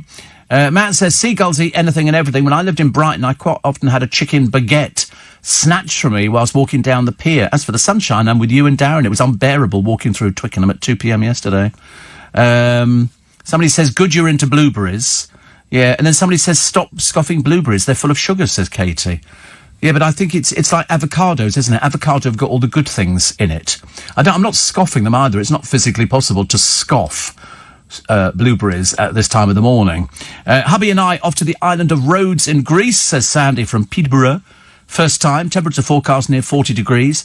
Can see going to spend most of the day in the swimming pool. Yeah, stay in the swimming pool. That's the only thing that you can do, isn't it? There is no way round this heat. Where you are, it's going to be very hot. For us, it's going to be hot. So what I'm going to do when I get back today, I'm going to water the baskets and water my next door neighbour's baskets as well. And then I'm going to retire. I'm going to stay in. I'm not going to do anything at all today. I might go out for a spin in the car because it's got it's not called air conditioning. What do they call it? Comfort cooling. It's called comfort. No, it's like sitting on an ice cube. Comfort cooling. I might go and get the car washed. No, that would be pointless, wouldn't it? Because the poor boys who have to wash the cars, they don't want to start doing cars in this heat. It's not great. High means it's over 20 mmOLs, Steve. Well, it's gone down now, so for that we should be eternally grateful. Believe you me, I'm very grateful. I don't like doing any sort of programmes where I'm not in control, as they say. Another one here. Wait a minute. Let me just push. Oh, so many of these texts and emails that are coming in. We will weave them all into the programme, provided they're fit, decent and legal. Optimist of the week. This is in Ali Ross's column. This is not just me. It says here, this morning chef Brian Turner. I don't know about you, Eamon, but when we have 3 chickens for Sunday lunch, there's always something left over. Left over, writes Ali Ross. Nope, you've lost him, Brian. Oh, and by the way, it's 4 chickens.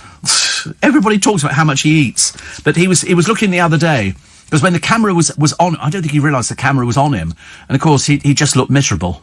He didn't look at all happy because I think he's probably the same as most people who eat too much and are carrying a lot of weight. It's a case of you wish that you could. Be like thin people. You get thin people and you think, why are you thin and I'm not thin?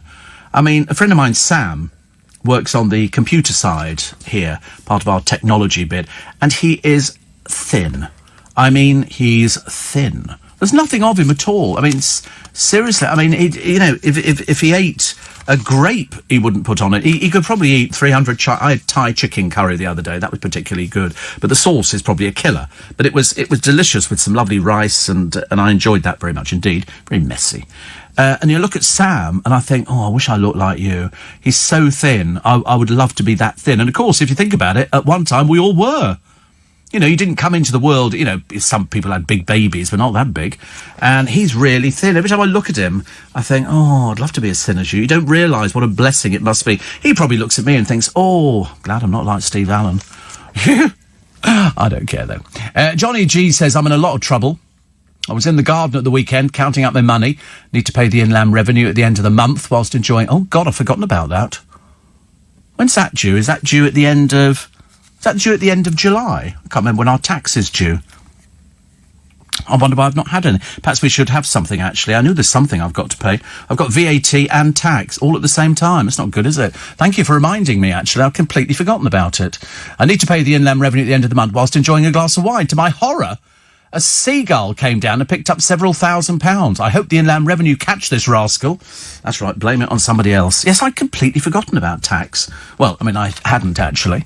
So, Inland Revenue, yeah, here we go. And I think we go at the end of July and the end of January, isn't it? January, the end of the... Because I've got the bit of paper somewhere, but I can't blooming find it now. I thought they actually send you a thing through saying, by the way, you owe this amount of money. But there's an additional payment deadline, the 30th of July, when you make advance payment towards your bill known as payments on account. You'll usually pay a penalty. If you're late, you can appeal against a penalty if you have a reasonable excuse. I was not well. I don't think it's going to be the reasonable excuse. But we shall be paying. It's not like we haven't got the money, because, as you know, I'm a very good boy. I save my money. We have to. I don't want to fall behind with anything like tax. I don't want to be like Katie Price, the failure businesswoman. Thank you very much indeed. Oh, delicious. I wonder if water makes a difference. We'll soon find out.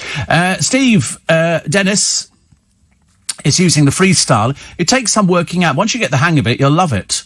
I'm on Toujeo slow-acting insulin, which is this one here. Yes, I've got the same one, actually. Exactly the same one. If you get that dose right down, should bring it down. Yeah, but that's only for overnight sleeping, isn't it? I've got a fast-acting one as well. I do 2 types. And the great thing is it takes only 5 minutes to work. Ask your doctor. I don't have a doctor for this. I have a doctor and I have a medical expert. But I'm also doing the Toujeo, and I probably do much more of this than you do.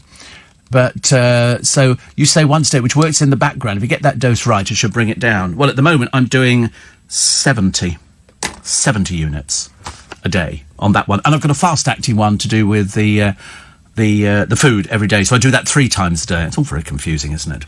All very confusing. But we don't mind. We don't mind. We're sort of happily sort of slogging on with it. Beckham's and their spin doctoring. It says here, the famous... Oh, wait a minute. Now I'll find the beginning of it because it's so hilarious. Dave and Victoria Beckham have treated their children to an incredible holiday in Miami, complete with pool parties, A-list celeb pals and karaoke. The A-list celebrities are Mark Antony and Eva Longoria. The pool party was just... They went to one of those water parks, which, of course, are absolutely rife around Florida. They say they splashed out on an epic trip to the city. An epic trip to the city? I mean, it's the biggest pile of rubbish you've ever read, really. And they say here, David's planning to launch his own football team next year. Yeah, let's believe it when we see it, shall we? And so Victoria posed with Romeo for the holiday. And they've shared their own personal snaps of the fun-packed family time they've been having. And apparently Victoria was belting out Beyonce's greatest hits. Unfortunately, Victoria can't sing. That's the only problem.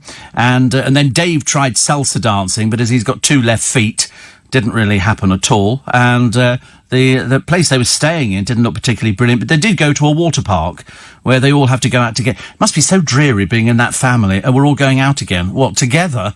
How embarrassing. It's going to backfire on them, as we all know. But Romeo went on one of the daring floor trap slides, which was great. And it's, you know, they all love it. Brooklyn remained at home in London, working as an intern. Well, I say working. Apparently he's the dumbest they've ever had. And so he didn't go.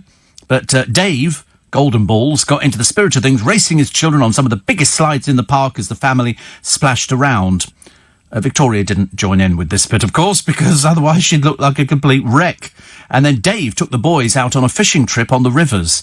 Looks like the sea, actually, to me, but never let it spoil it. And where they are, they've got a swimming pool, which looks like it's a shared one because it's a particularly big one, but there's no expense spared on this kind of thing. So they took pictures of themselves on the aeroplane, and also They were, what else? Oh, Victoria shared a sweet snap of her daughter Harper cuddling Santi, who is Eva Longoria's son, who's 13 months old.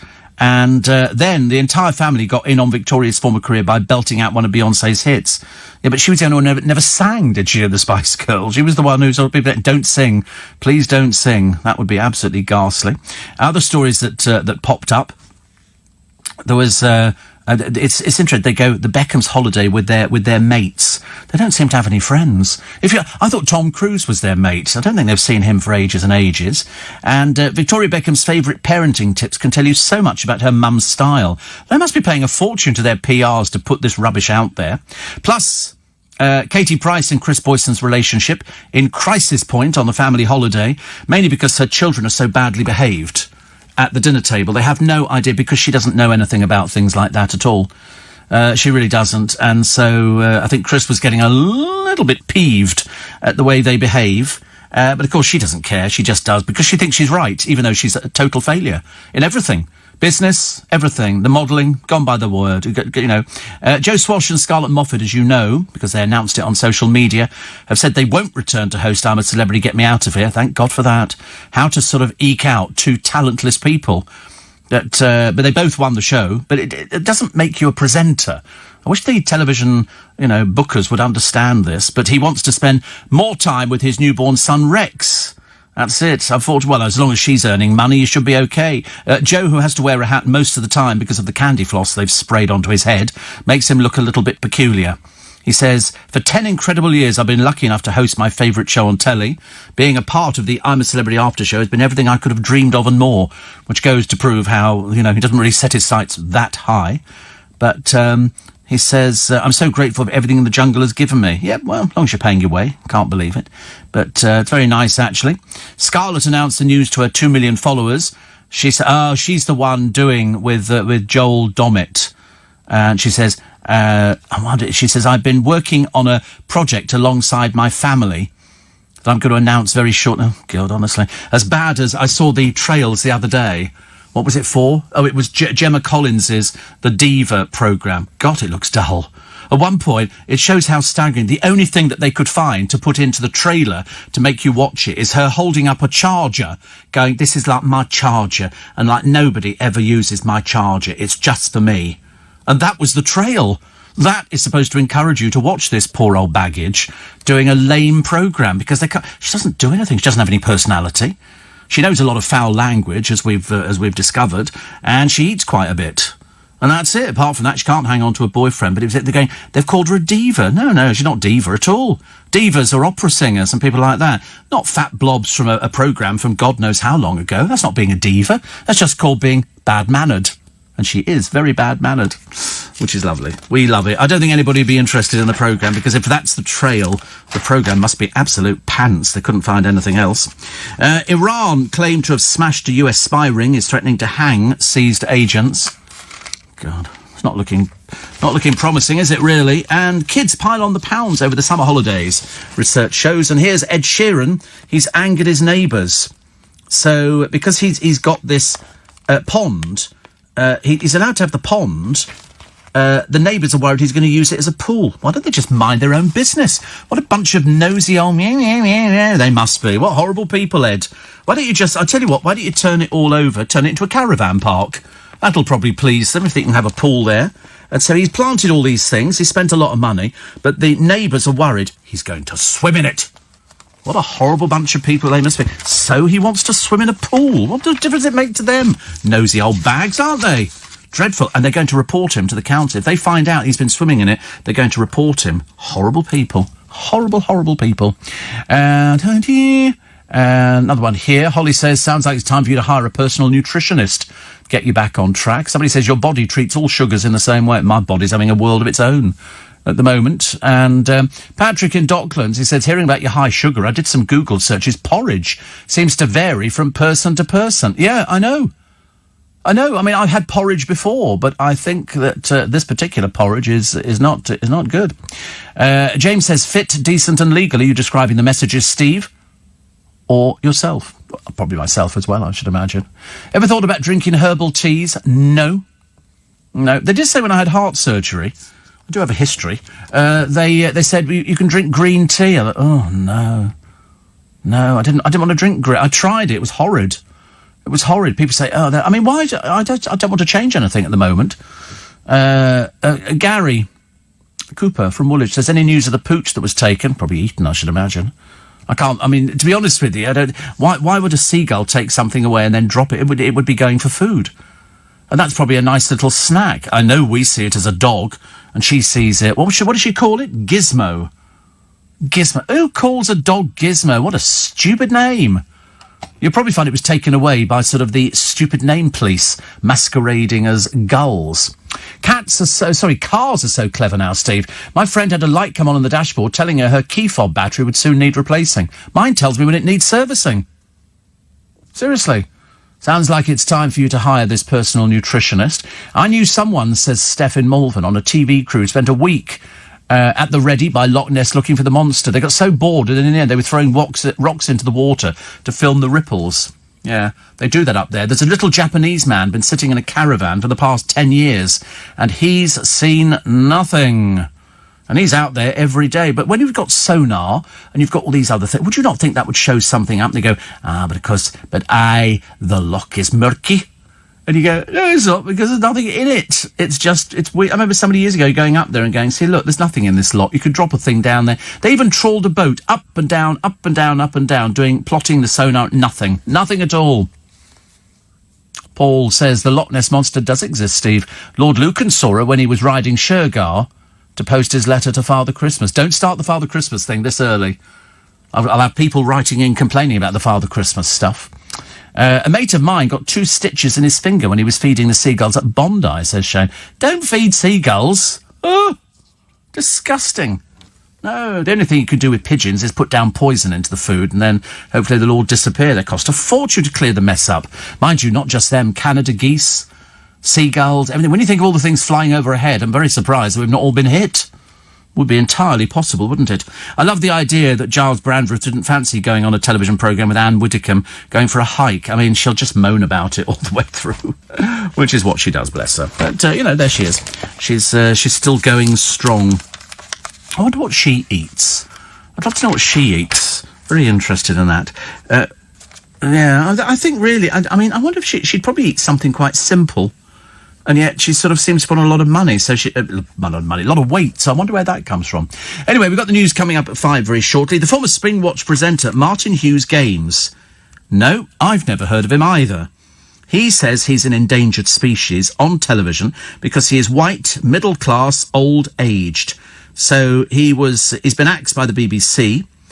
Days later, it appears there had been a change of heart by the BBC and he confirmed a return. But in 2018, he left for good after 12 years. Asked if he would return, if he could, he told the Radio Times, I think the Commissioner's grumpy with me because I'm white, middle-class, old-aged. I'm an endangered species. But he does miss Chris Packham and Michaela Strachan terribly. Oh, it's a shame, isn't it? The 3rd of July, it's Steve Allen's Early Breakfast. I've noticed, actually, there's 2 stories, actually. First of all, there's the story of that fantasist who made a mockery of justice, and we'll wait and see what the sentence is on that one, but I can't predict a very nice time in prison coming up for him.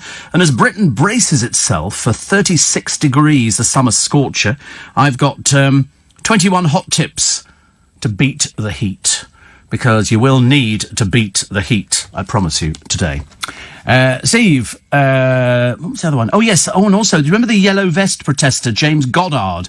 He's been banned from an area around Parliament. He was filmed hurling abuse at MP Anna Soubry, calling her a Nazi and a traitor. He's a rather simple little soul, not the brightest penny in the box. And he was sentenced to 8 weeks jail, suspended for a year. Also banned from contacting Change UK MP Miss Soubry in order to carry out 200 hours of unpaid work. He comes from Greater Manchester. He was ordered to pay Miss Soubry £200 plus 215 in costs. He had to pay £200 to a Lithuanian police officer after admitting a racially aggravated public order offence against him. He's quite clearly, poor little James Goddard, a deeply unpleasant, pathetic little person. But there you go, we like people like that. And there's a mum who is suing the NHS over the wrongful birth of her daughter after a doctor failed to spot part of her brain was missing during scans. This mum has said she would have terminated her pregnancy with the baby to prevent her suffering the crippling disabilities she now has to live with. Her child, who's now 4, will be in a wheelchair for the rest of her life, unable to laugh, and can just about smile. She was born with something called Aicardi syndrome, an extremely rare condition where the structure connecting the 2 spheres of the brain is missing or incomplete. So she's suing for compensation to help improve her daughter's quality of life. I mean, it's terrible, really, isn't it? That sort of, even now, in this day and age, of all the miracles that we've got and all the things that people can do to help people, we still get something like this, and it can still get lost and forgotten. Very sad. Also, we think tomorrow is going to be the day. That's where we discover who's going to be the next Prime Minister. I think we know, don't we? I mean, I think you'd have to be a little bit naive not to realise it's going to be Boris Johnson, but we have to wait until it goes through. However, 3 former Prime Ministers, 2 Labour and 1 Tory, are saying that he's not fit to be in number 10. Tony Blair, Gordon Brown, and particularly John Major made mistakes in Downing Street, but they were titans next to, they say, the Tory party's next residents of Downing Street. So, but how long would he remain there? How long do you think Boris Johnson will remain there? I have no idea. But we'll wait and see. The Mirror are going to jump on this one with as much grist as they can pull together. Incidentally, to beat the heat today, here's the big one for you ladies. Wear big pants. Big pants are the way forward. Because if you get some comfy Bridget Jones-style knickers in cotton, and gents, a heat wave is the only time boxers are acceptable with something over them. Wear a hat. Hats, very important. Invest in sunglasses, which block UV, otherwise you may be risking eye damage. You'll look cooler. Slap on the sun cream, which is better. Watch your wee. If you're getting enough water, your wee should be clear and pale. Doctors say drink 3 litres a day. 3 litres of water? Good grief. A salad keeps you cool as a cucumber. Watermelon, great for cooling you down too. Wear light, loose-fitting clothes. Put your fan behind a bowl of ice. As it melts, you'll get a cool waft. If you had a large floor fan, freeze bottles of water and stand them on a towel 2 feet in front of it. Sounds a bit naff, doesn't it, really? Sitting on a towel. Switch off light bulbs, computers and other appliances that all generate heat. Have a 99. Have a 99. That'll bring your temperature down, and the sugar content will relieve you of that sluggish feeling. You're not wearing shorts. Absolutely no. No, shorts are forbidden. Well, you might have to die then, but you're not wearing shorts. They are forbidden. It's in the rules. The rules say no. The rules say no shorts. It's but it could be important people who said you could. Well, you can wear shorts for Darren's show, but you're not wearing them on this one. You will bring in another pair of trousers and you will put those on after you've finished on the Darren show. I don't know why you think this is complicated. There is a standard which we are maintaining. Say all of a sudden the Queen decides to visit, or Prince Charles or something like that, and there's you sitting in a pair of shorts like you're on a beach in Ibiza. No. You will be properly attired at all times, okay?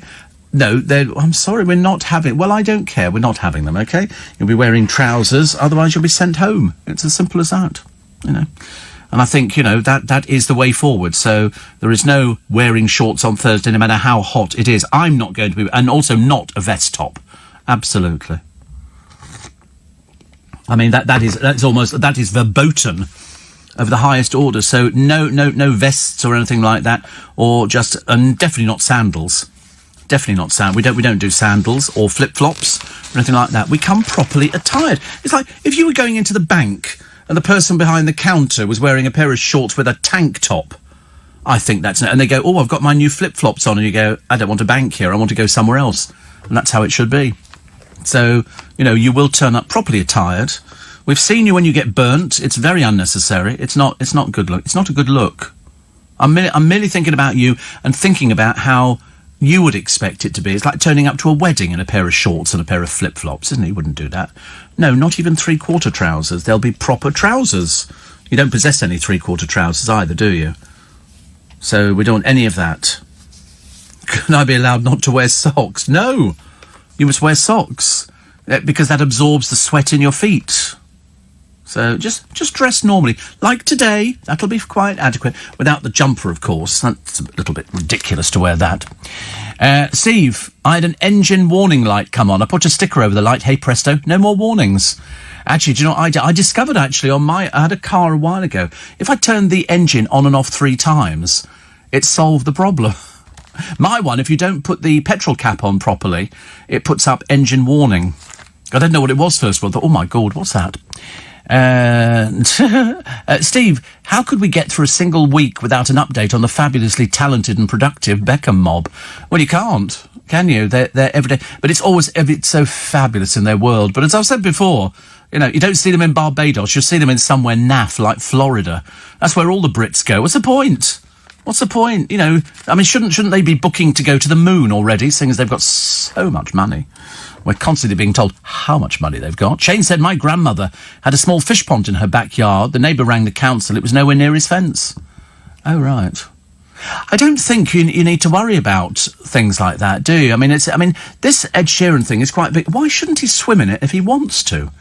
Do you need some sort of ruling or something to say, oh, you can swim, you can't swim? His neighbours sound disgusting. They really do. See, that seagull probably swallowed the dog whole.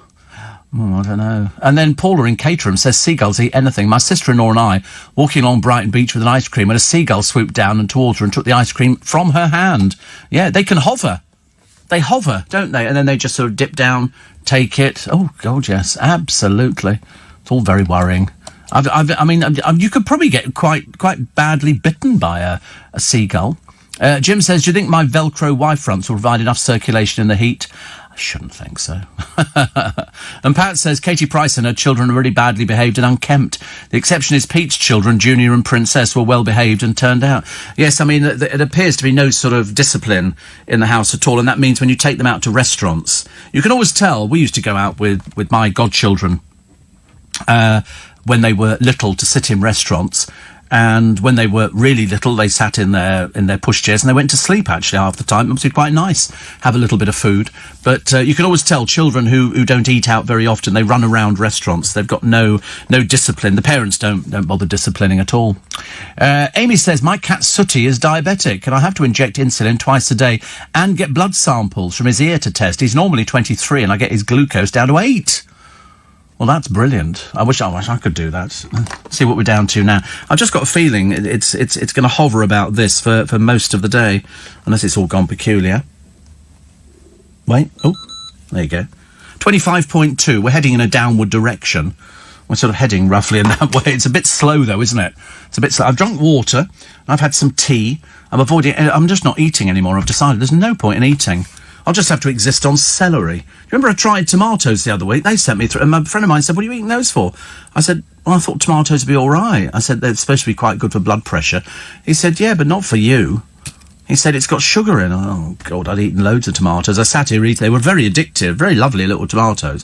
So everything I'm eating, I'm eating what am I left with? I'll eat the table in the studio. That'd be quite nice. You probably find there's calories in Formica or something like that. Perhaps I would think well, I'm not going to eat, obviously, the whole thing in my mouth in one go, am I? I'm going to chop it up into small pieces. Well, I don't know.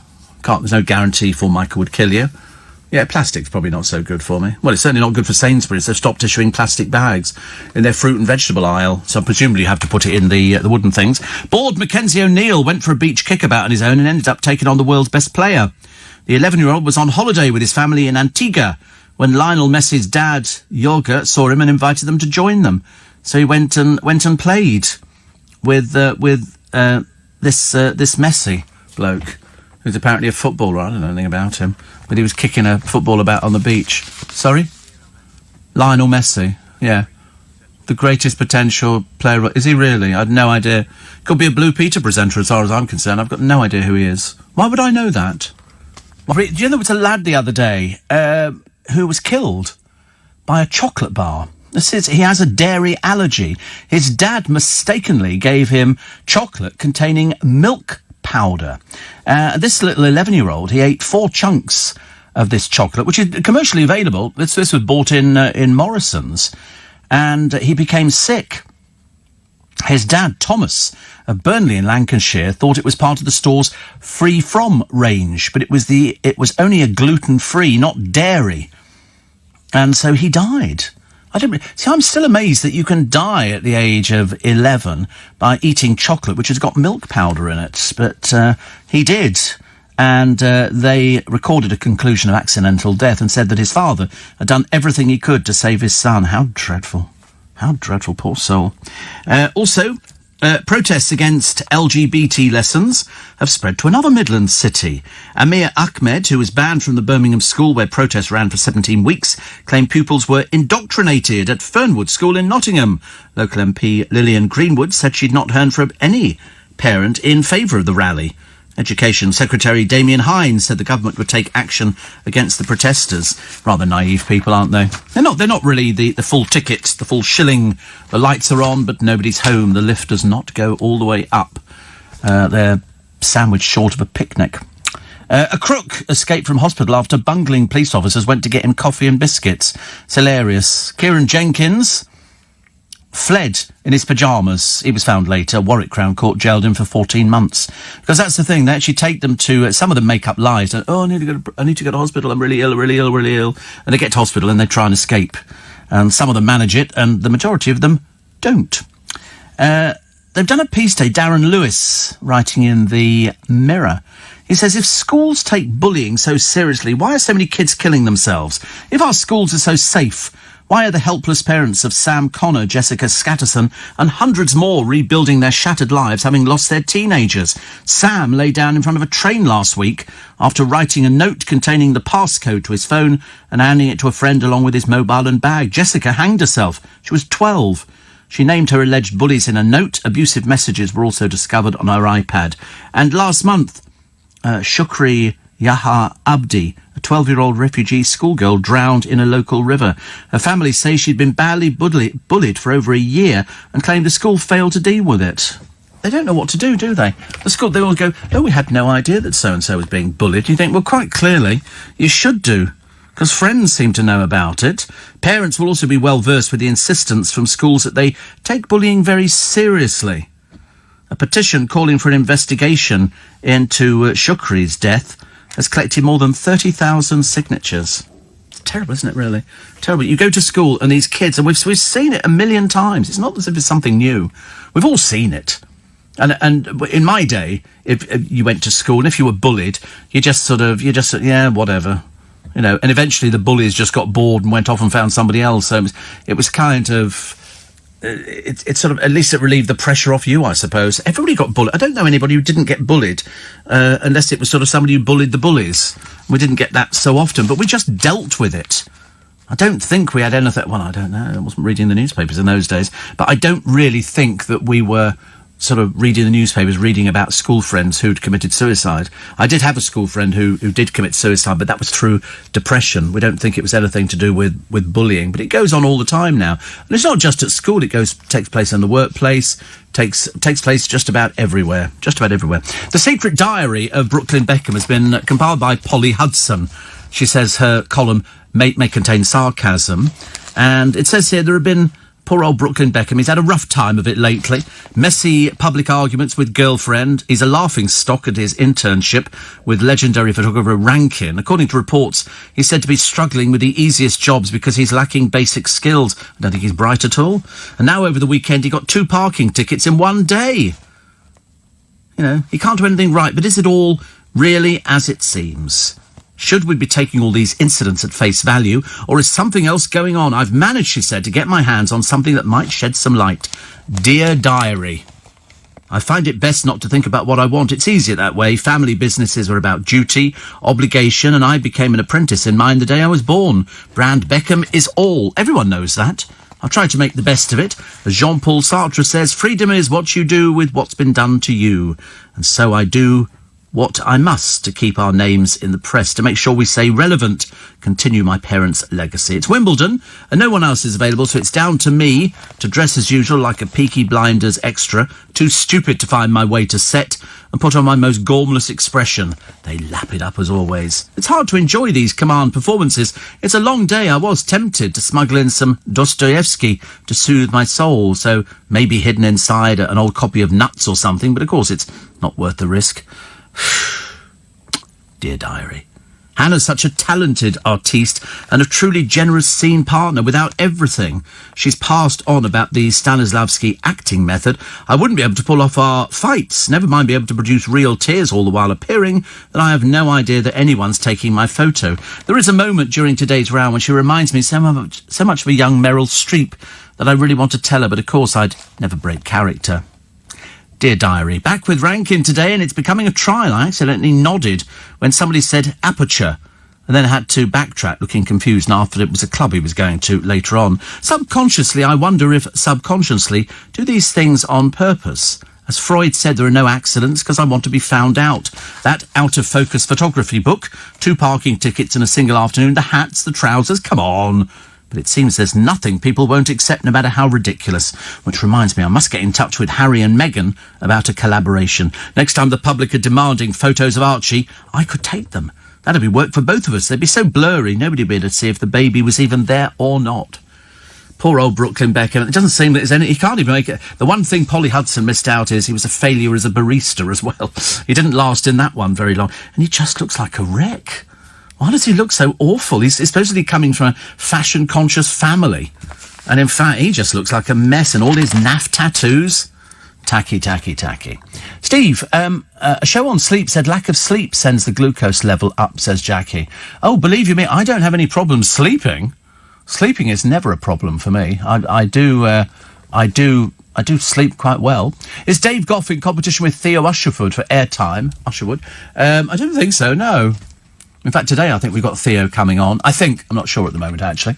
Steve, I've just heard the Beckhams are parting with Mark Anthony. Let me tell you, they're punching way above their weight if Mark was there. He's a multi-million selling artist all across South America and the USA. Well, they've never mentioned him before. It was always Tom Cruise.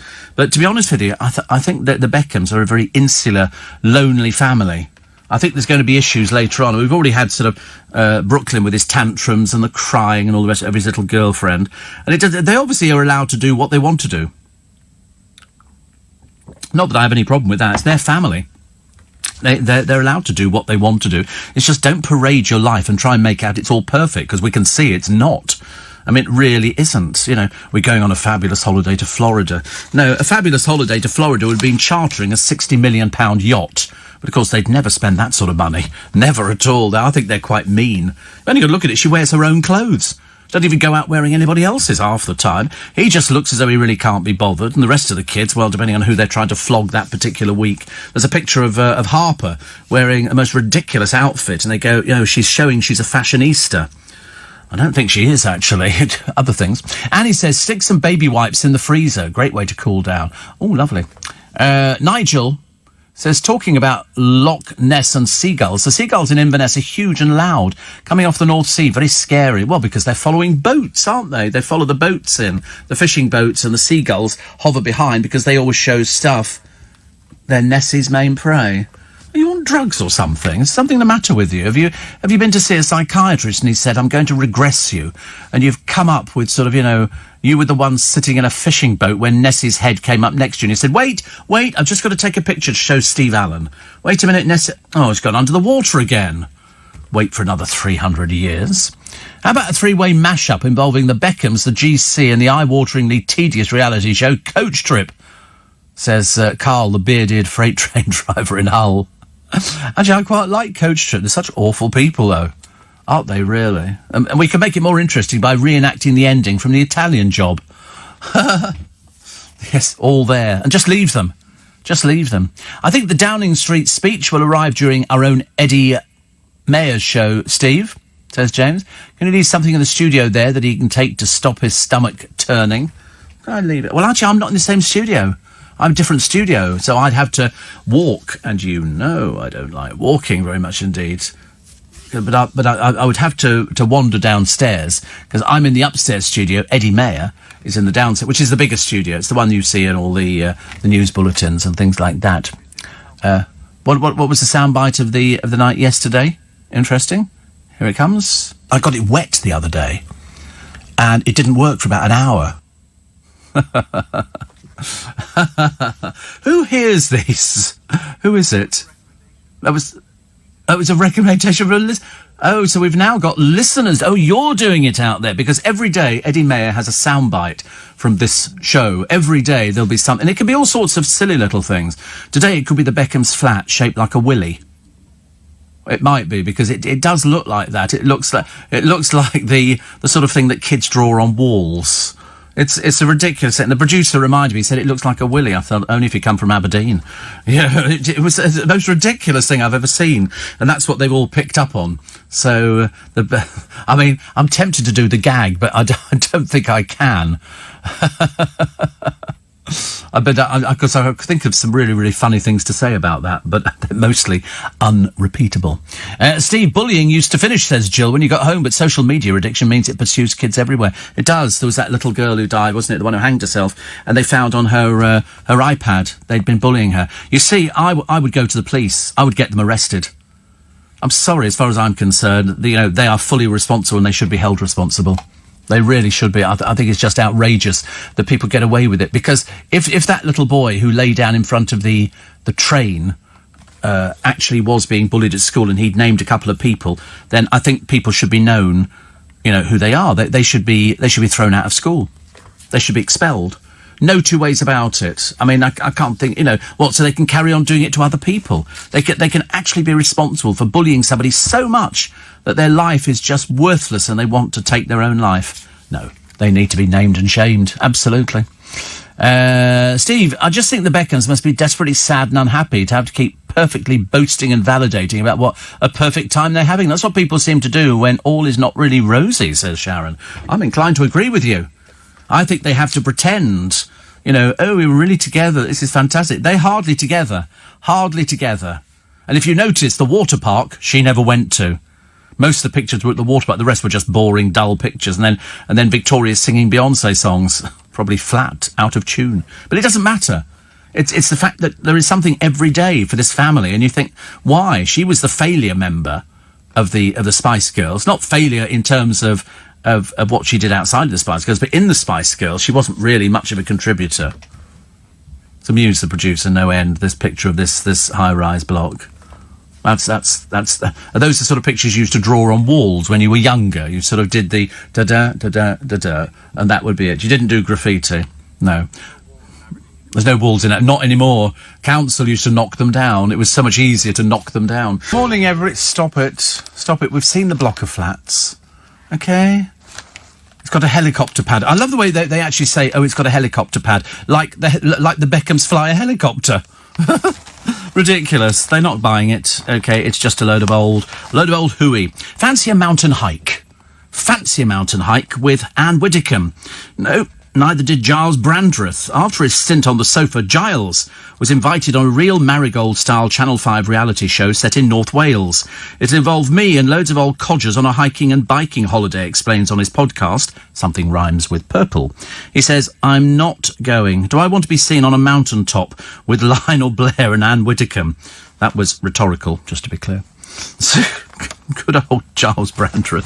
How funny. But they all get this. It's amazing, actually. But I say that they had this Trevor McDonagh programme on the other day with sort of famous places in this country. At one point, he went up to see the clock face of Big Ben. Big Ben being the bell, by the way, inside, in case you weren't aware of it. And at the moment, it's shrouded in scaffolding. Apparently 455 tons of the stuff. But I couldn't help thinking that when he was up there looking at it, he was standing. There was nothing holding him in. There was no emergency ropes around him. And I kept thinking, if that scaffolding collapsed, and that's all I kept thinking of. I was watching him standing up there, right at the top, just by one of the clock faces, because the rule is you've got to have one clock face showing.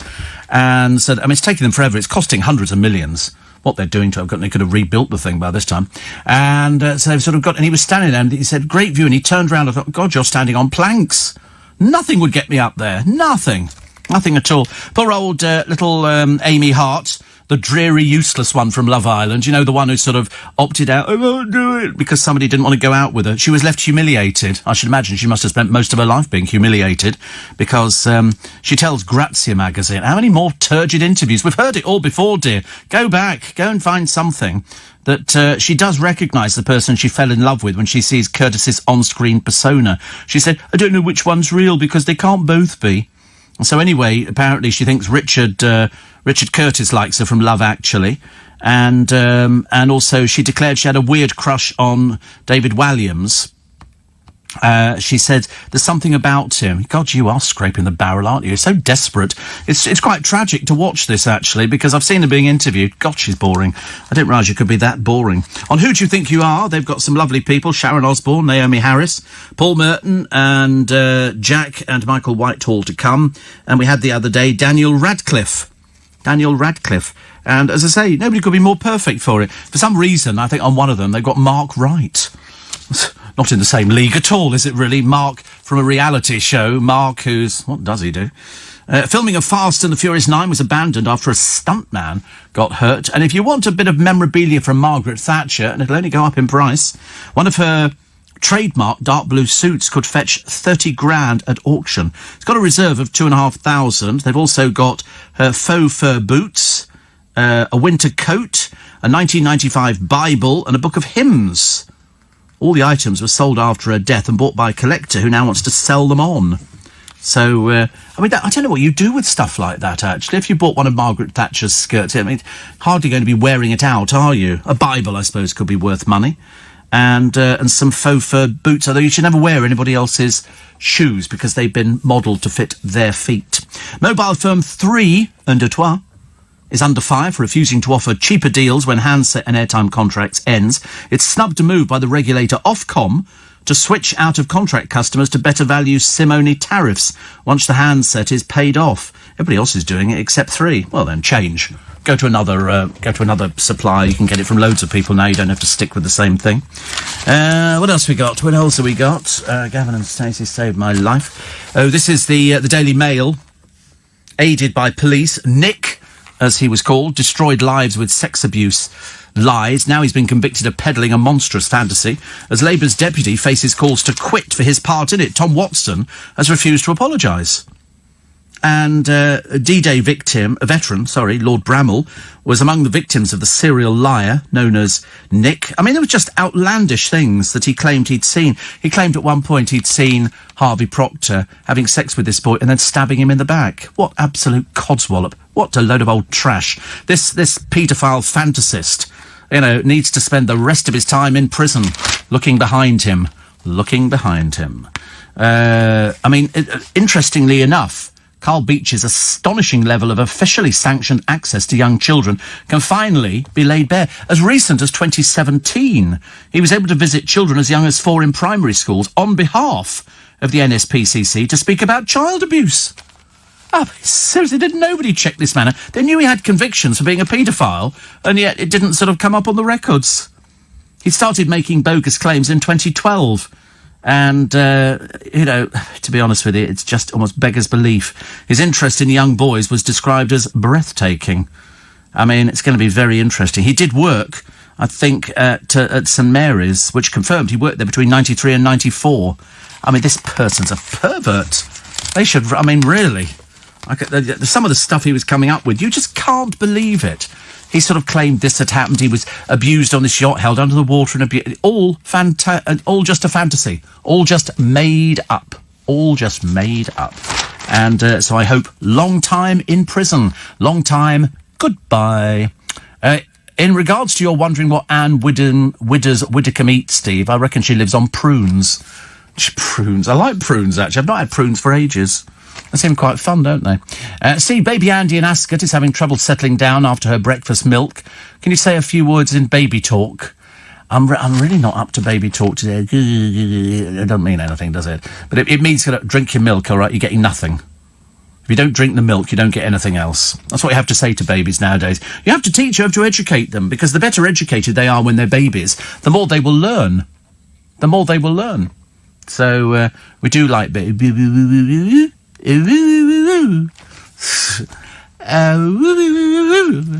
See, baby smiling now. It's either that or wind. Yeah, I think that is that the clip. Oh dear, honestly, I don't want to fall into that trap of deliberately doing something on the programme that then turns into a clip on young Eddie Mayer's show. Should we do a straight politics show? What, here? What, in the morning? Between 4 and 7? Are you mad? Certainly not. I'd rather do buildings shaped like willies for an hour. Because there must be quite a few of them, mustn't there? Don't you think so? I mean, I should imagine so. I mean, that one is particular. Perhaps they don't get the gag.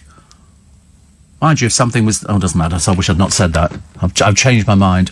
Steve, I had the same problem with my tyre losing air over a month or two. After replacing the tyre, it still kept losing air, so I removed the valve cap, put some fairy liquid and water mix on the valve, and sure enough, bubbles started forming. Yeah, that's what I think it is.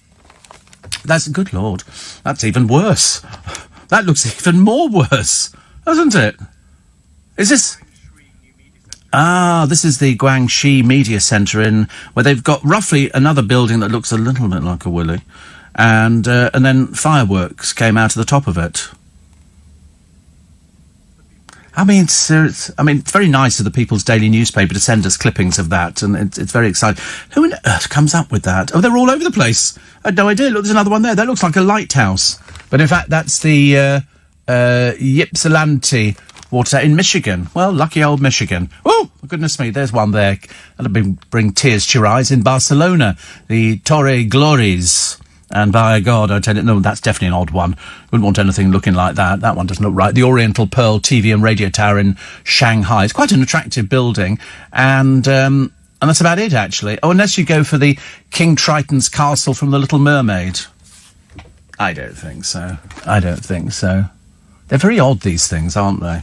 Very odd. He's had a very sheltered life. Started, in Aberdeen. They said, oh, I can't believe it. Oh, let's go and get national. Let's go and get... Oh, good Lord.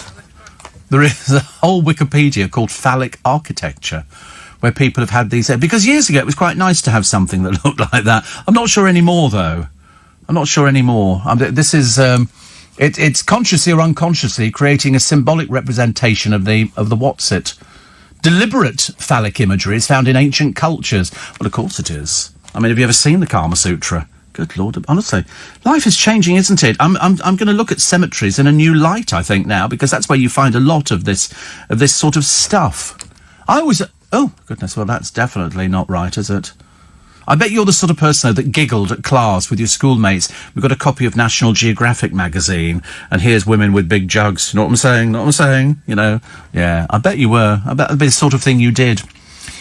Steve, we've done Baby Andy, haven't we? And Boris and 17.4, and it's possible more people now wouldn't want somebody like you in the cabinet, says Nick. I don't get this one. I think you'll find Boris and 17.4. Oh, Brexiteers, and it's possible more people now wouldn't want somebody like you in the cabinet. Is that me? Why would they not want somebody like me? Of course they would, Nick. They certainly wouldn't want anybody like you. That's a fact. Look at you, you're baldy with glasses. Nobody's interested in you, pal. You wouldn't get voted in at all. I'd be voted in like a shot. Absolutely like a shot. Also, Wetherspoons. You know what they've called time on at Wetherspoons? Receipts. They've decided, in an effort to save paper, they're not going to do it. I mean, to be honest with you, I think they might start this thing, let's send it to your phone. And I'm thinking, don't give them your phone number.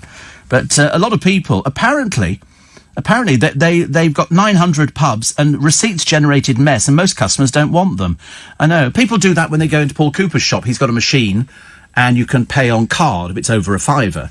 And 9 out of 10 times they always say, did you want a receipt? And people say, no, I don't. Because you don't need it. You don't need it. You can check your records when you get the things back from the bank, can't you? It can't be that difficult, goodness sake. Armed guards, the stalk ship and the showing off of captives. This is Iran guilty of state piracy. They don't think so, of course. They don't think so.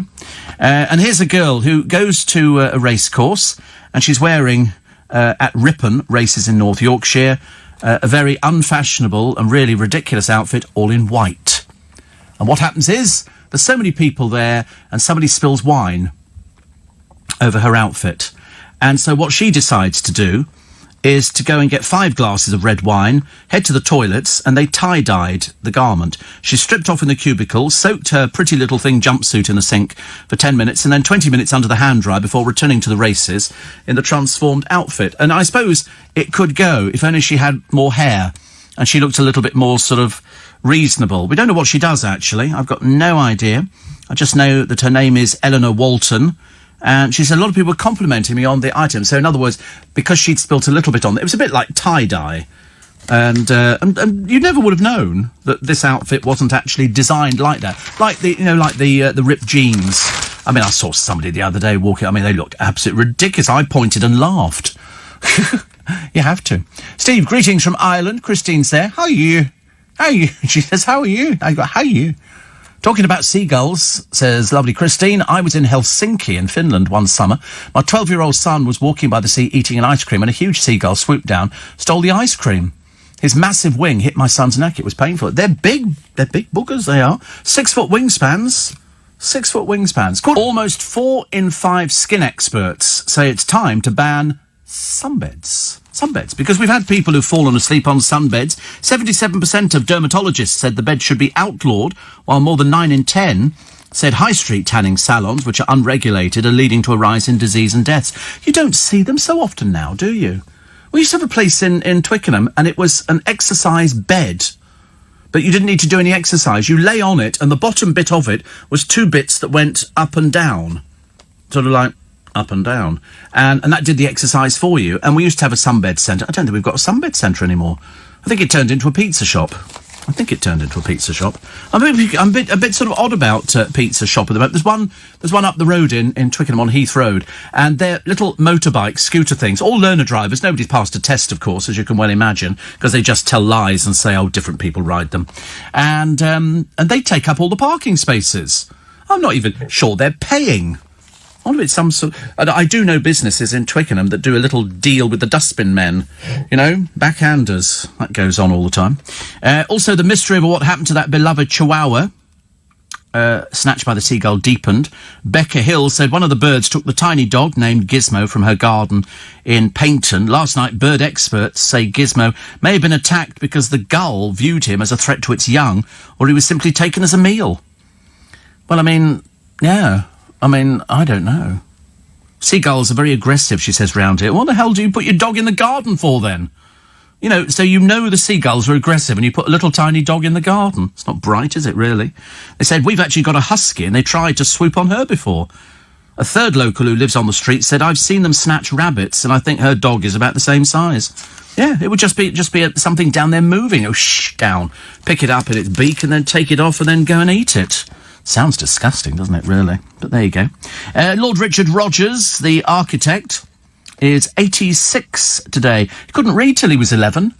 Going to prove it's no handicap at all. Michael Foot was born on this day in 1913, died, 9 years ago now. Good Lord.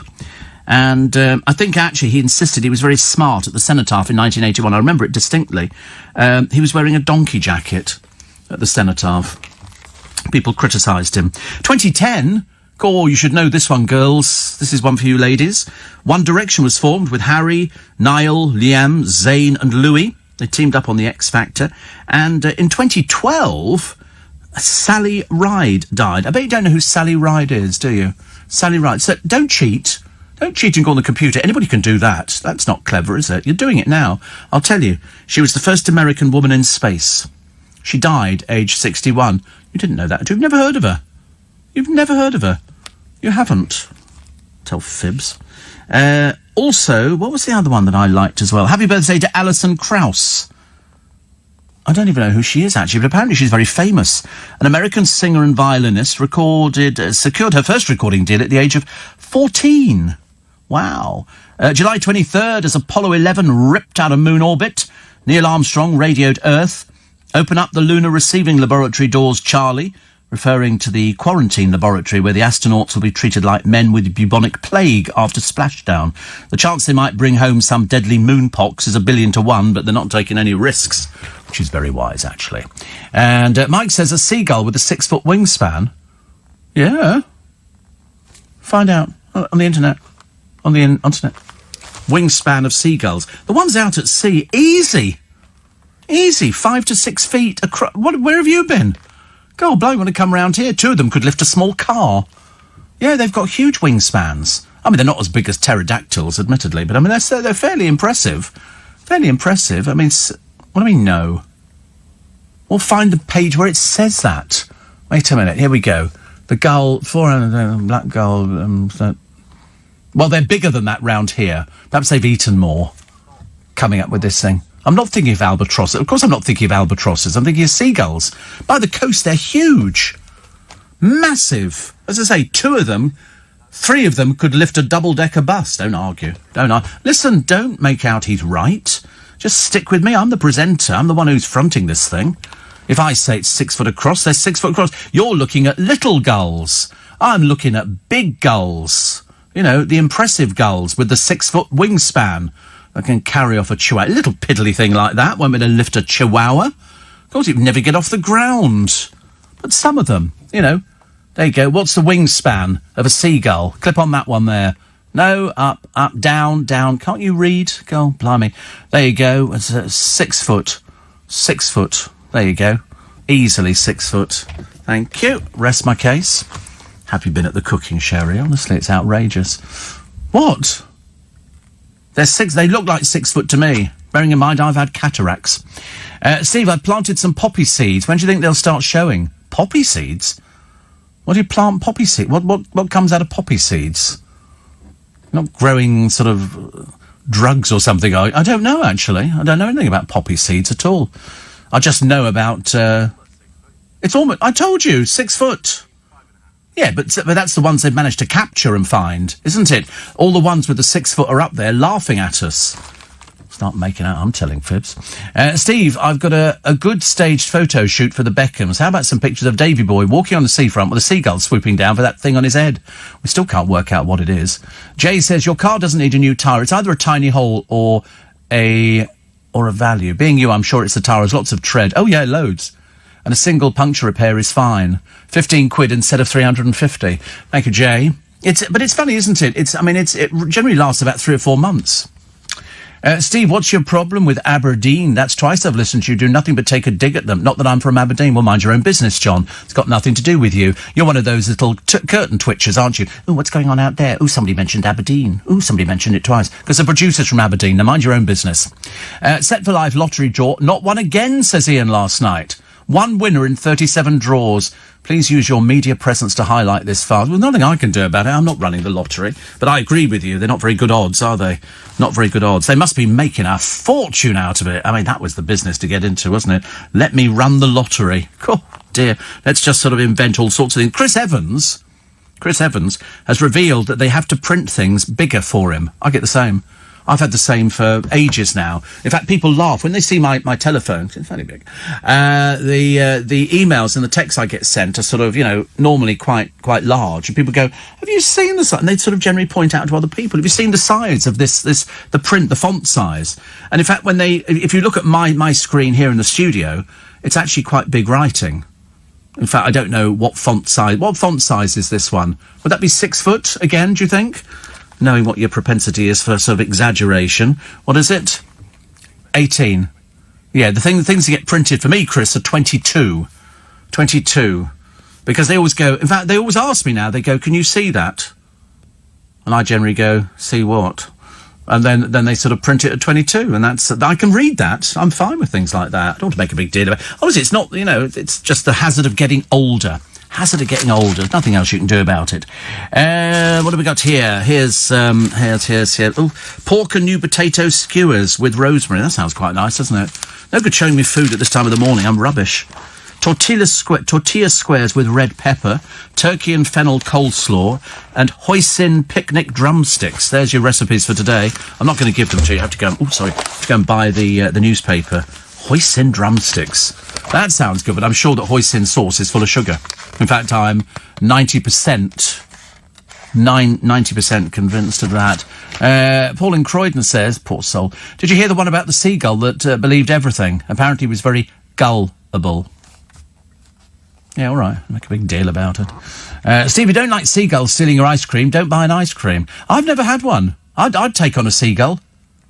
Seriously. Seriously. They're called herring gulls. They're the big gulls that can eat a horse, says Martin. Told you. 8 foot wingspan. There you go. Sometimes 12.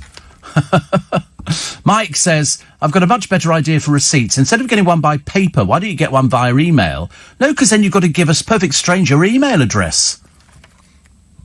So like the Apple Store, for example, if you have a problem, all you need to do is give them your email address. Simple. I did a thing the other day when I wanted to print off an old VAT thing, something I'd filed, and so I went on to it, and it said, to prove it was me, they send you a code to your so I've got 2 codes. I've got the number that I've got for my thing, which is 12 numbers. Then I've got my password, and then it says, just to prove it's you, we're going to send you this code number to your telephone. And they send it immediately. It's all automated. And then you type in that code, and then it will give you the information, so then it knows it's you. It's very quick. Very nice. Aberdeen John again. You're not in Aberdeen. Stop trying to maintain you're in Aberdeen. Mind your own business. Dreadful, honestly. Why do people interfere with something? The reason he doesn't like Aberdeen is because he doesn't want to live there anymore. That's where Mrs. Woman comes from, but we don't bother with the place the rest of the time. They're very lucky to get a mention. Nobody else mentions them on a regular basis. I've single-handedly put them on the map. You know, Darren's from Aberdeen. What does he mention Aberdeen for? Why does Darren... Oh, he's from very similar or far... He's very nearby. Well, that's ridiculous. It's like me saying, oh, by the way, Richmond. You know, as if I lived there. I don't live there. I live in Twickenham. Aberdeen's nicer than Richmond. Are you serious? I've seen a picture of Aberdeen. God, blimey. The Granite City. What a dreadful...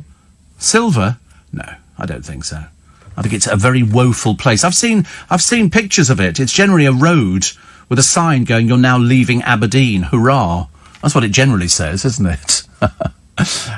Steve, when I moved to the Wirral, I came across a deceased gull in the curb. Huge. I thought it was an albatross, says Jenny. See? 6 to 8 foot across these things are. They're huge. Absolutely enormous. 4 of them could lift you up and take you away. I wish they blooming well would. 6 today is going to be hot. When I say hot, I mean, the trouble is I don't like to emphasise too much, just in case tomorrow morning we all sit here and you all start writing in going, actually, it wasn't quite as hot. Because yesterday I thought was very miserable. I thought yesterday was a very overcast day, but I still watered everything. So today, if you've got baskets and stuff like that, remember to do that. Do it now. Do it now. I know it seems ridiculous. It's 6 o'clock in the blooming morning, but do it now. If you're elderly, you know, and you've got elderly people next door, make sure you shouldn't sit outside in this sort of weather. It's really not good for you. I mean, I shall be, once I've got all my stuff done today, I'm gonna get some food in, and then I shall stay in, and I'll have the fan just wafting backwards and forwards. Yeah, they're still there. And then I shall stay in. There's no chance that I'm going to be sort of sitting outside in this. If, of course, you have to go about your daily work, just make sure you put sunscreen on. It's going to be, they say unbearable, but I'm erring on the side of caution and saying, just follow some simple rules. If you're going on a train or you're going on a bus, take a little bottle of water with you. You can buy little bottles of water. In fact, if you go to places like Iceland, they'll do a case of it for like £1. I mean, it's just cheap. Unless, of course, you're one of those people who like drinking out the tap. I, sadly, am not somebody who likes drinking out of the tap. I don't know why. I've just got this thing about tap water. I'd rather drink bottled water. I like to think it's better for me. So anyway, so that you should do. Don't let your dogs go outside. Apart from the seagulls with the 6-foot wingspans, you know, the things that you see in sort of Scooby-Doo and stuff like that. And also, it can be very bad in the heat for dogs. They dehydrate badly. I saw a seagull swoop down to get a sausage dog, then a bread roll, so technically it was kind of a hot dog, says Ian. Thank you. They'll eat anything. And they've learned. I told you I was sitting on a train and there was a pigeon walking up and down the train carriage on Sunday. And then just the train set off, it jumped off the train. It obviously knows where the food is, because people drop food, because people eat food on trains. I've been known to eat food on trains. Steve, why don't you bring the seagulls around here to get rid of the pigeons? Says Shane. Have you seen, was it a David Attenborough documentary? Yes, it was. And he was showing you on this place, it was like Puffin Island. And these puffins launched themselves from the cliffs and then sort of bounce along all over the place. But then there's the fishing eagles that literally pluck puffins out of the air. The little puffins go flap, flap, flap, flap, flap, flap, flap, flap, like that, and the eagle just go, got it. And it's a meal for, mind you, there's millions of them. Still not very nice, is it, if you were the one targeted? Steve says, Brian in Gloucester, could be the tyre sidewall. The seal gets broken if the tyre's pushed against a curb, for example.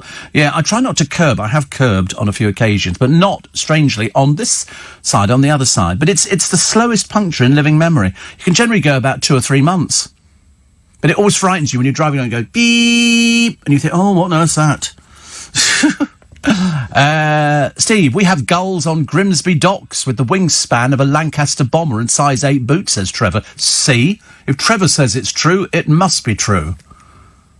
Wingspan of a Lancaster bomber. I'm trying to think how big they are. That sounds... They do say, though, that we underestimated the size of pterodactyls.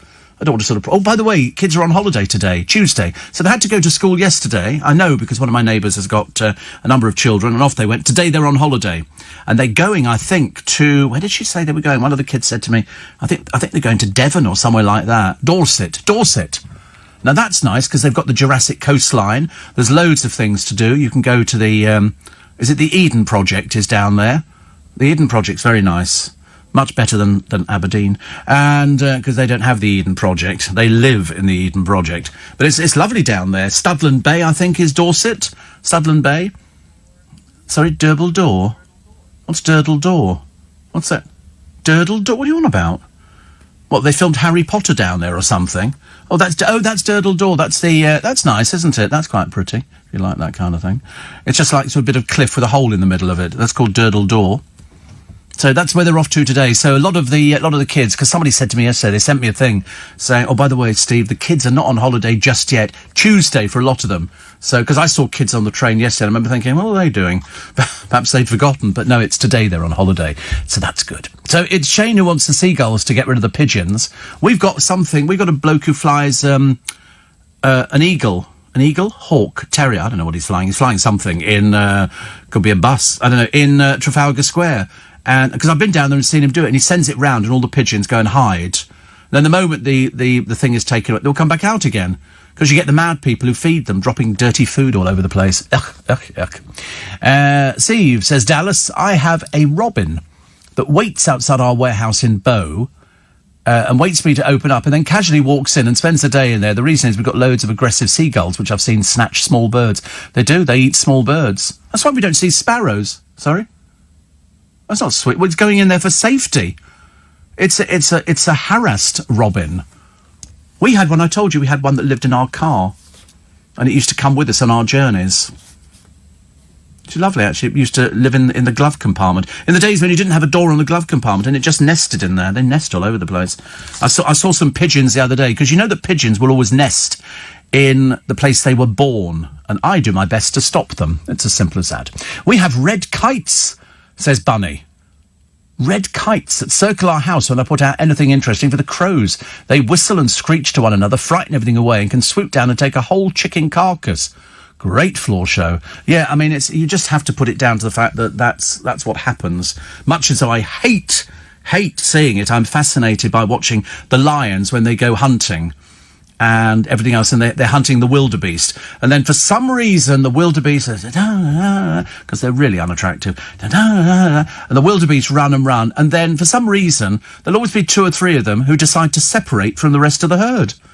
And you can't understand them. Where are you going? I'm just going off to the right. Don't! Get back to the left, that's with the herd. No, I'm going to the right. And the lions are going, easy lunch. And then you get the standoff. You get the little calf, the little wildebeest, and then you get sort of mama, and both can be a meal.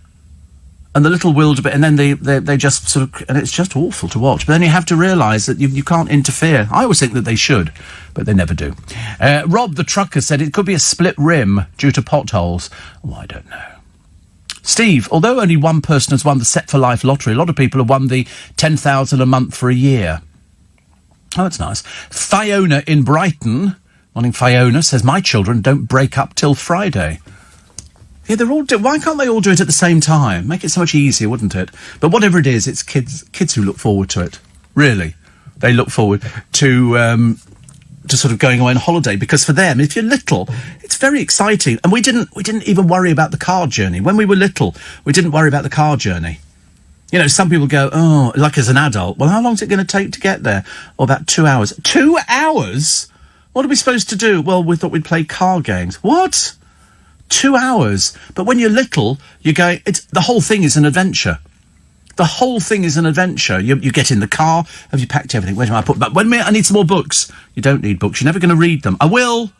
No, you won't. You won't read them. I'm taking a beach ball. Listen, we buy one down there, okay? You don't need a beach ball. What about bucket and spade? Well, you know, no, let's not bother taking it. We'll get them down there. And that's what you did. And we got there. And you always went downhill to the seaside. I don't know why. They were always built down on the cove and down there. And in Bournemouth, you go in and you know that you're in Bournemouth. You know you're in Bournemouth because they've got roundabouts full of flowers, and there'll be a floral clock somewhere. And then it goes, welcome to Bournemouth in flowers. And you go down the hill, and then we used to say, we'd sit in the back of the car and go, the sea! Like we'd never seen the sea before. The sea, we could see the sea. My father would think, yes. Well, that's where we're going. We're going down, we could see the sea. And you couldn't wait, could you, to actually get out of wherever you were staying. In our case, it was a caravan site. And we couldn't wait to actually get down to the sea. It was so... Can we go now? No, we've got to put the caravan up first. You have to wind up the legs and all the rest of it. And then you go to the bit... And that was just so... And that was the start of your holiday. Let's go and build a sandcastle. Let's not. Let's go and bury Grandma. OK, that's a good one. That's a good one. Let's go bury Grandma. So you dig a hole in the sand and then you bury Grandma and then spend the next 2 days trying to find where you buried the poor soul. But no, it's wonderful. Going away on holiday is great. When you're little, when you're old, you become a bit more cynical about it, as you can tell. At Welling in Kent, Dave says, we got about 50 parakeets in our garden. I beat you on that one, mate. 20,000 we've got. 20,000 parakeets. Green and yellow. They think that they escaped some years ago, 2 of them, from the making of the African Queen down in Isleworth at the studios there, and they've just reproduced, and, I mean, I think they look lovely. People who have them in a garden hate them because they eat the bark off the trees. But, I mean, to see them coming over as dusk falls is quite exciting, quite exciting. I like parakeets far better than I like pigeons. Pigeons I couldn't care less what happens to, and crows, we've got loads of crows round our way. Steve, I live in Weymouth. And if we leave the kitchen door open, a gull walks in, each from the cat's dish. Try keeping the doors closed. Although they'd probably use the cat flaps, wouldn't they? The Eden Project's in Cornwall, so it's humid in the rainforest dome, probably be unbearable today. And also, Kew Gardens. They've got the big greenhouses there. And one of them, I didn't see it last time, I have to find it next time round. And it's all bamboos. It's like a Japanese house and all these bamboos around it. And I love bamboo, but it gets out of hand and gets a bit messy. Ian in Warwick says, what do you call a man with a seagull on his head? If you seriously think we're doing that on this programme that deals with Brexit, Boris and Ed Davey and all these other people whose names might feature prominently or not in the newspapers over the next few days. Cliff is the answer, by the way. Cliff, OK? Let's give you that one now in case you're going, I know what the answer is, Steve. That's a very old joke. It is a very old joke. And still to come, 98 degrees Fahrenheit. So I don't want to read stories of you all having been taken to hospital, thank you, tomorrow morning. I'd quite like to think that we live to fight another day. Me especially, with my blood sugars. Oh, blimey, honestly. I wonder if it's going to be affected by the heat. I don't know, actually. Well, I'm staying in anyway, so once I've done my stuff, I shall phone my... Mrs. Woman who does my money for me to say we need to pay some tax. Not your Mrs. Woman, my Mrs. Woman. My Mrs. Woman does paying my tax bills. I just tell her how much it is, and she transfers the money to HMRC. I'm so happy to pay them. Everybody, welcome to Tuesday. Welcome to It's Going to Be Hot. Welcome to How Do We Keep Cool? Answer bottle of water. The trains will be a nightmare. I feel so sorry for anybody coming into town on trains. Also, summer holidays could be ruined. British Airways pilots voted to strike. Next month, though, in a pay dispute, members of the British Airline Pilots Association have backed action by more than 9-1 on a turnout of 90%. High turnout. And BA will try to seek an injunction to stop it happening. But if people want to... I wouldn't mind, but they do earn quite a bit of money, pilots. It's not like they're sort of poorly paid. It'd be like sort of MPs going on strike. It's not as far-fetched as we think, is it, really? Who knows what's going to happen this week? I had my very bad cataracts fixed last week. Certainly does change your life. Took 15 minutes, and the NHS staff were wonderful, says Tina. I know, can't complain about it. But the people now, it's the most requested operation. The most requested operation. Niall says, I wish the school holidays could be staggered, Steve, across the country to avoid the mad crush of the whole country trying to get off on holiday at the same time. I know. It is a bit of a pain, isn't it, really? I don't mind, because once they've all left, you know you've got either a week or 2 weeks of perfect bliss and silence. And somebody says, I've seen your hanging baskets. My mum would love them. Yeah, it's a lot of watering. Well, it will be today. Diabetics like you must drink lots of water so you don't get dehydrated. Well, I'm drinking it, just trying to get the numbers down. Numbers are terrible this morning. Really, about the worst. I don't think I've never seen anything on the meter that says high. I'm hoping there's a fault. But I don't think there is, because I've got the thing still fixed into I've got this thing fitted because I'm so bad at pricking my finger to sort of squeeze blood. Sometimes you get blood out, sometimes you don't. And so I'm quite desperate not to do that. So they've fitted this disc to my arm, which is glued on, and then with tape over the top of it, and then I put something else over the top of it as well. And it's got a needle in the back of it, and it sticks in your arm, so you're permanently monitoring. And all you have to do is you're given this little freestyle Libra machine, and then you just wave it over the disc, and it gives you your reading. And this morning it was terrible. So listen, we go. There you go. And it says 20.5. Now 20.5, it's great. We've managed to bring it down from just the word high. But so we're heading in the right direction. I don't know if it's the water that's doing it or something else. It's a pain, whatever it is. Anyway, so I trust you well. Somebody else says it wasn't that long ago when people lay out in the sun on a hot day, drank as much as they wanted and ate whatever they felt like. Amazingly, most people were happier and lifespan wasn't that different, so long as you didn't smoke, says Bill. The trouble is, everybody smoked. Every time you turned on a British film and you went to see one at the cinema, everybody was smoking in the cinema, everybody was smoking up on the screen, everybody was smoking. I told you years ago when you could smoke on aeroplanes, and that seems like a distant memory. It was absolutely amazing. You could get on, which one did we go on? Was it Italian Air? Air Italia, Alitalia, one of them. And I remember the door to the pilot's thing swung open, and the pilot's got a cigarette on. The stewardess has got a cigarette on. You know, in the days when you could smoke on aircraft. Now, of course, you can't. You can't smoke anywhere. You have to go and stand outside. It's like being a leper. The birthday prince and an heir dog, Prince George, wished a happy birthday yesterday by the Irish Guards wolfhound mascot called Domhnall. And you see one of the little children, little Amy, looking at the daughter. Sorry, not Amy, it's Charlotte, looking at the dog thinking, you're bigger than I am, because Irish wolfhounds are huge, but they're lovely. Must need a lot of looking after. The Prince of Wales and the Duchess of Cornwall joining the King and Queen of the Zulus at an agricultural show the other day. On the 140th anniversary of the Anglo-Zulu War, the meeting took place at the 100th Royal Welsh Show in Wales, which Charles, it's only because I can't pronounce the place. I just had to say Wales, so much easier. Sarah Ferguson, always one for a party, isn't she? Party girl, Sarah Ferguson. Not much work, Sarah Ferguson. Parents at a loss as a special needs school is to close. This is Crossley Manor. Privately run, they told families weeks before the end of the summer term it does not have enough pupils to continue. And one lady is heartbroken because it's left her 11-year-old son, Christopher, frantic with worry. She said, we thought he'd be there until 19. But they don't have enough pupils. Employees felt abandoned. Parents were beside themselves with worry. But the Department of Education said it had no power to intervene at all. It was set up by Elysium Healthcare, a company funded by private equity firm BC Partners. Fees of $35,000 a year are typically paid by the local authority. It's a shame, isn't it, really, when you get sort of somewhere that seems to do so much good, and then they go, well, we can't afford to run it anymore because we don't have the facilities. We don't have enough people.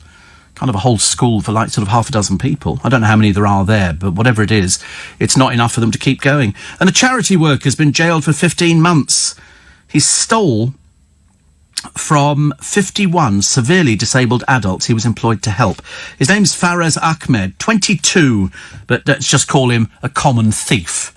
He targeted extremely vulnerable people with physical disabilities over 2 years as a finance assistant at the Rossendale Trust in Cheshire. How much money did he nick? More than £50,000 he stole. And the home has got, the charity has got 6 homes caring for 70 adults. They say he stole £51,730. The residents all got their money back, reimbursed.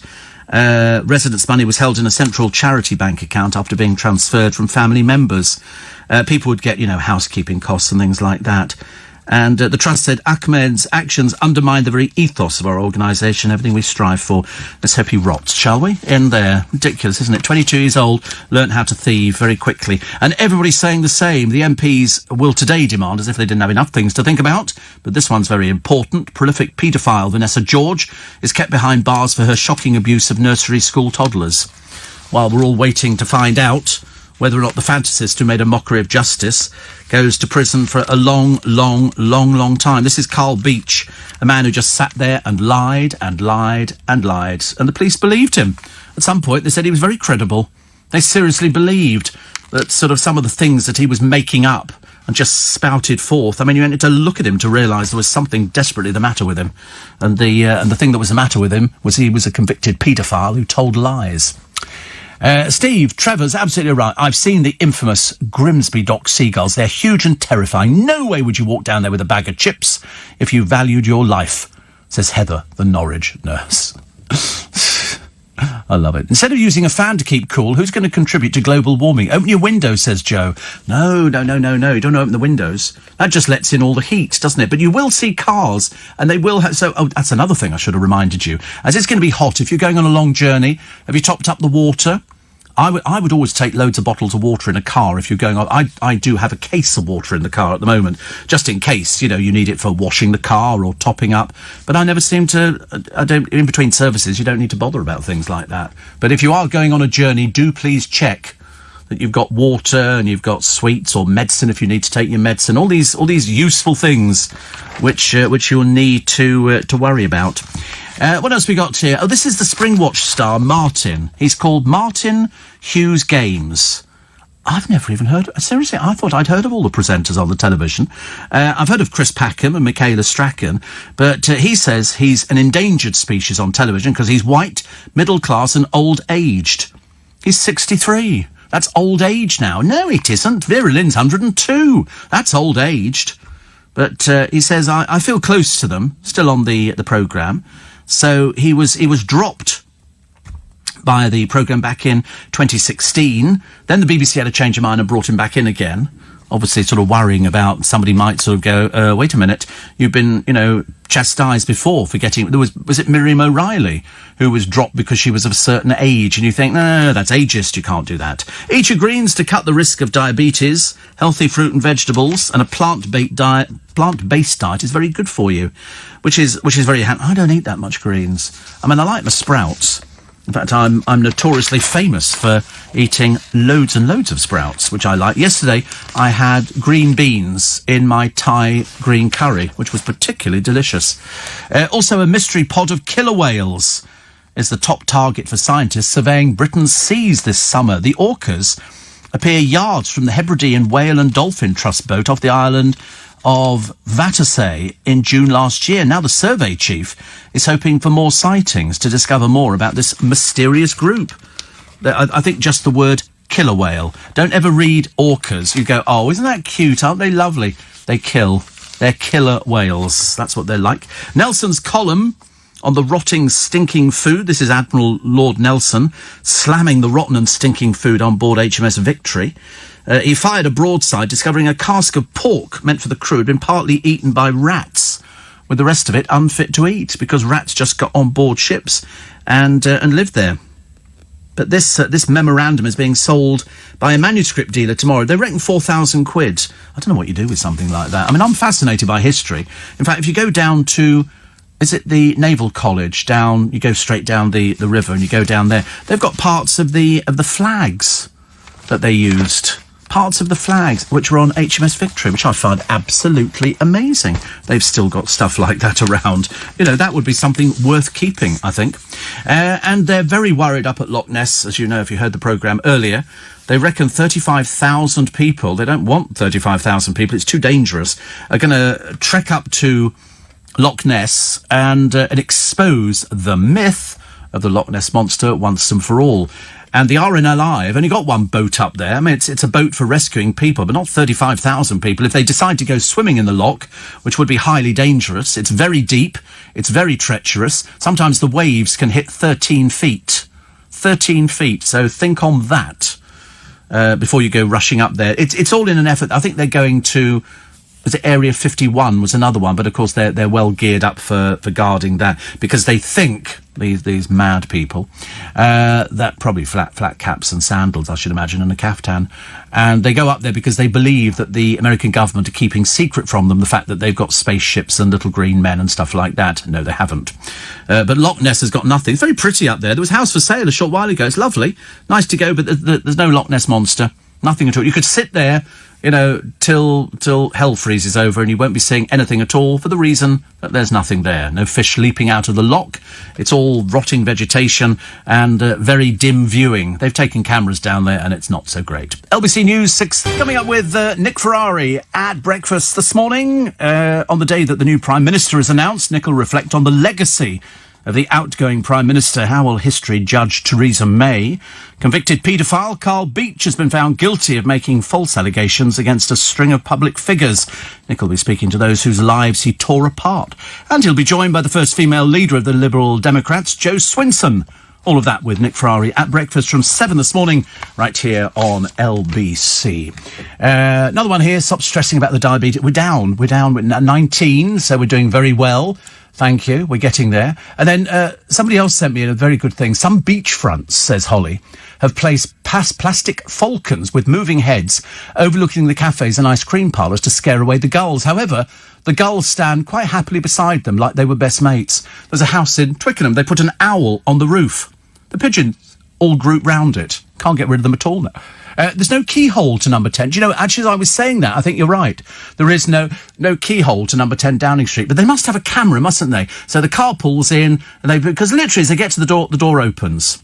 It's like a TARDIS. Have you ever been inside? Huge. In the 1980s, Steve, my doctor smoked in his surgery, and when I was a kid, the dentist would give me a lollipop if I was good during the checkup.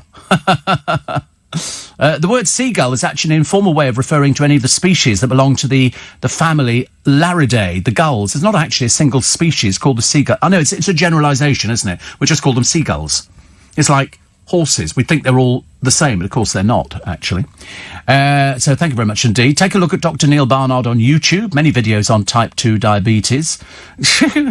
Somebody says about your venom towards birds. Hilarious, I know. The only good pigeon is a dead pigeon. That's the good news about them. And of course, totally legal to feed them. Totally legal in Trafalgar Square, which is what I said. So you do what you like. The Daily Mail today, D-Day for Boris. Today he's set for number 10, so he can emulate his hero Churchill and turn Brexit into his finest hour. Aided by the police, Nick destroyed lives with sex abuse lies. Now he's been convicted of peddling a monstrous fantasy. It's cost millions.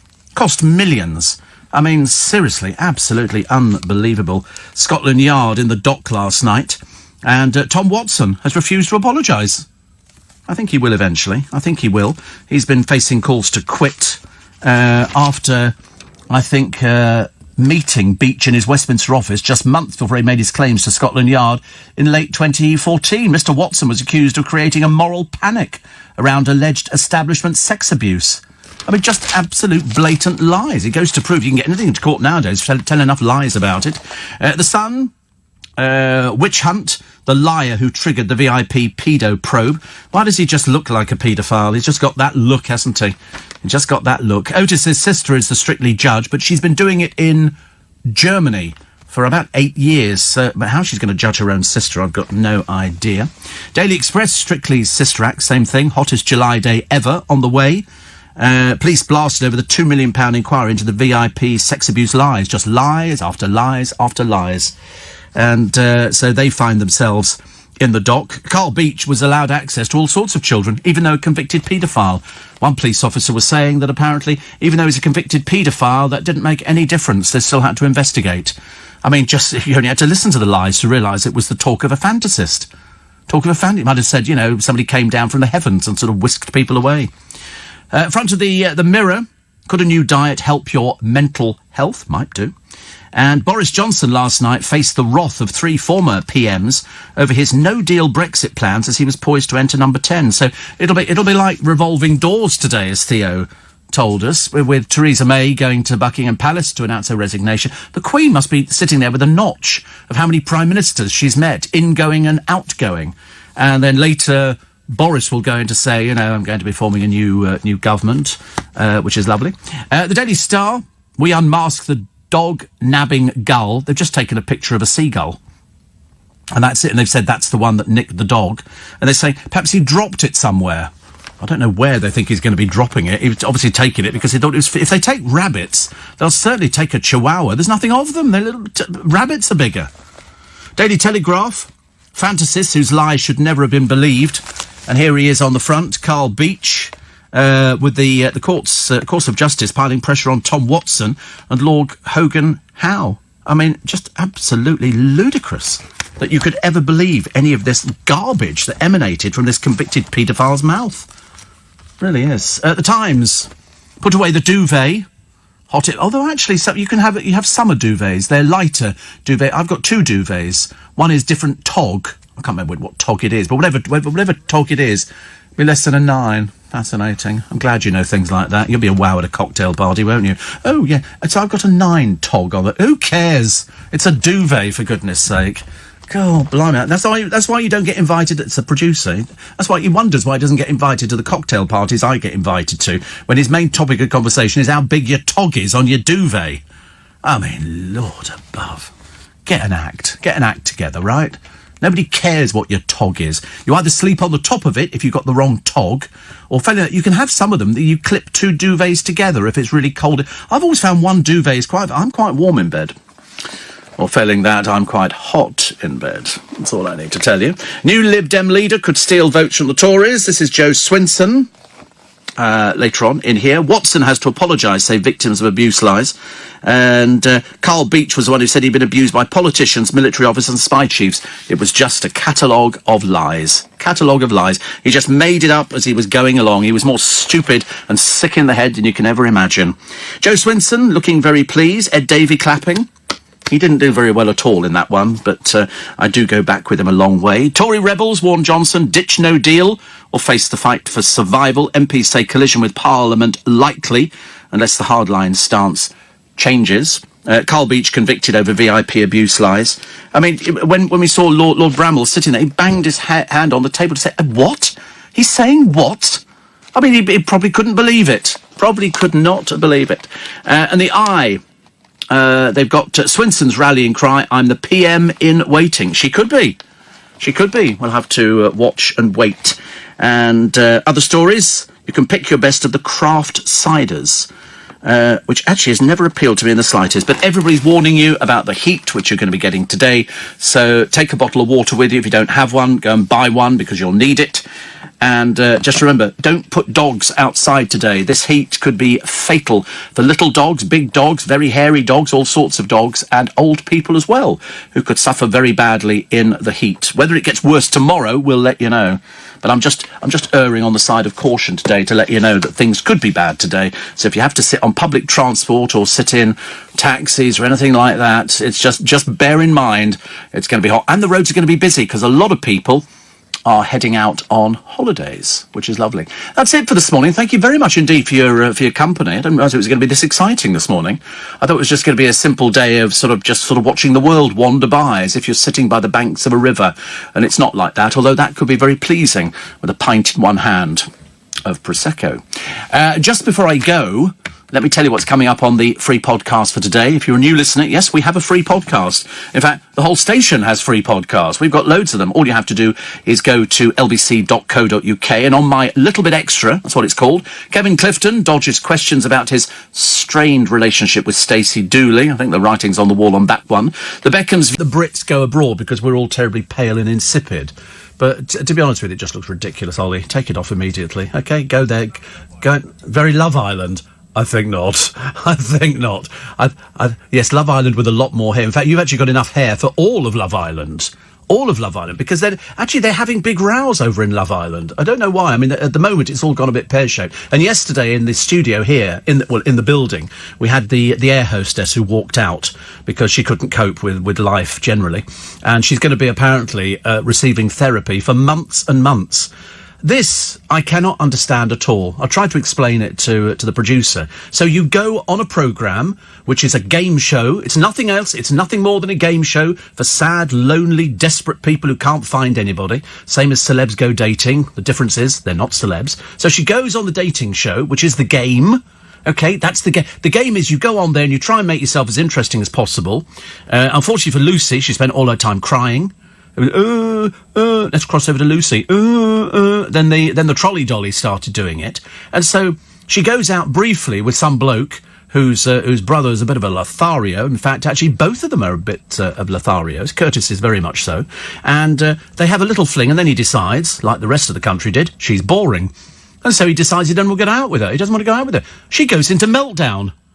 This is somebody over the age of 3.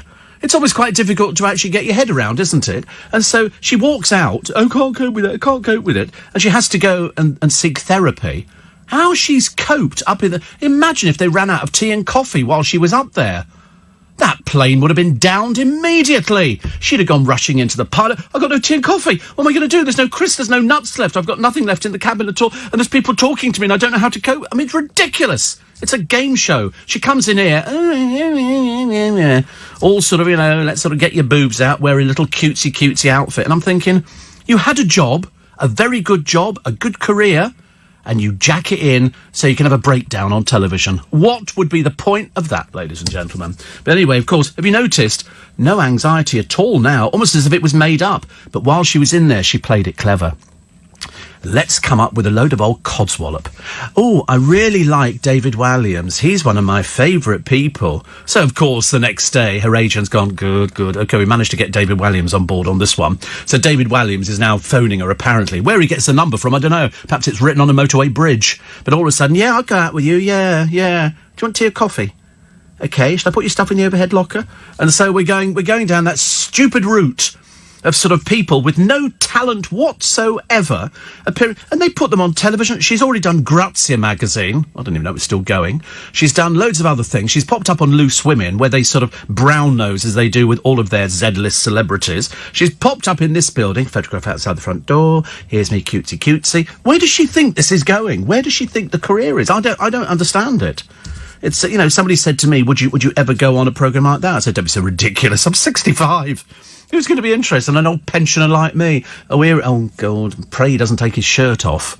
That would be one of those things, wouldn't it? And you turn up from... Ollie's just come back from Vegas, where he was popular with the girls. And obviously spent a lot of time... Yes, elder women. You get a lot of elder women in Vegas. Well, in fact, actually, I know you get a lot of elder women there because they live there. Really. Because they all live there. Because you know why? Because, A, they can get jobs at the hotels... Even standing in line to show people to a taxi. It's like, if you can't find a taxi in Vegas, you must be blind. They just pull up outside the hotel, $1 each time. So if you've got 600 to 1,000 people coming out of a showroom there, which would be perfectly feasible, you could effectively make $700-800 a night. Easy peasy. And so they live over there in little communities, little houses, all painted different pretty colours, and it's out in the middle of the desert, and the whole family works in Vegas. You get the girl... I mean, the one thing I discovered about Vegas was that if you go... Because we're all a bit naive, because we're British, like, hello, good morning, hello, hola. Oh, no, we're not in Spain. OK, so we're in America. Let's go down to the gambling floor. Let's go and have a look. Hello. Well, of course, nobody talks to you. The croupiers are the last people who are going to talk to you. They couldn't care less whether you live or die in front of them. It makes no difference. It's a case of... OK, and you put your money there, and they can literally dispense with $30 in about a minute without even looking at you. And she sweeps it off and then looks at you like it's your fault you've got no more money. And that's it. And sometimes you see girls standing at the tables because nobody's there. They're the miserable ones. They're the really miserable ones on the table. But it's fascinating to watch how fast money vanishes. And how clinical it is. There's no sort of, hi, how are you doing? It's not like the cutesy apple pie America, is it really? They don't do things like that. It's very much geared to taking your money off you and letting you get that colour. And the reason you're that colour is because you're in the middle of the blooming desert. That's why. It's like being in the middle of the Sahara. And all you've got is a tube of ombre solaire. It's hot, isn't it? It is ridiculously hot. You can't believe until you get there and you walk along the streets, because all the hotels, the room, everything, air conditioning. Over here, of course, it's a rarity. It's a rarity. Air conditioning? I don't think so, no. Open a window. Yeah, yesterday's quite cool compared to what it was. When you walk over there, you're in a casino, you walk out and it's like a wall of heat. When I used to go to see Dale over in Sarasota, you get out the shower, you dry yourself off, you walk outside, and you're soaking wet again. Because and I'm thinking, get out the car, turn the air conditioning on in the car. It's ridiculous, isn't it? You just might as well just sweat it all off. You wait till you start peeling, mate. I'll tell you, we'll all be suffering. We'll be walking uphill to the computers when Ollie starts peeling. It's going to come off. Your nose is going already, because that's an extremity, so that always goes first. And then you'll discover the back of your neck will go, your head, shoulders. I know, it's terrible. Because for that brief moment, we all love it. For that brief moment, and then all of a sudden, I know, it'll be icky. I mean, I remember getting out of bed when we came back from there, and I'd left half my body in the bed. I remember looking at it thinking, oh, somebody's died in here with me. It's awful. Especially if you've got dark sheets. I've got dark sheets because I'm a sex kitten. And, no, not really. It's just that I haven't washed them. And so you've got all of these things, and you sort of think to yourself, it was lovely while it happened, but I bet you spent an awful lot of money. It's easy. Who do you think burnt quicker?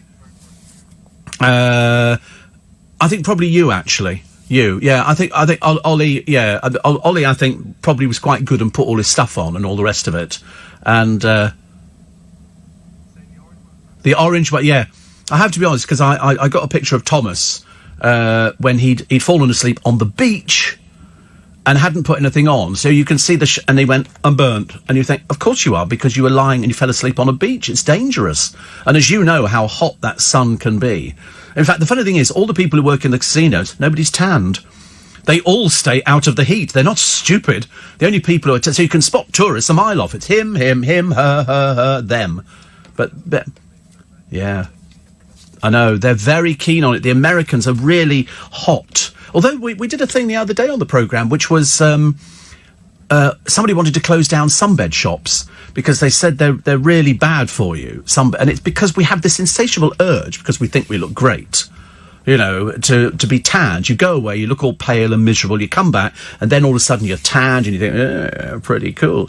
And then, as I say, it starts coming off in sheets, and you don't know what to do about it. But anyway, for this brief moment this morning, for 10 minutes, you look great. For 10 minutes, you look good. Everybody's going to go, hey, where's he from? Is he Greek? No, he's just a god over there. Did you meet people? Did you come back with loads of telephone numbers? And think, yeah, loads of... Don't ever ring them again, OK? That is the trick. The trick is don't ring people. And also, do not give any addresses out. Americans turn up. I'm telling you, all of a sudden you get a knock on the door. Oh, hi, we met in... Yeah, what? This is me, and this is my sister, and we thought we'd come and stay with you for a week. Don't ever give them your address. They're a nightmare. Seriously. You could be in a lot of trouble. Yeah, but I mean, it's actually quite nice that you sort of came back with phone numbers. So you have their phone numbers, they have your phone number. Change your phone. OK, I'm just telling you that now, just to sort of save you any legal action that might be occurring. They all fancied him. Well, what is there not to fancy? What is there not to fancy? Look at him, little cutesy thing, you know. And I should imagine after he's had a few drinks, you know, he sort of stands up and falls over again. So he's probably... Were you on Facebook? Did you do the Facebook stuff? Did you do pictures of me with some girls I've just met round the pool? Did you do all those sort of pictures? Oh, Ollie. You see, I never do that. I just get friendly with the waiter. So at least when you go like that, you get the drinks. I don't want to talk to people at all. I'm not interested. In case they sort of bump into you in a posh restaurant, they go, oh, God, they're here. Don't even look. But I bet you probably just ate fast food, because that's all they're famous for. But it's good quality. It is hard to find healthy food. It's very difficult. I know. I mean, after what you go, oh, look, chicken wings again, and chicken, and and they do give big portions. I mean, they are stupid portions. How anybody... I mean, Thomas would be a nightmare over there. I mean, he's only over here and he's had a few M&Ms, and look at the weight he's put on. And this is only this morning.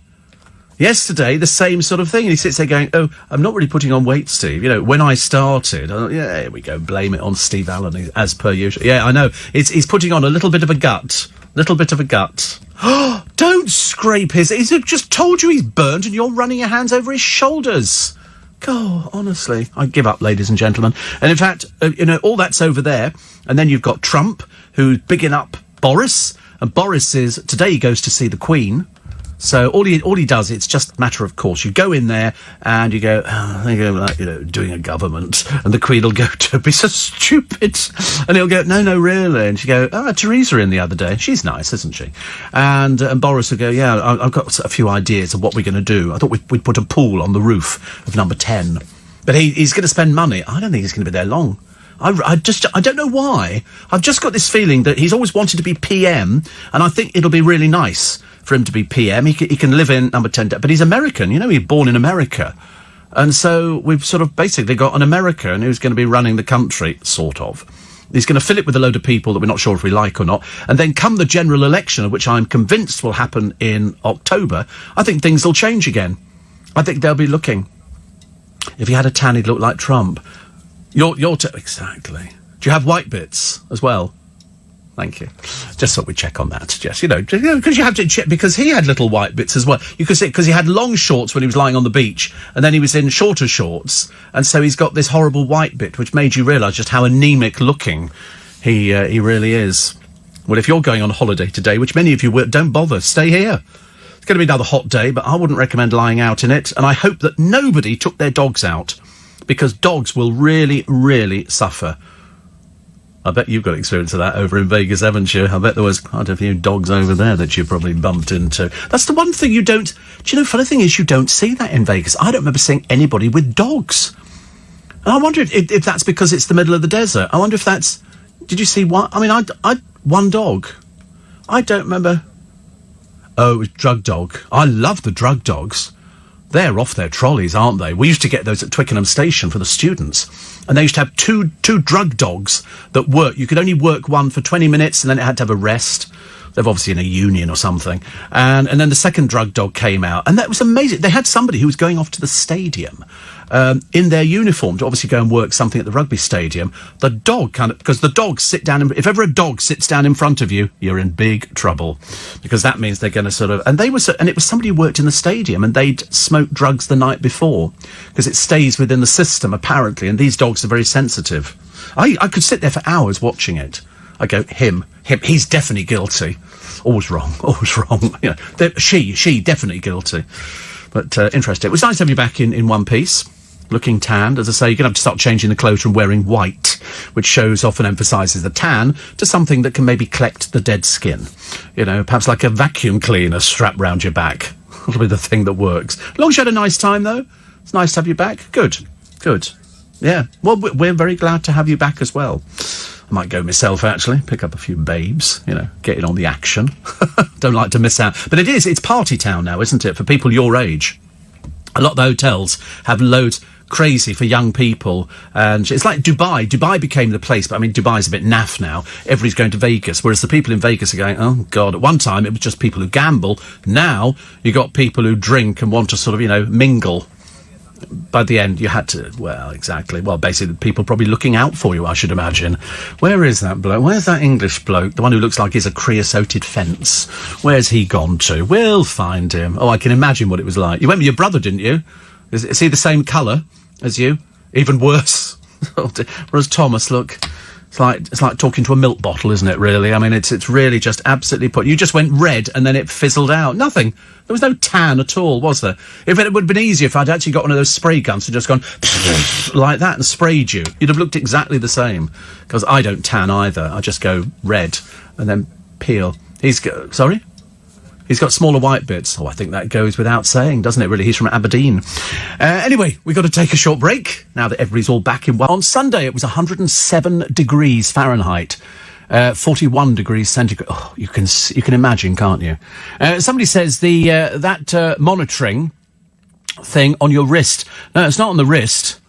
It's under my arm. That's where you put them. They're fixed under your arm. Now, you remember yesterday, bring you up to date with this, being a dreadful diabetic and really bad. Yesterday, I think we registered the highest number I've ever registered in my entire life. And I had to change what I was... In fact, the trouble is, for me, everybody says, have you ever had a sort of a what's it? One of those sort of hypoglycemic things, and I go, no, I haven't, because mine's always too high. Yesterday, I managed to achieve the dizzy heights of 29. It's supposed to be 8. It's never been 8. So, and then it went to... It obviously doesn't go any higher than 29. It then just put high. And high, all of a sudden, affected me. Not in any noticeable way. I don't think it was any noticeable way. So, yesterday, I thought, be good.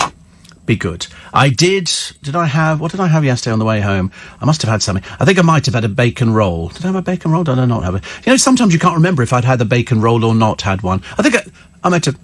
Yes, but the bread roll's not good for you. So anyway, I had that yesterday. And then I thought, right, for tea, somebody had said to me, why don't you eat more vegetables? So I go to M&S and they had a little packet of only a couple of quid. And it had asparagus and some beans and some peas in it, and some broccoli. Only a little packet. And so I thought, I know what I'll have. I'll have some vegetable rice, and I'll throw these vegetables in at the same time. So I had that. That was very nice, very tasty. So at least I'm eating the vegetables, which they say is very good for you to try and bring down the numbers, because the numbers are very important. My friend Mike, I mean, his numbers are even worse than mine. He showed me yesterday he was doing 18 yesterday. I said, "Pruh, amateur." 29 I did yesterday, and then it went high. And so I thought vegetables good. Had a couple of glasses of Prosecco. Made sure I upped the insulin just a little bit, just a fraction, not too much.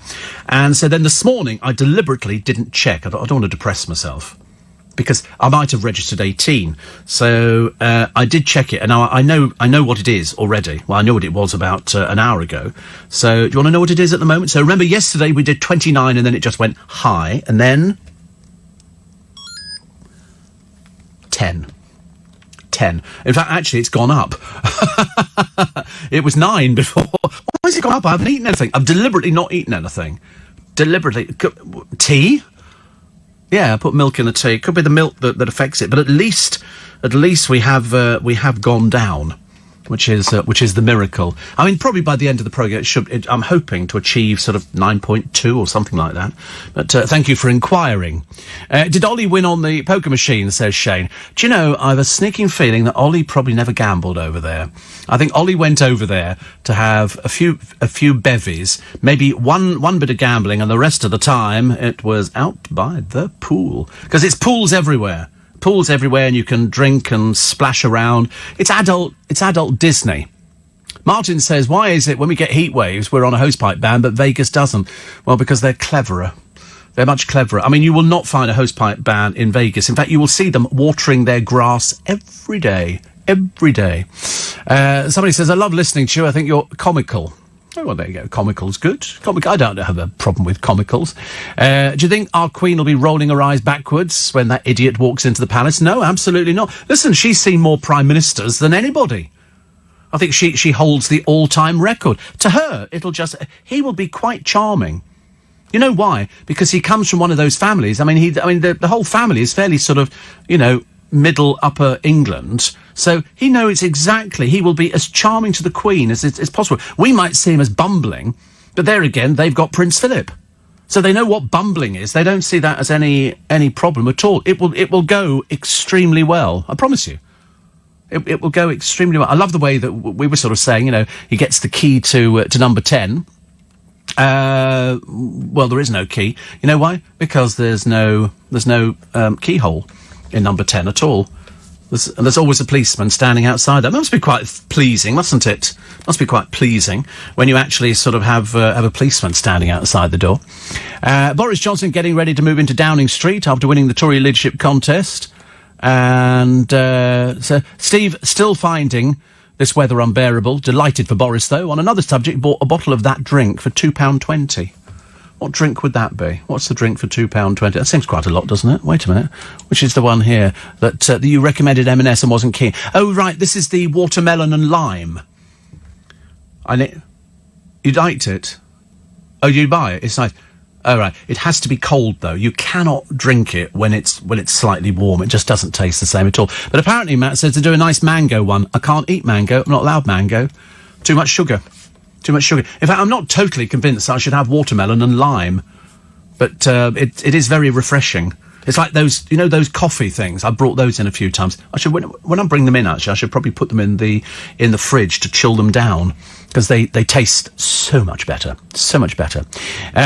Steve, a lot of people asking about, whether or not Ollie would be gambling. He was originally wanting to go and gamble, but I think there were so many other distractions in Vegas, because there are loads of distractions. I mean, he would have had a feel to... It would be his sort of place. He's more than happy to sort of swim around or bob around or do whatever he does in the pool, and then have a few drinks and then go and have fast food. But as he said at the end of it, and he was over there for a couple of weeks, you get fed up with all the fast food. You long for a decent meal. You can get them, but they don't fit into the tourist kind of thing. And it's cheap to eat over there. God knows it's cheap. Chinese food, anything that you want. Anything you want. I mean, the last thing I thought of when I was in Vegas were healthy meals. Apparently, Thomas says the only healthy meals I had were the ones I cooked myself. Yeah, that's the only way. But then you've got to go out. I say, I don't want to go out of the hotels. If you're in Caesar's Palace or the Bellagio, you don't need to move out for the entire holiday. It's all there. It's on site. Caesar's Palace is so big that you can go to any one of a number of probably about 20 restaurants that they've got, if not more, a shopping arcade. Why would you want to go out and do shopping? There are other people who live over in Vegas, but, you know, I'd be looking for somewhere quite nice. I think the Bellagio has got the Picasso room, hasn't it? Where they've got genuine Picassos hanging on the wall. But there again, I always thought he was a rubbish painter. I thought he was terrible. Yeah, it is the Bellagio. I'm never wrong. I love the way you question something when I'm always right. I said you were getting fat. I was right. I said that you were putting on a lot of weight. I was right. I said that you would get burnt on holiday. I was right. I mean, it's almost embarrassing. You know, I mean, I don't like to be proven right all of the time. I like occasionally to be wrong. I said Boris would be Prime Minister, even though they were still at the last minute going, oh, maybe he won't be. I'm thinking, oh, don't be so ridiculous. Of course he's going to be. How long is the big question. Also, the AA, they warn of a petrol price hike yet again. Most of it's tax, isn't it? Chaos in the Gulf. And happy birthday to Linda Carter, Wonder Woman. I never liked Wonder Woman. It didn't work the same for me. I don't know why. Also, the Dairy Milk Shake-Up, the bar of Dairy Milk chocolate, now has a third less sugar. But it's the American chocolate, isn't it? It doesn't taste the same as us. Have you ever had Hershey's? It's not the same. I promise you, it really isn't. It's very, very disappointing. The Beckhams are still droning on about their dreary holiday. The poor family, they don't have any friends at all. They had 2 friends, but they're not the kids' friends. I've yet to see the kids playing around with people, but I think the family is so worried, Victoria, that they might bring people back who might sell stories on them. So the children appear isolated, because you just don't see them. Who does Harper play with? Her father. Mind you, bad news for Peter Andre. If you wanted to hear bad news, this would be the worst news that Peter Andre could ever hear. I mean, I assumed it was some sort of joke. Apparently, Princess, that's Princess Tiami, who's his daughter, with Katie Price. I mean, Lord, and it's a recipe of disaster, isn't it? What does she want to be? She wants to be a glamour model. I mean, I think she's 12, isn't she, or something like that. No, I think she could be 12. Oh, she's also taken with Love Island. So the kids are obviously allowed to watch Love Island with the foul language and everything else. I mean, I don't know. Not up to us to tell people how to do parenting, but I should imagine Peter Andre must be ripping out what little hair he's got left at the fact that his daughter wants to be a glamour model and go on Love Island. And that's at that age. It's very embarrassing, isn't it? And so there's going to be ructions going on there. Katie Price apparently wants to get pregnant and have twins, so another 2 children she can't really afford to keep. This is Princess. He just turned 12, there you go. She's already been sort of made up in the little, you know, we've done her hair and given her makeup and all that kind of stuff. And now the fact that she wants really to be a glamour model, I find quite disturbing. Peter, I should imagine, is going apoplectic. But, you know, what can you do if that's what she wants to do? I think Katie Price was modelling at 16. So that'll be interesting, won't it? For July at Steve Allen's Early Breakfast. Do you know, I've had more letters recently from people saying, you know, I've only just discovered we've only been doing it for God knows how many years, but people saying, I've only just discovered the programme, and it kind of gets me through the morning. People have suffered illness, and we've had bereavement and all sorts, and there's no answer to it, is there? There was some poor woman the other day, and I felt so sorry for her. Her son was, what was he doing? He was at home. He wasn't that old, in his early 20s, and he had something to eat, and then he complained of a headache. And so he said, I've got a headache, so you need to get an ambulance. And they called the ambulance. He died. It turned out he'd had some sort of explosion in his head. And she, literally as quick as that, and you think to yourself, it's so difficult for parents. Parents always say the same. You know, our children are supposed to bury us. We're not supposed to bury our children. And she's absolutely mortified. And so I get a lot of people in the early hours of the morning, because the early hours of the morning are the times when people become the most affected, when people, you know, really feel a sense of loneliness. I think I'm incredibly lucky, because I've never had that, even though I've had bereavement on quite a number of occasions. But I've never felt lonely. In fact, if anything, sometimes you want to get rid of everybody and just go away. You know, you just want to be by yourself. And that's why this programme's very therapeutic for you as well as for me. I love the way, though, that somebody wrote to me the other day and said somebody was writing about me on one of the channels, I can't remember what it was, saying that that Steve's AP is the one who pushes the dump button. And so I said to this friend of mine who'd seen this thing, I said, absolutely not. The APs are here to do the tea and the coffee and the water and also the podcast. That's their main role. They don't touch anything to do with the programme at all. Nothing at all to do with this programme. That's what the producer does. And then somebody said, oh, and the reason Steve talks to them is because it makes people feel more of a family. Well, nothing to do with that at all. I've always done that for years and years and years. You're not. I don't want you in my family. God, can you imagine? Oh, by the way, here's Thomas. He's in your family. No, he's not. I do everything I can to make sure that he goes nowhere near the family. I was watching a thing, and Andrew's highlighted a good way to stay cool is to put a 2-litre bottle of ice water in front of your fan. Once I'm in and the curtains are closed, I'm fine. Absolutely fine. Doesn't sort of bother me at all. But they were selling one of those cool things the other day, and so they make it look as though this is a freezer. This is amazing. This is your own personal air conditioning. Biggest pile of rubbish I've ever seen. I saw a review on it.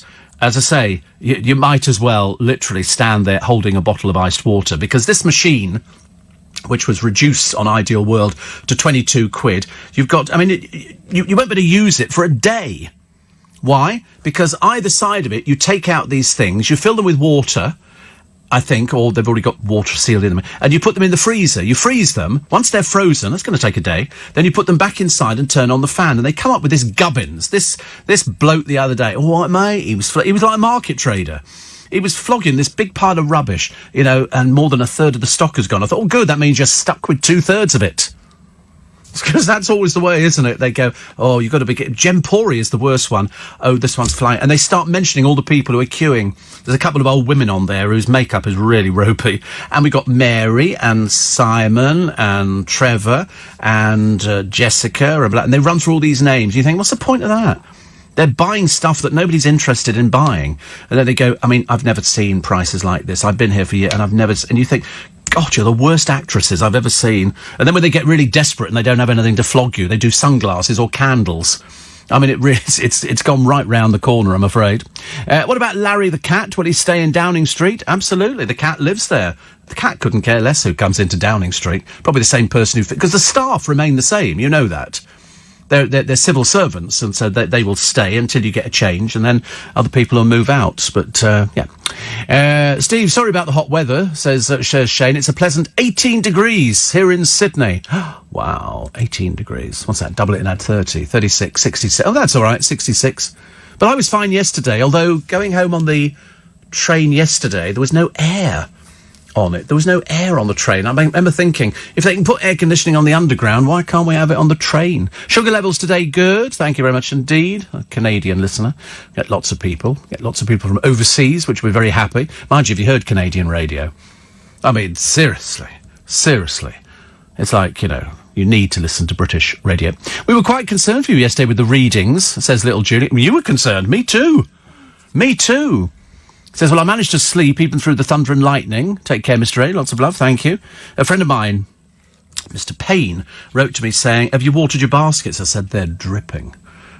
Because I couldn't have risked leaving them yesterday. They'd have been limp and weak. And so I sort of drenched everything. Sorry. I have to keep doing it. God, we've gone up to 10.1 now. This is not very good, is it? We're slowly creeping up on the scale. But I've had nothing to eat.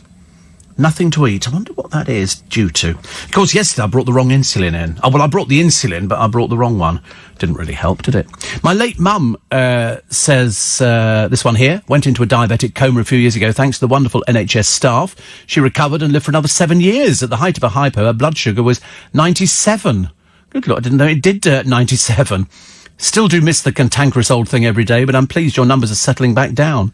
But tell your sun-ravaged minions they're wasting their money. I can't help it. Listen, if I had a say on how they spent their money, Thomas would be out there sweeping the streets. Thomas said, mind your own business. There you go. What can I tell you? Honestly, how rude. Is that awful? What a dreadful thing to say. So I'll say it. Mind your own business. I saw a horrific advert on television yesterday. Said, Andy, Gemma Collins getting her own fly-on-the-wall reality series. It's the biggest pile of rubbish you've ever seen. Put it this way, if the best thing they can actually get are the fake Gemma Collins, and I say fake because it's all dummied up for the television. This is my charger. Nobody touched my charger. You know, you can understand where sort of all the people get their accents from. They listen to that kind of rubbish. The show looks very... And they've called it Diva, so they've told her, can you play up to something? So they've faked it all up. She's not like that at all. She goes home and sobs into a handkerchief, same as everybody else. Who's Katie Price's latest boyfriend? Apparently he's a personal trainer, although when he gets time to work, God alone knows. But she's hoping to have twins with him. As I say, she can't afford the one she's got, and she's living... I mean, do you think she ever cooks in the kitchen? No, not at all. And I can't remember his name now. He's called... Who cares? Doesn't make any difference. He'll be replaced shortly. It's called... Oh, Chris, that's right. Chris, his name. He's a personal trainer, but he's obviously an idiot. He must be. Why would you want to stay with somebody like that, who treats you so badly, and basically is only using you so she can have... The moment she's had the baby, she'll go off him. That's the way it works. It's happened every... And if he needed proof, look at what she's got at the moment. Look at what she's got at the moment. It's like the Beckhams. They go on holiday. They tell everybody. David has to tell everybody. Here's a picture of David in the water park, not with Victoria. She wasn't going to get her hair wet for anybody. Sunbathe? I don't think so. She's paler than he is next door. And so they all go there. They don't have any friends to play with. They have to play with each other. So they kick a football around on the beach and you think, God, aren't they allowed to go and play with other people? No, you're stuck with the dreary family again. The former England captain who's now going to build a stadium. Yeah, I'll believe that when I see it. Believe it when I see it. So it was Liz in Colnbrook who wanted to know about Larry the cat. Yeah, he comes part of the furniture. I think he's got his own cat flap. It's either that or it's there for Theresa May. I can't think of any other reason why you'd put a cat flap here. There must be something around there. They've got quite a nice garden at Downing Street, but it's the two gardens pushed together. But Boris will be in there, and then what are we up to now? We're up to, where are we? July, August, September, October. 3 months before we could have an election. 3 months. We'll find out from Theo Usherwood. About 6:30 this morning. You'll hear it all on LBC. Every time poor old Boris goes out, there's always somebody trying to touch him. You know, it's like, get off. Don't touch people. It's not nice. But listen, he's always wanted to do it. He'll do it. And he'll have his little go at it. And the Conservative Party will decide if they think he can do it. In the same way, the Lib Dems have got a new leader. Can she turn things around? She might be able to. She might be able to. We'll have to wait and see. Yesterday, it says, Iceman. I was on a southern train, Swanley to Victoria, and couldn't believe how good the aircon was. Well, we didn't appear to have anybody. You have to open the windows. Open the window, and it was really a bit naff. And you don't get a drafting on the windows. They need to be lower down. If they were lower down and just opened a little bit, then you could get a nice bit of air in there. But it doesn't work all the time, does it? Which is a shame. Well, if they can put it on the underground, why can't they put it in buses as well? I got on a bus the other day, and it was really quite hot. It was really quite hot, and I sort of sat there thinking, oh, dear. It just makes you feel a bit lethargic. And I didn't want to feel lethargic. I wanted to feel all sort of boisterous and sort of, you know, happy. I was happy, actually, when I got home. I was happy when I got in and shut the front door. That was a lot easier. And then I was happy when I came outside. And I watered all the baskets and because I've got so many to water. It's literally, I've got 1, 2, 3, 4, 5, 6, 7, 8, 9, 10, 12 pots. That's on the wall surrounding the patio. Then on the ground, I've got 1, 2, 3, 4, 5, 6, 7, 8, 10 on the ground, and a rose called Remember Me, which my ex-producer, young Chris, bought for me. It's all of a sudden come out. I've got 5 beautiful orange roses on it. It's good. I mean, I had to spray it and look after it and everything else, but it's worked out quite well. It's a standard rose. Sorry, no? I haven't told him yet. No, you asked me that the other day, and I haven't changed since yesterday. I told, yeah, well, that'll be nice. I'll try and take a picture, actually, today. In fact, I'll try and take a few pictures, but if it's going to be as hot today as it was yesterday, I'm going to be doing it very, very quickly and then getting out of the heat as fast as possible. Because I just don't want to sit in heat anymore, actually. Kate Wright. Do you remember Kate Wright? She was, they call her the ex-Towie star. She was a total disaster in it. And, of course, she didn't have anything to do with that. But so when they call people stars now, they don't mean stars, as in stars. They just mean they were on the programme. She insists her wedding to Rio Ferdinand won't be tacky. Well, it is already, dear, with you there. You don't need to make it tackier. Also, the country roasts. And what's going to happen? 15 motorists a minute will break down. You know why? Because you don't bother topping up the water in the engine. I mean, I don't do that. My car's going in on the 6th for its service, and that service will last until the next service. It's quite clever. Also, did you know this? The Great British Bake Scoff. The secret on the Greggs menu that means you get different food in different parts of the country. Scotland, they get loads of different things, which we don't get down here. This is racist, as far as I'm concerned. Why should we get different food from Scotland? Why should they not have to suffer with the rubbish we get? Let's send it up there. So why are they doing different food? Because apparently they've got different palates in Scotland. In the northeast, they've got different palates. So they have to have different things. So what we need is we need to close down Greggs in Scotland. Okay, and then all the Scottish people can come down here. Oh, wait a minute, they are down here already. And then they can eat the Greggs stuff that we have to suffer with. Sausage rolls, the pasties. I quite like a pasty, but it's not hot. Should be hot, their food. Is, you know, what do you want to buy a lukewarm pasty for? Disgusting. The only good thing is the bacon roll or the little sausage roll that they do, which is like a baguette, and you have little sausages put in. They're only about sort of 3 or 4 inches look big, but they're quite nice. But I might have a bacon roll this morning. I might actually push the boat out and have bacon and sausage. I don't know, actually. I'll see how I feel. But then I got the notification, because all of a sudden it's bills. This month's going to be bills. End of this month, tax. End of next month, VAT. It all comes in at the same time, doesn't it? Just when you sort of think, oh, we're doing quite well here, I can afford to go out and maybe buy a couple of sausage rolls. And then somebody goes, you've got this bill to pay. But the good news is we get paid tomorrow. Hooray! We all get very excited. I love it. So we get paid at midnight tonight. So by the time I come in it, because I'll be asleep. Well, I won't actually, I'll be awake. And I always get a phone call from the people who oversee the account going, you've been paid, we've done your transfers. Which is nice, isn't it? Because I have a Scottish bank account. I'm up there in Edinburgh, you know, with the Royal Bank of Scotland, and down here as well. I'd like to move to Coots, but I don't think I've got enough money for Coots. But at the moment, who cares? Listen, I'm very happy the way things are going at the moment. And also because, because they have a joke at the garage where I take my car into. The joke is, let's see what's in his boot. So they all always lift up and they will all crowd round and go, what the hell is it? I mean, I'm the only one. You lift up the boot, it's busier than a shop. Because I see things. I mean, I opened up the other day, I lifted up something and there's a whole tray of Ferrero Rocher. So what I'm going to have to do to empty the boot before the 6th is every day go through it and bring a few things in to feed the lot out there. I mean, I don't have to do it, but what am I going to do with all this stuff? It's ridiculous. Today, they don't know it, but they've got Haribo. And so it's not much use to me. The only reason I buy these sort of things is when I go down to my brother's, I sort of... what about the plastic packaging? It's very bitter, isn't it? I don't make the things. I don't make them. Yeah.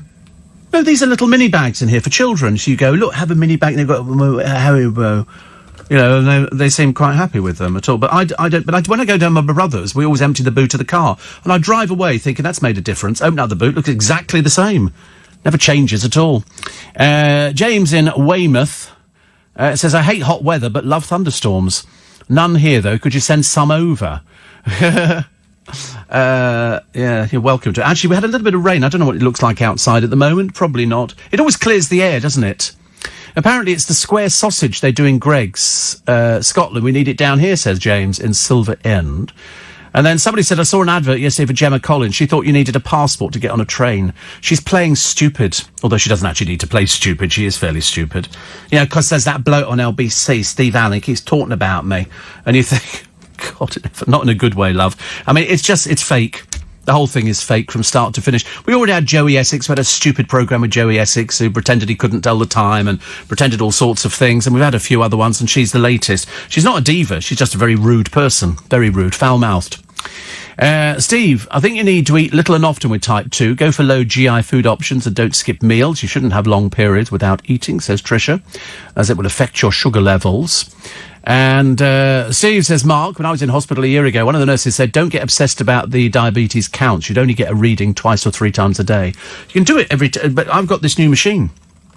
This is automatic. I'm fitted up with this. It's on the underneath of my arm. Somebody thought it was on my wrist. No, it's on the underneath of your arm, so that you don't knock it off. That's the thing. And I've got the Freestyle Libra, and they're given out by the hospitals.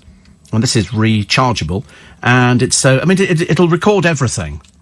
So the more times I do it, then you build up a pattern. So when I go back in August, I give this to the person who's looking after me, and she will then analyse it and go, wow, oh, look, you went down on that day, up the rest of it. So if I actually look at... and you can check all sorts of things, really. If you review your history, then it gives you the average glucose reading. Mine, 14.1. 14.1, which is not so good. Not so good. Not as bad as my friend Mike. He's dreadful. I mean, he's even worse than I am. So you can do it as often as you like. It's just recording the information inside there. When I go back to the hospital, I'll give her that meter. We will take this thing off my arm, and I've practically grown to love it. I sleep with it, and I bought a band to go round to hold it in place. So if you have a shower, you don't wash the thing away. There's a woman in the paper today. Explain this one to me. She was so fat she couldn't even watch television. What does that mean? Well, she couldn't see television or something? Well, you just move it to the side, don't you? I didn't quite understand that. And there is a woman. Wait a minute. I'll see if I can find this one. I love people like this. They always. The Corrie star. Oh, we've got two other things. The Corrie stars who've slammed arrogant scriptwriter Darren Little's disrespectful tweet, joking about how he gets a kick of killing off soap characters.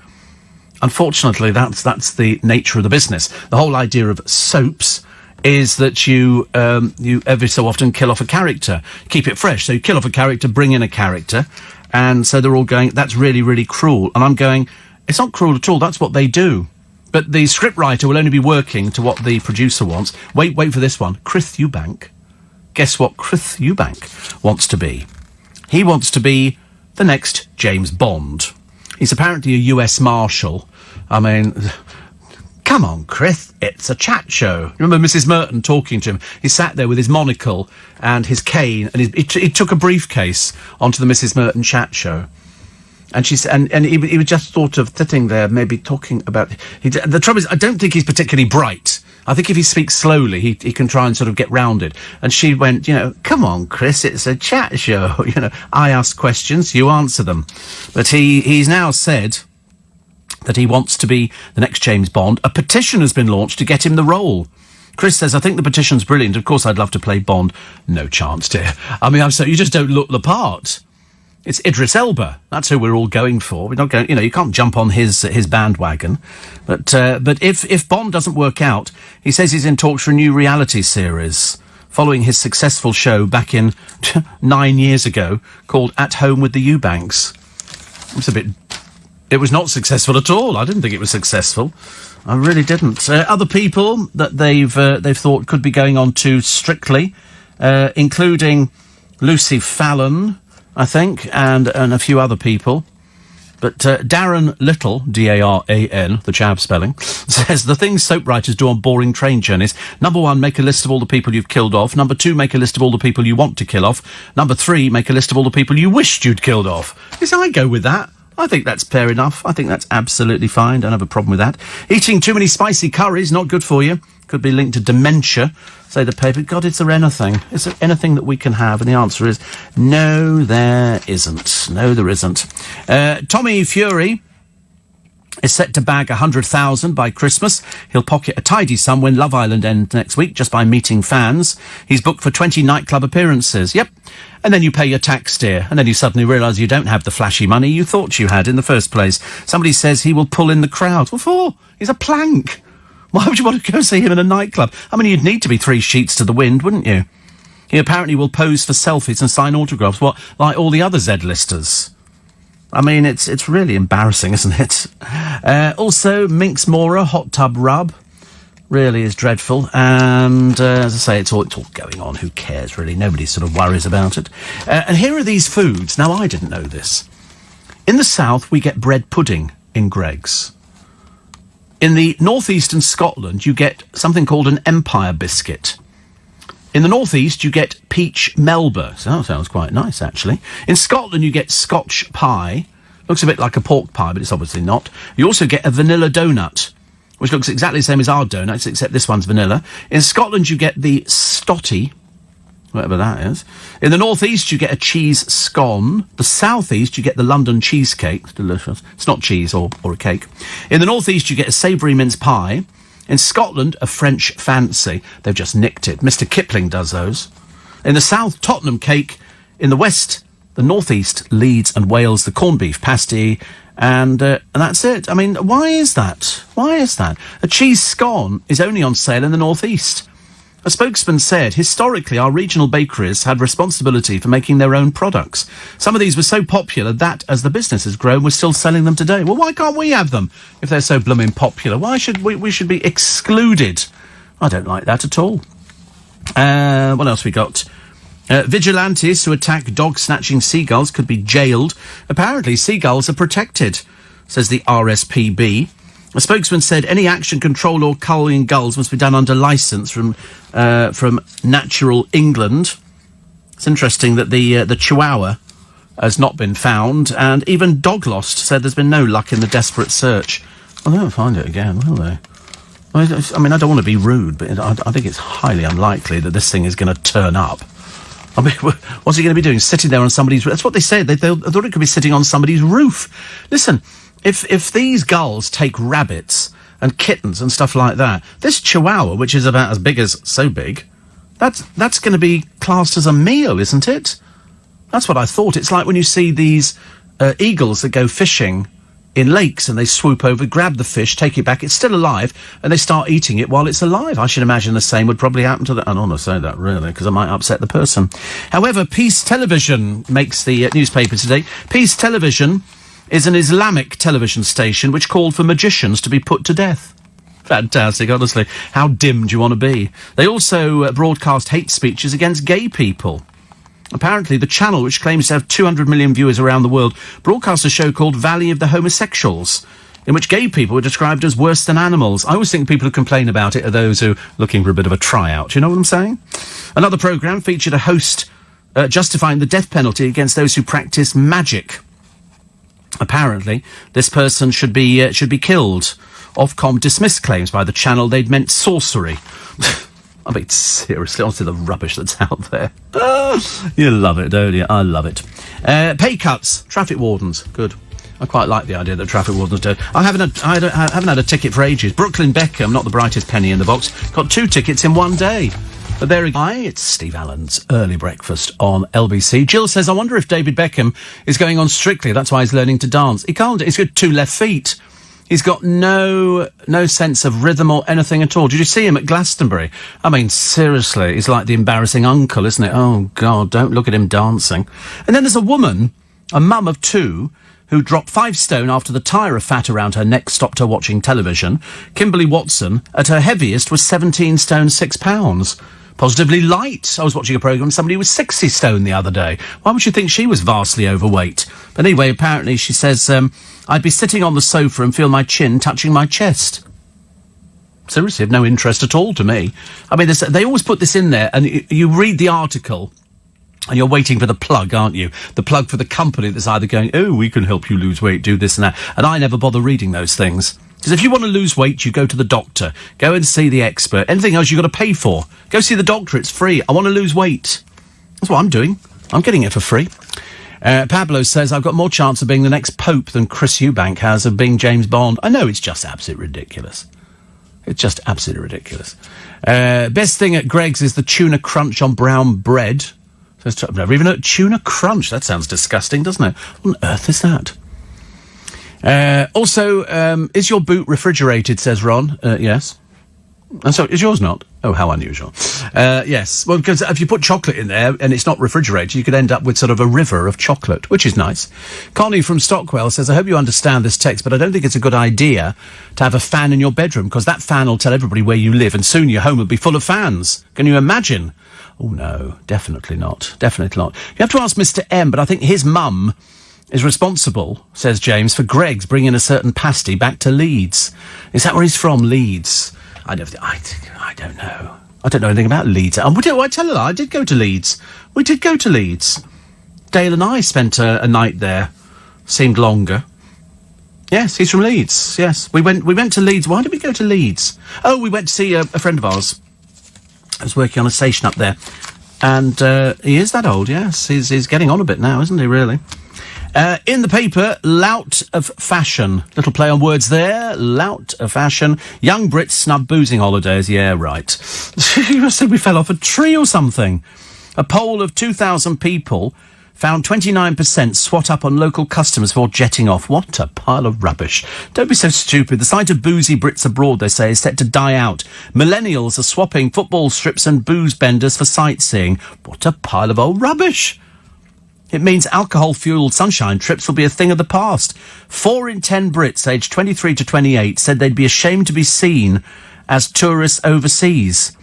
And 1 in 7 revealed they would hide from British louts, drinking too much, getting sunburnt, or wearing football shirts. What a pile of rubbish, honestly. But anyway, here they are, Morris dancers. These are the odd ones. Really odd Morris dancers. They're angry. They look angry. They're not the normal sort of Morris dancers that I'm used to. I think we have the proper ones. These ones look like goths. You know, makeup and tattoos and everything else. But they aren't going to reorganise it. This is after the government decided to move next year's early May bank holiday. Who gives a so-and-so? You don't, do you? Wouldn't make any difference. I couldn't care less what Morris dancers think. It was shifted to mark the 75th anniversary of VE Day. The bank holiday will now be held 4 days later on May the 8th. Well, what difference does that make to Morris dance? Mind your own beaky business. That's what I say. What's it got to do with you? Get out there and do it. Listen, if you don't want to dance, don't dance, dears. Nobody cares what you do. Most people think you're barking mad anyway. What's the point? Oh, we've got Morris dancers. Oh, God, have we? I mean, we get them round our way, and very good they are too, but they don't look like this bunch of freaky-looking people. Also at the paper today, I can't find this. Oh, Carol Decker is starring in a new BBC comedy. The China in Your Hand chart topper will appear in a show called Mandy. Is it... Earth was that? What was that noise? Did you hear that? What was that? That was very strange. I'm convinced this studio is haunted. It's either that or there's a... Do you know there was a shop the other day? There was a shop the other day in, I think it was America, and they used to have a shop worker. I can't remember his name. For the purposes of this programme, we'll call him Eric. They lost him 10 years ago. He's dead. He was behind one of the freezers in the shop. The freezer was so noisy, they didn't hear him crying out. And so when they went to move the freezers the other day, they found his body. He was identified by his mother. 10 years he's been missing. It just vanished. He obviously... I would have thought. No, but perhaps the freezers, perhaps it kept him going. I don't... But seriously, they moved the freezers out and there he was. Preserved in time for 10 years. That's a bit scary, isn't it, really? He's been stuck in... Imagine you get, help, hello, help. But apparently their freezers were so noisy they didn't hear him. I'll be like that. I'll be found in here. Hello, hello. I'll be just like a distant voice. I'll be going, where is he? Hello, help, hello. I'm in the studio. No, you're not. Wouldn't be you looking. No, you wouldn't look. You don't care. Why would you care? No, you're not a caring person. I know you're not. I know. Listen, you've demonstrated this over days and weeks and months now. I know you're not a caring person. And years. I've known you years. I haven't known you years. You've been working here 2.5 years. Small wonder I'm ageing by the day. 2.5 years. Not on my show, you've not. 1.5 years. God, we must be due a rebate or something, mustn't we? Anyway, Carol Decker's going to be doing this show, and bosses claim will appeal to all genres, tastes and styles. Well, she certainly does. She certainly does. So good luck with that one as well. What else? Everywhere's selling fans. Why is it that whenever we get a bit of a heat wave, everybody must go and buy a fan? So they rush out to B&Q and Homebase and all these other places, and they go, so do you have any fans? They go, no, we sold out. Sold out? As if it was their fault. I'm sorry, you've known about this heat wave for ages. Also, you don't, the people go, well, I'll buy an air conditioning unit then. Well, that'll cost you the best part of, £300-400, cooling and drying. But they've got giant fans as well. Just be warned, if you buy these big fans that sit on the floor, they will take walls down. I mean, seriously, they're very, very strong, these fans. So you just need a little thing, just to recirculate the air. Here's this story, which, as I say, always gets me going. This is a psychic called Becky Willoughby. And she once found a missing skunk. Becky's another one of these barking mad people. She reckons seagull snatch dog Gizmo is injured but still alive. She said she contacted Chihuahua Gizmo telepathically and energetically and learnt he's in a garden with a pond. Yes. And the family who own the pond, it would be a green door, would it not? Anyway, Rebecca says, it's given me fresh hope. This is the woman who owns the dog. I mean, honestly, it's a pile of old rubbish, isn't it, really? Yes, I've actually... This special powers guru, yeah, right, as much special powers as I've got, dear, charges 125 quid per search, but waives the fee if owners are hard up. Just tell her you're hard up. I mean, it's just rubbish, isn't it? It's absolute rubbish. So I've been in communication with the Chihuahua, who's apparently in a garden with a pond, face down in it by the sound of it. I mean, seriously, honestly, why do these people prey on other people? It's just awful. So if you've got a pond in your garden, you better start looking around, because you might have a spare Chihuahua sitting in the grass going, is anybody going to find me? I've communicated with this woman. So what they do, isn't it? What they do. Steve, do you think the seagull possibly dropping the Chihuahua onto roof is giving Andrew Lloyd Webber ideas of doing a sequel to Cat on a hot tin roof, which could be Dog on a hot tile roof? Could be, actually. Steve, you tell us you have a new machine. You sound like the Terminator. New power cell. I'll be back. Could do that. And Steve, is Greg's a pie shop? Sort of, yeah. It's what we call a bakery over here. So they do cakes. They don't make all of their things. It's not a fast food bakery. It's basically for students. It's for poor people. It's for students who can't afford, and they get a lot for their money. So they can buy 4 sausage rolls for the price of 3, which is a bargain. And student. Yeah. Greg's fan. Yeah. Sorry? Yep. Oh, Greg's fan. Oh, there you go. There's nothing you can do about it. If people want to eat that sort of food, that's fine. And they do very well. I mean, I go in there every morning and get bacon roll, extra bacon, because it's cheap.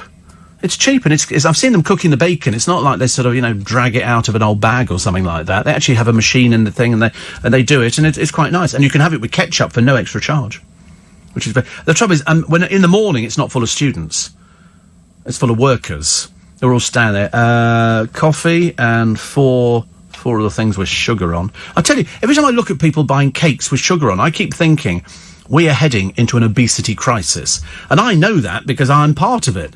But you watch these people eating all this food and drinking milkshakes, flavoured. Apparently they might be cracking down on milkshakes very shortly, because it's sort of milk or sometimes, and it's got a flavouring in it at the same time. And they think that's actually bad for you. Well, everything's bad for you, isn't it? Every single thing, all the things that the kids are having, it is going to bounce back on us some years down the line. I shouldn't imagine I'll be around then. Nice picture of Shirley Ballas. Also, some of Strictly's dancers said to be increasingly jealous of fellow pro Oti Mabusi's rise to stardom. Well, it's just having an agent, isn't it? An agent who pushes for you, or they don't. There's a man here who's facing some fines for taking his wife to a care home. She's got Alzheimer's, and he doesn't know how to deal with it. So we'll talk about him in a moment. Plus, Theresa May was given a handbag and a necklace as leaving presents from her top team yesterday. So they all had a whip round. So it's a £650 bag and a £500 necklace from Lalique. That's nice, isn't it? Leave your ears alone. Okay, leave them alone. For me, because I'm sitting here, although actually I don't appear to be as air-conditioned as I normally am. The studios is not as cold as I notice. I mean, it's 23 in here, but it's definitely not as cold. Normally, I can sort of sit here and go, it's a bit chilly, but it doesn't appear to be at the moment. Oh God, he's coming in. Panic now. It's not as cold, is it? You think it's as cold? No, it comes out of here, you fool. That's the air. What's that for? What are you touching that?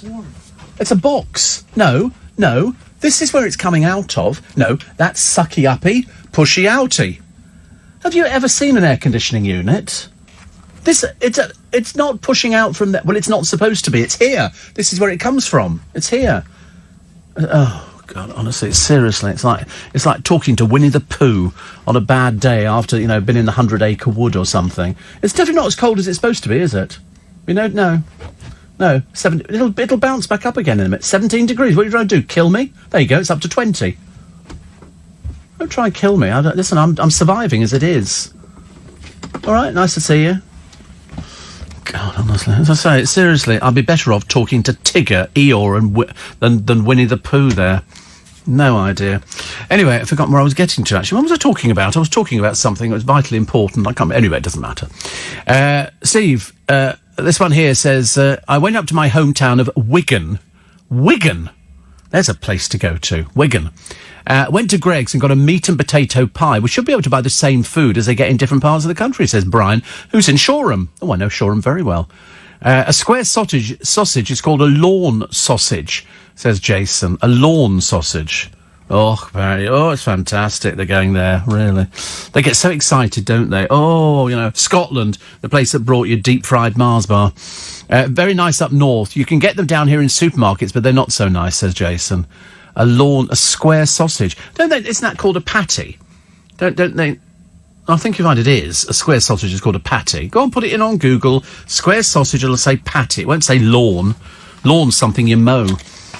But, spelt differently, of course. I must tell you the story of this man, this poor man who's in the newspapers today.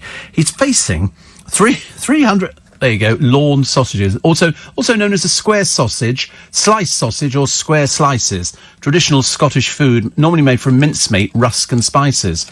It's a burger that's square, okay? It's common in traditional Scottish breakfasts. And so what will you be taking for breakfast, Mr. Steve? Oh, I'll have a lawn, if I can, please. Or failing that, would you like to just do me a beef burger?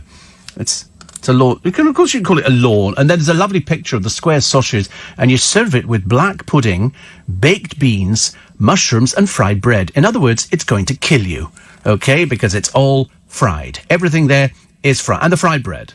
Although, actually, that just looks like a piece of toast. I know what fried bread looks like. Apparently, they found adverts for lawn sausage, like Don't Eat It, as far back as 1896, when the Scottish people were sitting there going, listen, we found this marvellous man called Robbie Burns. He's written some cracking stuff. Would you like a lawn? I was sitting on my lawn one day when out of a clear blue sky came a huge breakfast and some fried bread. And it nearly made me cry. And I was thinking to myself, you know, let's call this lawn, probably by somebody called Lawn. So in other words, you know, we actually give them a wheel, but it took the Scottish to make it square. And that's why their journeys used to take twice as long as everybody else's. Apparently it's thought that lawn sausage is named after the region of Lawn in Argyll. See, that just sounds like it's sitting by a lock, doesn't it, really? Advertisements, I say, were found long before comedian Tommy Lawn, after who the sausage is said to be named, became well known. Because we all talk about Tommy Lawn and those hilarious gags that he had, didn't we? Did you see Tommy Lawn on the television last night? No, he wasn't on it because they hadn't invented television. It was marvellous. Tommy Lawn, the comedian. I've never heard of him. But I'm sure he's absolutely lovely. But it's interesting. So, and you can actually have something from an area. Well, that's all right. I don't mind that. Listen, let me tell you the story of this poor man. This poor man who's facing £320 in parking fines for taking his wife to a care home. How can this be? You take somebody to a care home, how does he get fines? Anyway, Nigel Bush took Anne in for a respite week as her illness got increasingly hard to manage. They're in their early 60s and from Ipswich. They went to the home 3 times. Nigel said he didn't see signs in the car park saying visitors had to enter their car details into a tablet to avoid a fine. He said, I've got enough to do looking after Anne. It's something I never expected to happen. I don't know how to deal with it. Well, they might be nice. They might be nice. I mean, or on the other hand, they might not be, because they haven't named the care home. I thought if they named the care home, or somebody from the Sun phoned them and said, listen, we're thinking of running this story. It'd be rather nice if you said you were going to waive the fees. And I'm thinking, I wonder if this car park is run by an outside organisation, in which case they're not keen to do things like that. But, I mean, it's 320 quid that he obviously doesn't want to pay up. And he's not very keen about it. Not keen at all. So we got 2 blokes who turn up the aid, 2 anti-vegan protesters fined after eating a dead squirrel at a food market. And when I say a dead squirrel, I mean with its fur. Not cooked, just dead. These 2 people, whose names are totally unpronounceable, munched on the still fur-covered animals outside a vegan stall in Soho. They're both obviously a bit thick. One comes from Westminster, and the other one comes from Ealing. They denied a public order offence likely to cause harassment. They got fined, one got fined £200 plus costs and a surcharge, while the other one was fined £400, but he didn't bother turning up. They're going to come and get you, and you'll be made to pay up, pal. Can't do things like that. Definitely not. Nobody wants to do things like that unless you're particularly stupid. And I'm assuming you both sound particularly stupid. 100 degrees today, 100 degrees for.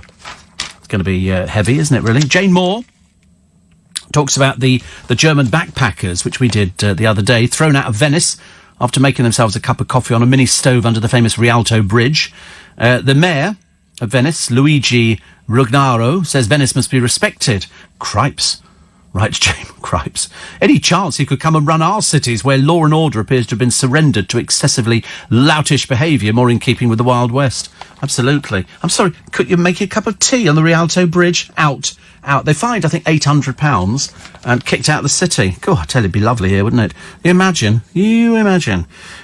Also, talking about the deceitful fantasist Carl, convicted paedophile Beach, has been found guilty. It's tempting to think the wholly innocent people he accused can finally breathe a sigh of relief. But it's not that simple, says Jane Moore. False accusations of abuse can ruin you, and the effects of that ruination don't just evaporate once the lies are exposed. In the past few years, I've met several high-profile figures who've been falsely accused by others, not Beach, of sexual crimes they didn't commit. And many have been pushed close to breakdown. Well, Michael Barrymore, classic case in point.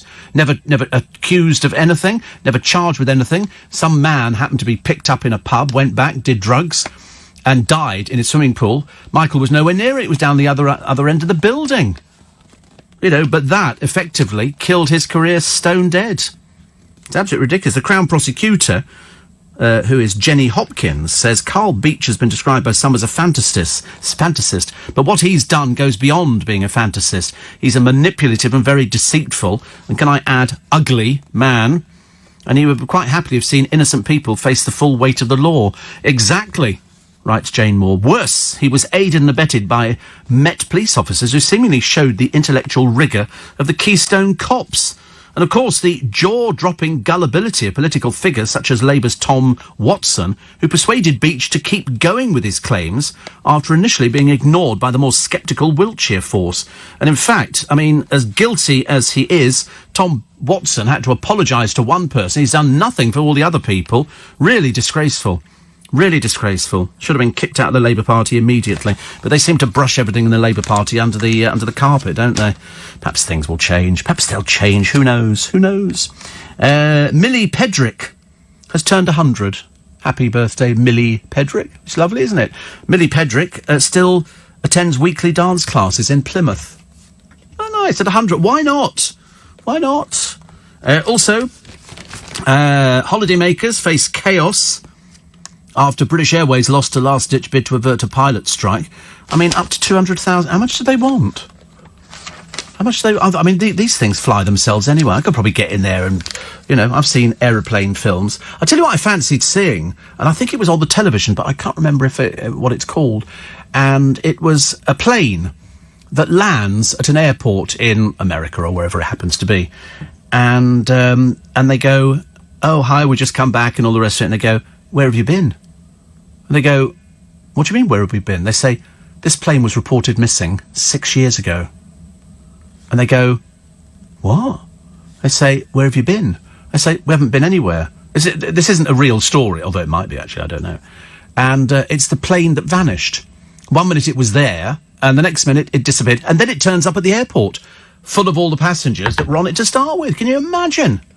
Imagine how frightening that would actually be. And they say, but where have you been for 6 years? It was like The Flight of the Navigator, the Disney film, with a little boy in it who goes back, and he goes back to see his parents, and they're two old people. And he goes, who are you? And they go, we're your parents. He goes, no, because he's gone back in time or something. He went into the future. That's right. And then had to go back again. And it was, you imagine if you go home one day. I've always wanted to do it as a practical joke to Thomas, but as I'm going to tell you what the gag is now, it doesn't make any difference. I thought what I'd do is go round to where he lives when he's at work. I'll take sort of a couple of days off. We'll empty his place completely, put in a new family, and put in all new furniture and a car outside and kids playing in the garden. And he'll actually go back and go, what are you doing here? And they go, we've been living here for 3 years. What are you talking about? And he go, no, I live here. And you gradually push him round the bend. Gradually push him so he does. But I live. Where's all my clothes?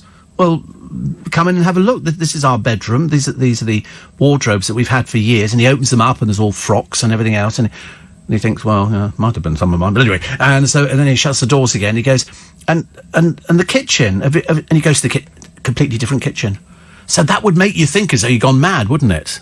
Now I've told him it kind of not going to happen, which is a bit of a shame, really, because I so wanted to try that, just to watch him come in and go, you won't believe it. Somebody else is living in our place. And I go, who are you? Ha! Never heard of you. My name's Thomas. I'm from Aberdeen. No. My producer's Ollie. Ollie's been with me for about 1.5 years now. I don't know who you are. Where did you come from? I'm from Aberdeen. My mother's Mrs. Woman. You can imagine, can't you? It would be very easy to push somebody. Great gag. Somebody will do it. Could you do a Phil Vickery recipe? Of course. Steve, high count, and Greg's every day. Could I be so pertinent to suggest there is a connection? It's a bacon roll. Bacon's okay, actually. Bacon's okay. It's not like I'm eating a whole packet of bacon. I didn't get what you just read. They don't clean their freezers in 10 years. No? Of course they don't. Why would you? Even I clean my fridge. But this isn't a fridge, Monica. This is a freezer. Freezers are completely different. Fridges you need to clean out. Freezers you don't. It's like swimming pools. When you go to the swimming pool, to your local swimming pool, or whatever, what do you think that water has just been put in there? It's been there for years, donkey's years, 15, 20 years. And so they don't empty the water out of a swimming pool. They just put chemicals in to keep the water clean. And in freezers, they just check that it's the right temperature. My friend we had a bit of a ding-dong. We went to this friend of mine, we go out, I've known him for donkey's years, we go out, but he's very keen on hygiene. Very, very keen on hygiene. And we discovered a short while ago, do you remember the hospitals that were selling the sandwiches, which could do people a lot of damage because they weren't stored at the right temperatures? Anyway, they did this big thing about the sandwiches that you buy in shops. That's why you'll see people going round in the supermarkets checking the temperature of the fridges that hold their sandwiches and wraps and everything else. And so if you go into a place and the sandwiches are not stored at the correct temperature, you could become seriously ill. Seriously ill. And so we happened to go, and this was some years ago, probably about 5-6 years ago, to St Paul's Cathedral. We were doing the rounds of all the tourist attractions in London so that we could just say we've done everything. You don't want to sort of, get to a certain age and go, I've never done St Paul's. I joined, walked up, went to the top. We went quite a few times, and we would always, in all the places, go and get something to eat. And we went to the museums as well, and we got great food in the museums. I mean, the V&A has got a fabulous sort of takeaway place where you could just sort of take your food and then go and sit at a table. That was lovely. Also, the Imperial War Museum. They were all good. Everything was good, except when we got to St Paul's. And this friend of mine looked at the temperature in the actual fridge that was holding the sandwiches, and it was too low. And he made a big fuss about it. He said, "Excuse me, can I see the manager?" And of course, the woman in there, why? He said, "Because you're serving sandwiches which are not at the right temperature. These actually could be full of all sorts of things which could make people sick." Well, she poo-pooed him. She basically poo-pooed him and told him to basically do one and all the rest of it. And I said to him at the time, I said, "You should have phoned the environmental health. They'd have been round there straight away, one of our major tourist attractions." And I think either the fridge was broken or something like that. It was years ago, donkey's years. And it was very interesting, but she wasn't very keen on sort of pursuing this any further. Whereas he was paranoid over eating something that hadn't been stored at the correct temperature. And he did make a fuss at the time. I remember thinking, oh, God, we'll never come back here again. But we did. Lawn sausages, not to be confused with lawn green. Him of Bonanza, says Jason, who remarkably is still in Essex. Well, that's what prison's like, isn't it, Jason? I mean, presumably if you're incarcerated. You know, in your little room, turn around. Are there bars at the window? That'd be why you're still in Essex. Apparently you can buy lawn sausages in Iceland. Because of the shape, they're perfect for making sandwiches. Are they? Oh, of course, they're square.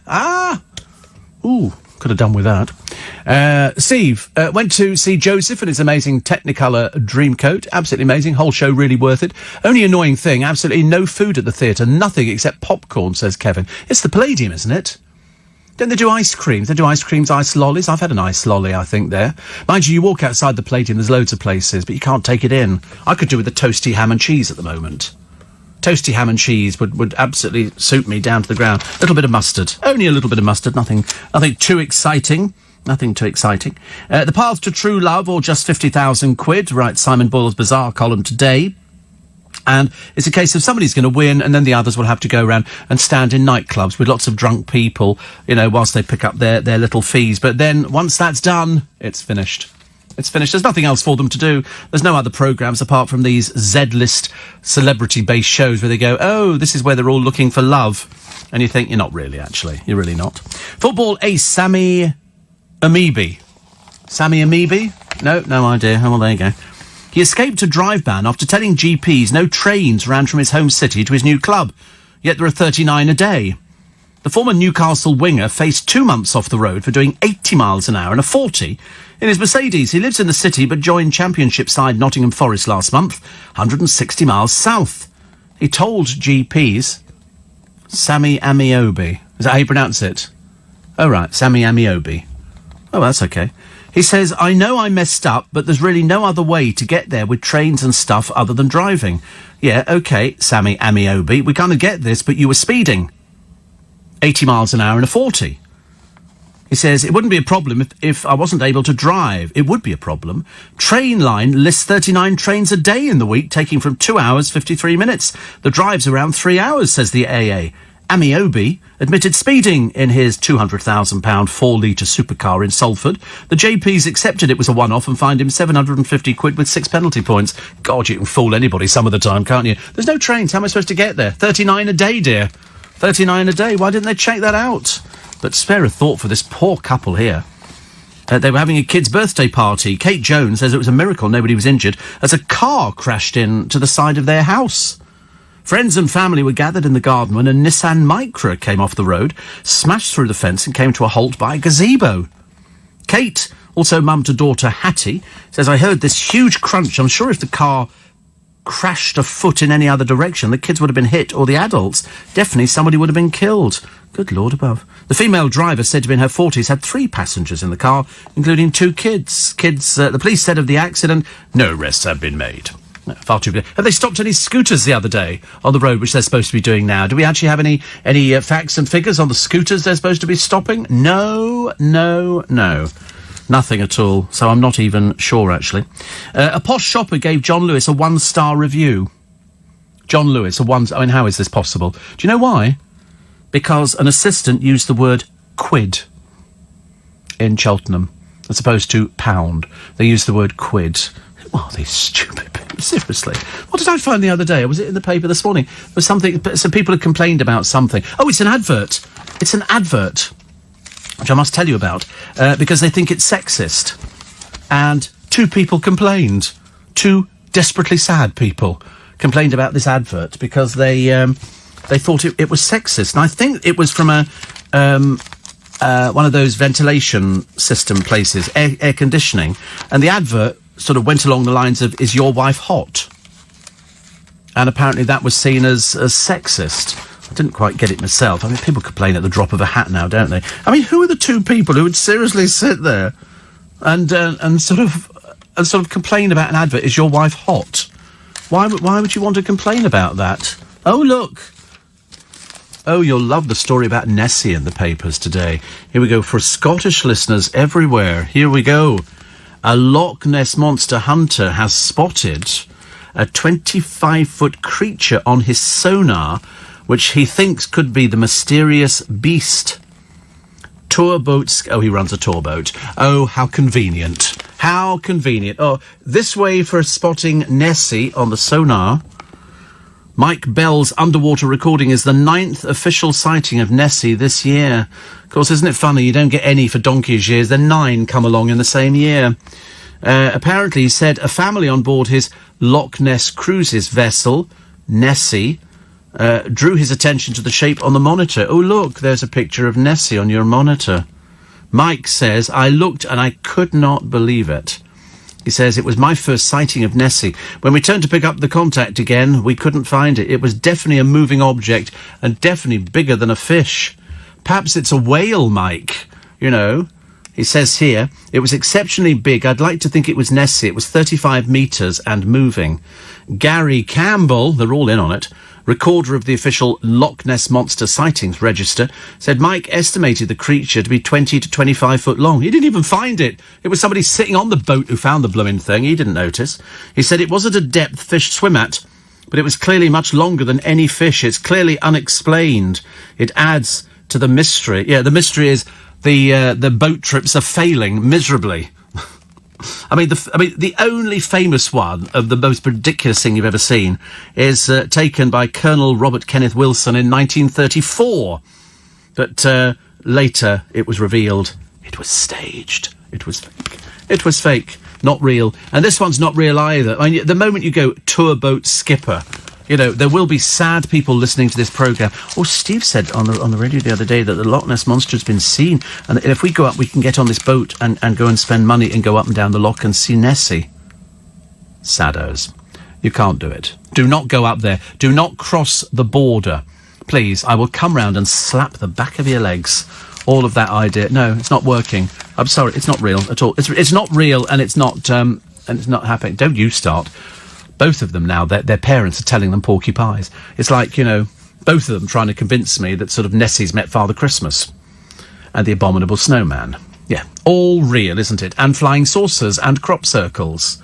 And, you know, man didn't step on the moon at all. It was all done in an aircraft hangar in the middle of the desert. Oh, that happened. That's where we met the aliens, yes. And in fact, E.T. really exists. It was a close encounter of the first kind. I would always love that. You know when they did Close Encounters of the First Kind, and he sort of goes over the thing, and then all of a sudden there's this, and this huge aircraft. I mean, it never would happen in a million years because they don't exist. This huge circular thing lands there, and then they start talking to it.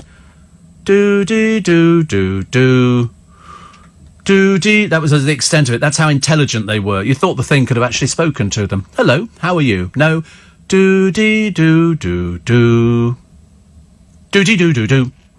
And that was the extent of their conversation. This thing has flown millions of miles, and the best conversation you get out of it is do-dee-do-do. I mean, it just doesn't happen. Just doesn't happen. It's like, it's a very, very tuneful thing. And then they push up, do-do-do-do-do. And it sort of reverberated around the cinema because they put extra speakers in. But apart from, and then people came out going, of course, aliens exist, you know. You think, if you've travelled millions of miles, you know, the thing you'd be wanting to find out is what's our food like compared to what they're eating on the planet. Not to play a stupid little game. Ridiculous. I never believed a word of it, but I quite like the concept. It's like, you know, I mean, E.T. managed to speak. If E.T. managed to speak, why couldn't they speak in Close Encounters? E.T. phone home, E.T. phone home. He managed, I mean, admittedly, his vocabulary was somewhat limited, but I mean, at least you could actually have a chat to the poor bloke, you know. Would you like something? Yeah, give him alcohol. You know what E.T. was like on booze. Steve, exclusive news. After the PM leaves number 10, she's arranged for the locks to be changed. Listen, let me tell you again. It'll only sink in slowly, Howard. There are no locks. OK, there's no keyhole to number 10. So even though we say Boris will be given the keys to number 10, there is no key to number 10. That's why they have their own police officers. So it was Kevin the Restaurateur, a little bit worried about popcorn. Popcorn, isn't that the worst thing? If you've got 2 shows in a day and you're giving people popcorn at the Palladium, why would you want that? Why can't we have sort of hot food? Why don't they serve pasties at the Palladium or something? You know, that'd be nice, wouldn't it? Steve, I was watching comedian Ken Goodwin, settle down now, and Charlie Williams, all right, Flower. Coincidentally, they both died aged 78, says Mark. I met Ken Goodwin's wife, the Lady Rattling. She was charming, absolutely. And I said, I used to love, she said, thank you for keeping his memory alive. I loved Ken Goodwin. He would stand there and he'd go, I'm not very well. And he'd just start laughing. And the act of somebody laughing makes us laugh. Remember that Charles Penrose? Was it Charles Penrose with the laughing policeman? You know, I met a fat old policeman. You can't say that now. I met a, needs to go to Weight Watchers, old policeman down our street, you know, ha ha ha ha ha ha ha. But Ken Goodwin would stand there and go, what did you say? And he just, it was just this funny little voice that came out of him. It was lovely. Unfortunately, I think he ended up with dementia or something like that, which is not so good, is it? Steve, oily fish like mackerel or sardine brings my count down with cucumber, says Mark. I wouldn't eat mackerel or sardines. I couldn't eat anything like that. It sounds disgusting. I'm not a fish person. I'm doing it with vegetables and rice. Vegetables and rice appear to be the way forward. So what I'm going to do is try it again today, vegetables and rice. So all I've got to do on the way home, I've got to pick up a bacon roll, which is very nice.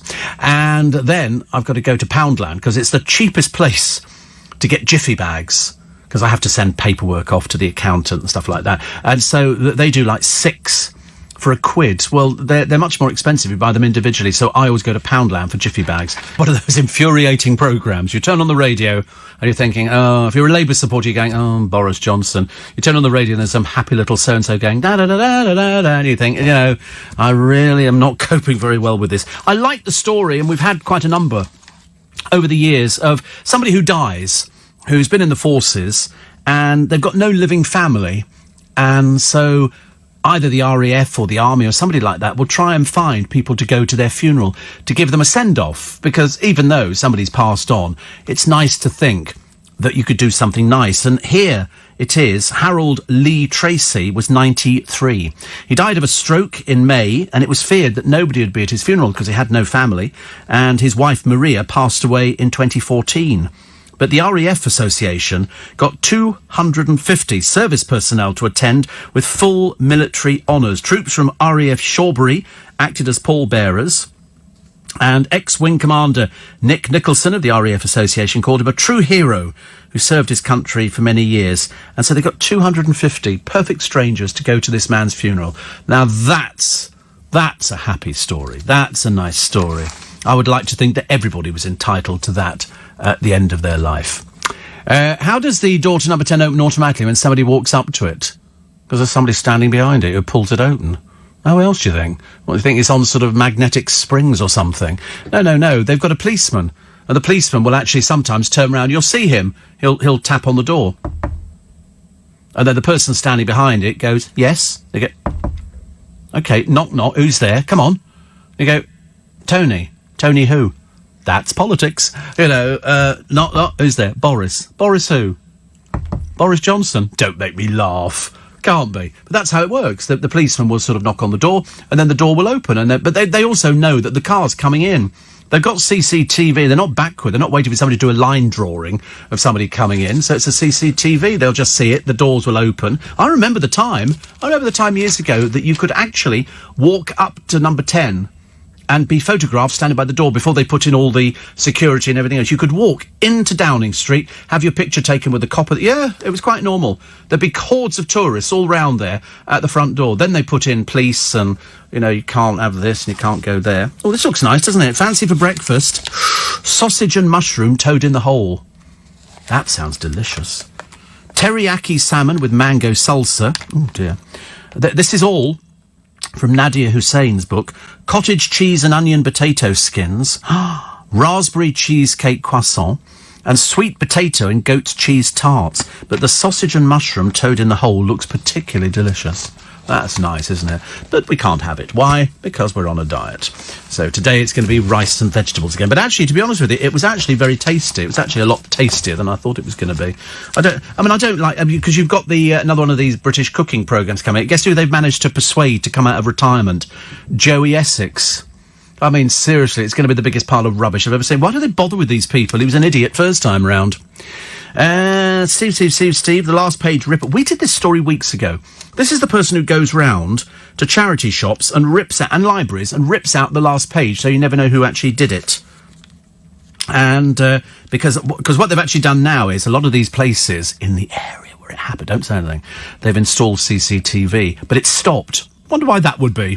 Because you'll suddenly find out it'll be some Looney Tunes person who goes in there. But we did that weeks and weeks ago. Make sure your plants don't perish in the heat. Millions of people setting off on holiday. Unless you've arranged somebody to water, they'll be dead when you get back, which seems a bit of a waste of time buying them in the first place, doesn't it? Here's a picture of the Earl and Countess of Wessex with their two children. This is Edward and Sophie. Essex is 55. No, sorry, Essex. Edward is 55 now, and Sophie is 54. They arrived at Bearwood in the Wild Place project with their daughter, Lady Louise, and James, who's 11, she's 15. They took a tour of the new 7.5-acre attraction home to European brown bears, wolverine, lynx and wolves beneath a treetop walkway which offers views of the animals below. This, out of all the marriages within the royal family, the one that everybody wrote off, Edward. That was it. Edward, people were going, Edward, he couldn't even make it in the Marines. He couldn't do anything at all. He was always seen as sort of a little bit wet, drippy, soaking wet, sponge-like and all the rest of it. Yet his marriage has survived. Remarkable, isn't it? Everybody else's collapses. Well, I mean, we admittedly, we still have William and Kate, but bear in mind, they did split up before they got married. You know, when they were going out together, split up a couple of times. Anne Widdecombe's column today. Here she is, the hefty price to pay for trusting the Tories. She says, now that the leadership shenanigans are over, we know that Boris Johnson is moving into number 10. Mrs May will have packed up the removal van and be returning to backbench life. MPs and MEPs will be contemplating the August bucket and spade season, and absolutely nothing will have changed except we now have a PM with the will to deliver Brexit. So she talks about that, actually, in quite a number of places, because she talks about another Labour MP, Gloria Di Piero, announces she'll not stand at the next election because of intolerance within Jeremy Corbyn's party. And a vicar in Kent, again, old story, but I suppose if you'd have a weekly column, you have to do it, is to offer a Sunday afternoon service to help those who cannot get to church in the morning because they're suffering a hangover from Saturday night. Has it not occurred to him that on Sunday afternoons most of his flock will be recovering from Sunday lunch? I know, I used to do that. We used to have Sunday lunch all the time when I was younger. And I don't do Sunday lunch now. It's just another day of the week as far as I'm concerned. But you would feel a bit bloated. Everybody in our family used to fall asleep. My father being the first. It's like Christmas lunch. You sit down, just go and sit down. We'll have pudding later. Never got round to pudding. Never had pudding afterwards. In fact, I think only once in all these years have I ever had a pudding over with our Christmas dinner, and I have 2 Christmas dinners every year because I spend one half with family, the other half with the godchildren. So I have two Christmas dinners, both excellent. I mean, they're getting so much better. I have a stipulation: the potatoes have got to be really crispy, and we always have a choice of puddings, but I've never managed to eat one. I think once I had a little bit of Christmas pudding, it's so rich, with a bit of ice cream. Dairy Milk shake-up, you know, it's owned by an American firm now. Launched in 1905, Dairy Milk has had its sugar content slashed to bring it in line with the government's plans for snacks and treats to have 20% less sugar by next year. So they say this one is as good as the original. No, sadly it isn't. Sadly it isn't, because it's American chocolate and it doesn't taste anything like the original, so that's a load of old toffee, isn't it, really?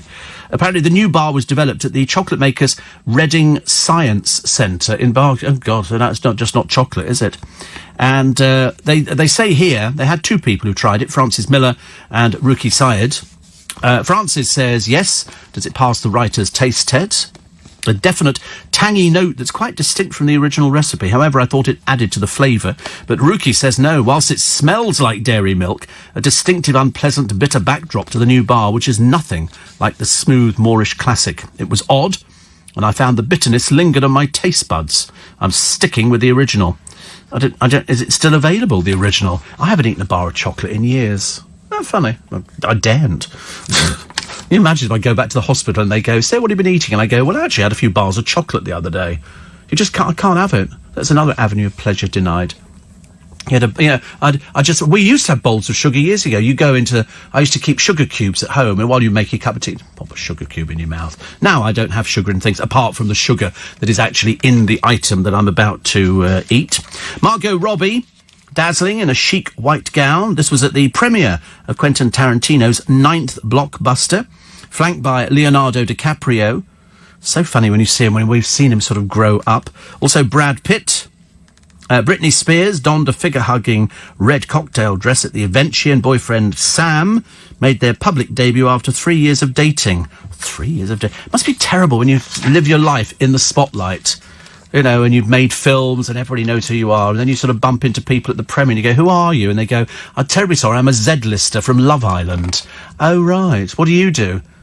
I've just told you I'm a Z-lister from Love Island. Yeah, but what do you do? I can't do anything.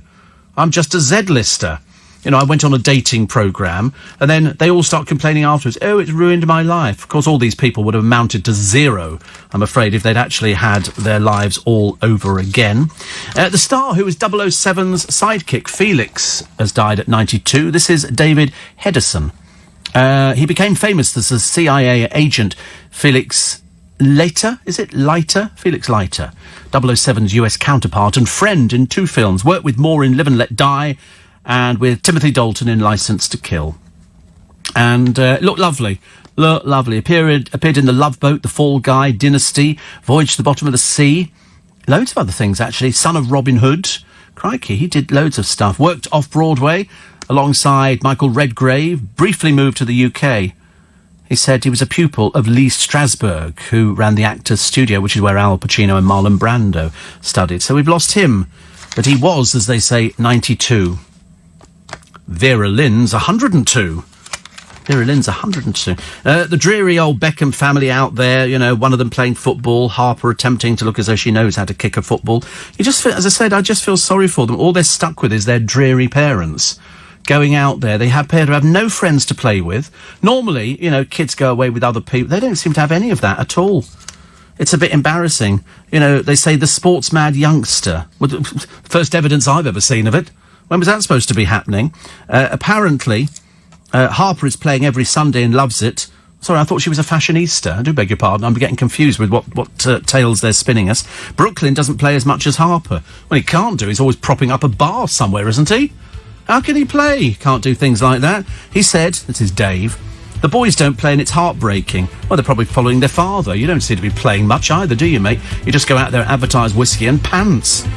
Welcome to Wednesday, the 24th of July. What a week this is turning out to be. What a week this is turning out to be. We end up with a new Prime Minister. Could be temporary, could be full-time. We've got no idea at the moment. We've got soaring temperatures. There's people still stupidly jumping into the Thames. Somebody from Waterloo Bridge, I believe. I mean, you don't get any more stupid than that, do you? I think people like that just deserve everything that they get. You don't want to dive into any river where you can't see anything. I mean, it's so ludicrous. These people must be sort of quite a few sandwiches short of a picnic.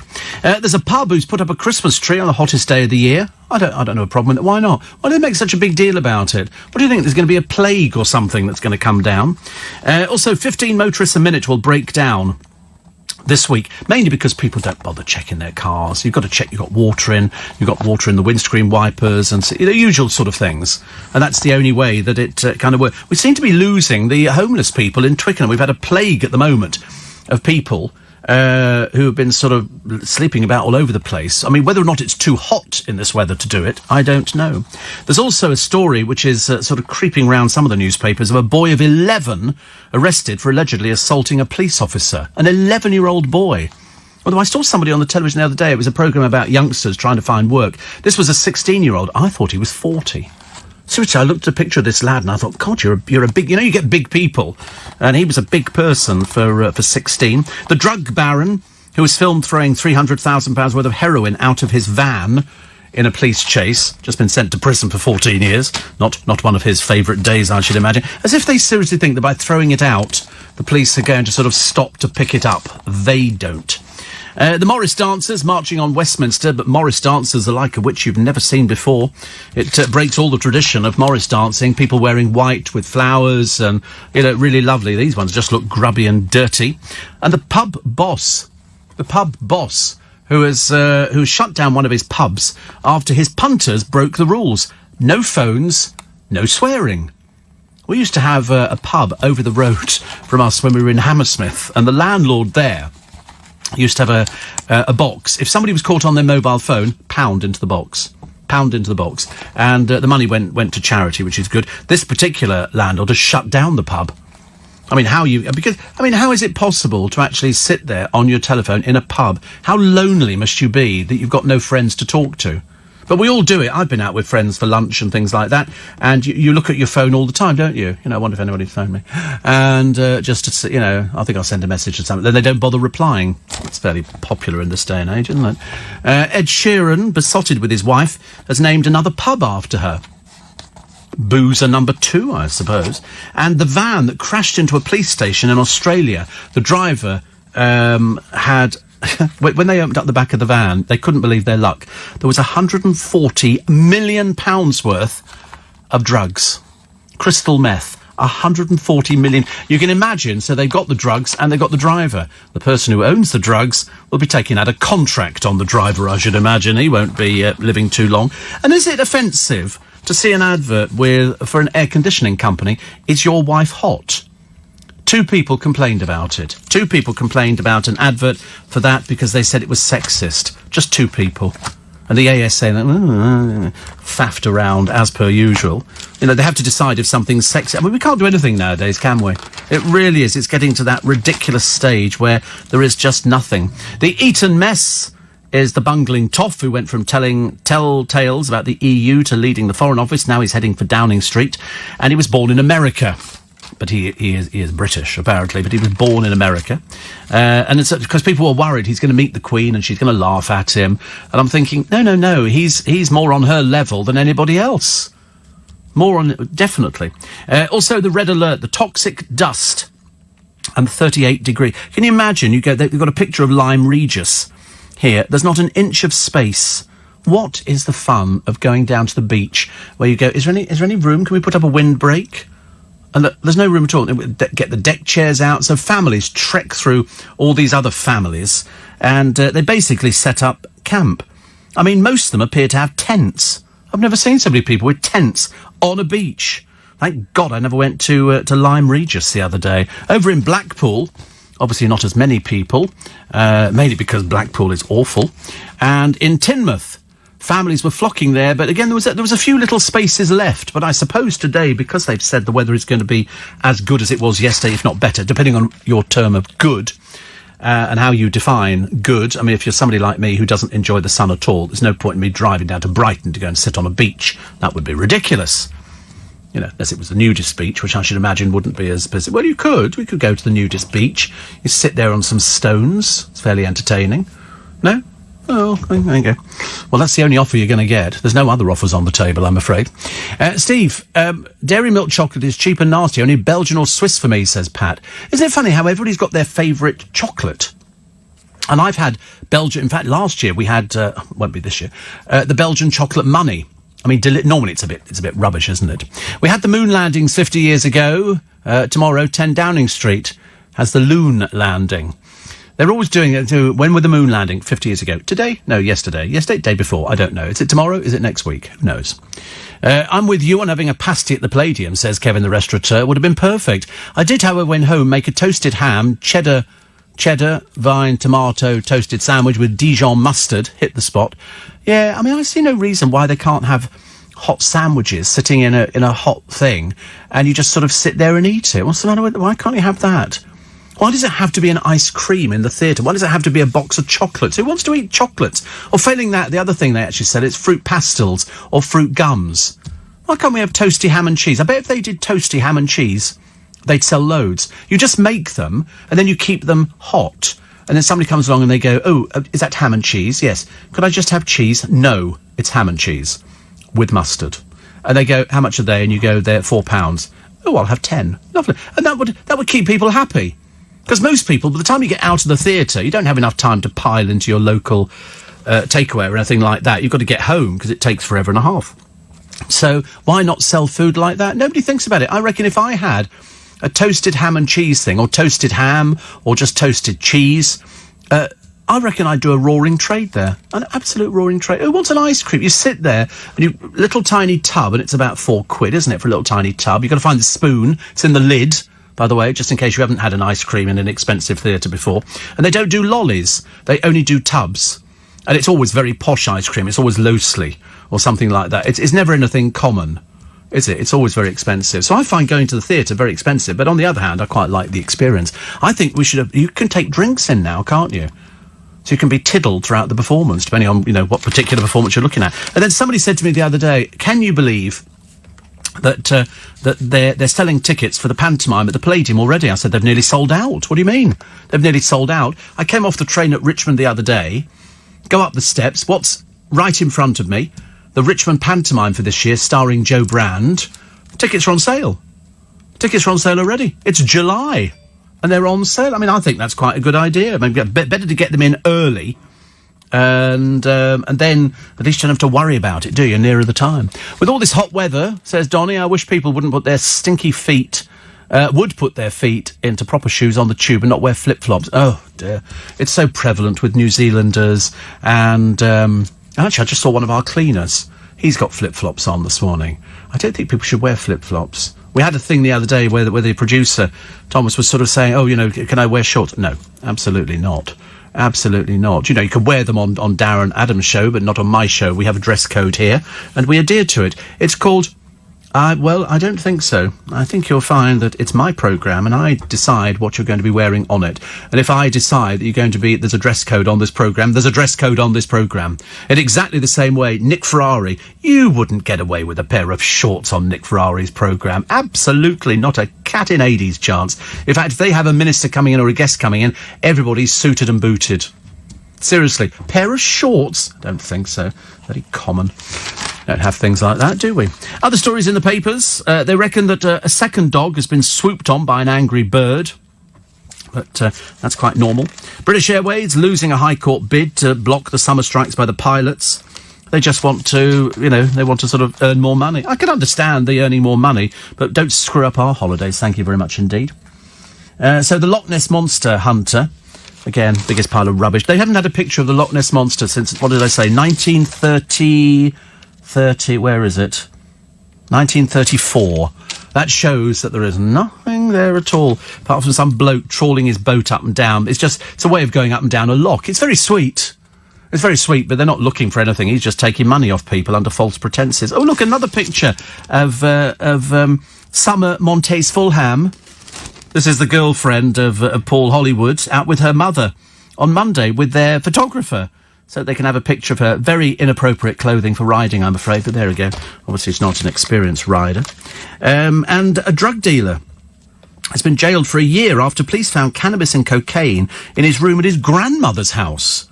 Messages on Jamie Davis's phone linked him to the supply of cannabis, but apparently the grandmother led officers to the bedroom. They found 30 grams of cannabis, 2.6 grams of cocaine, scales, and £1,465. That's why he went to prison for a year.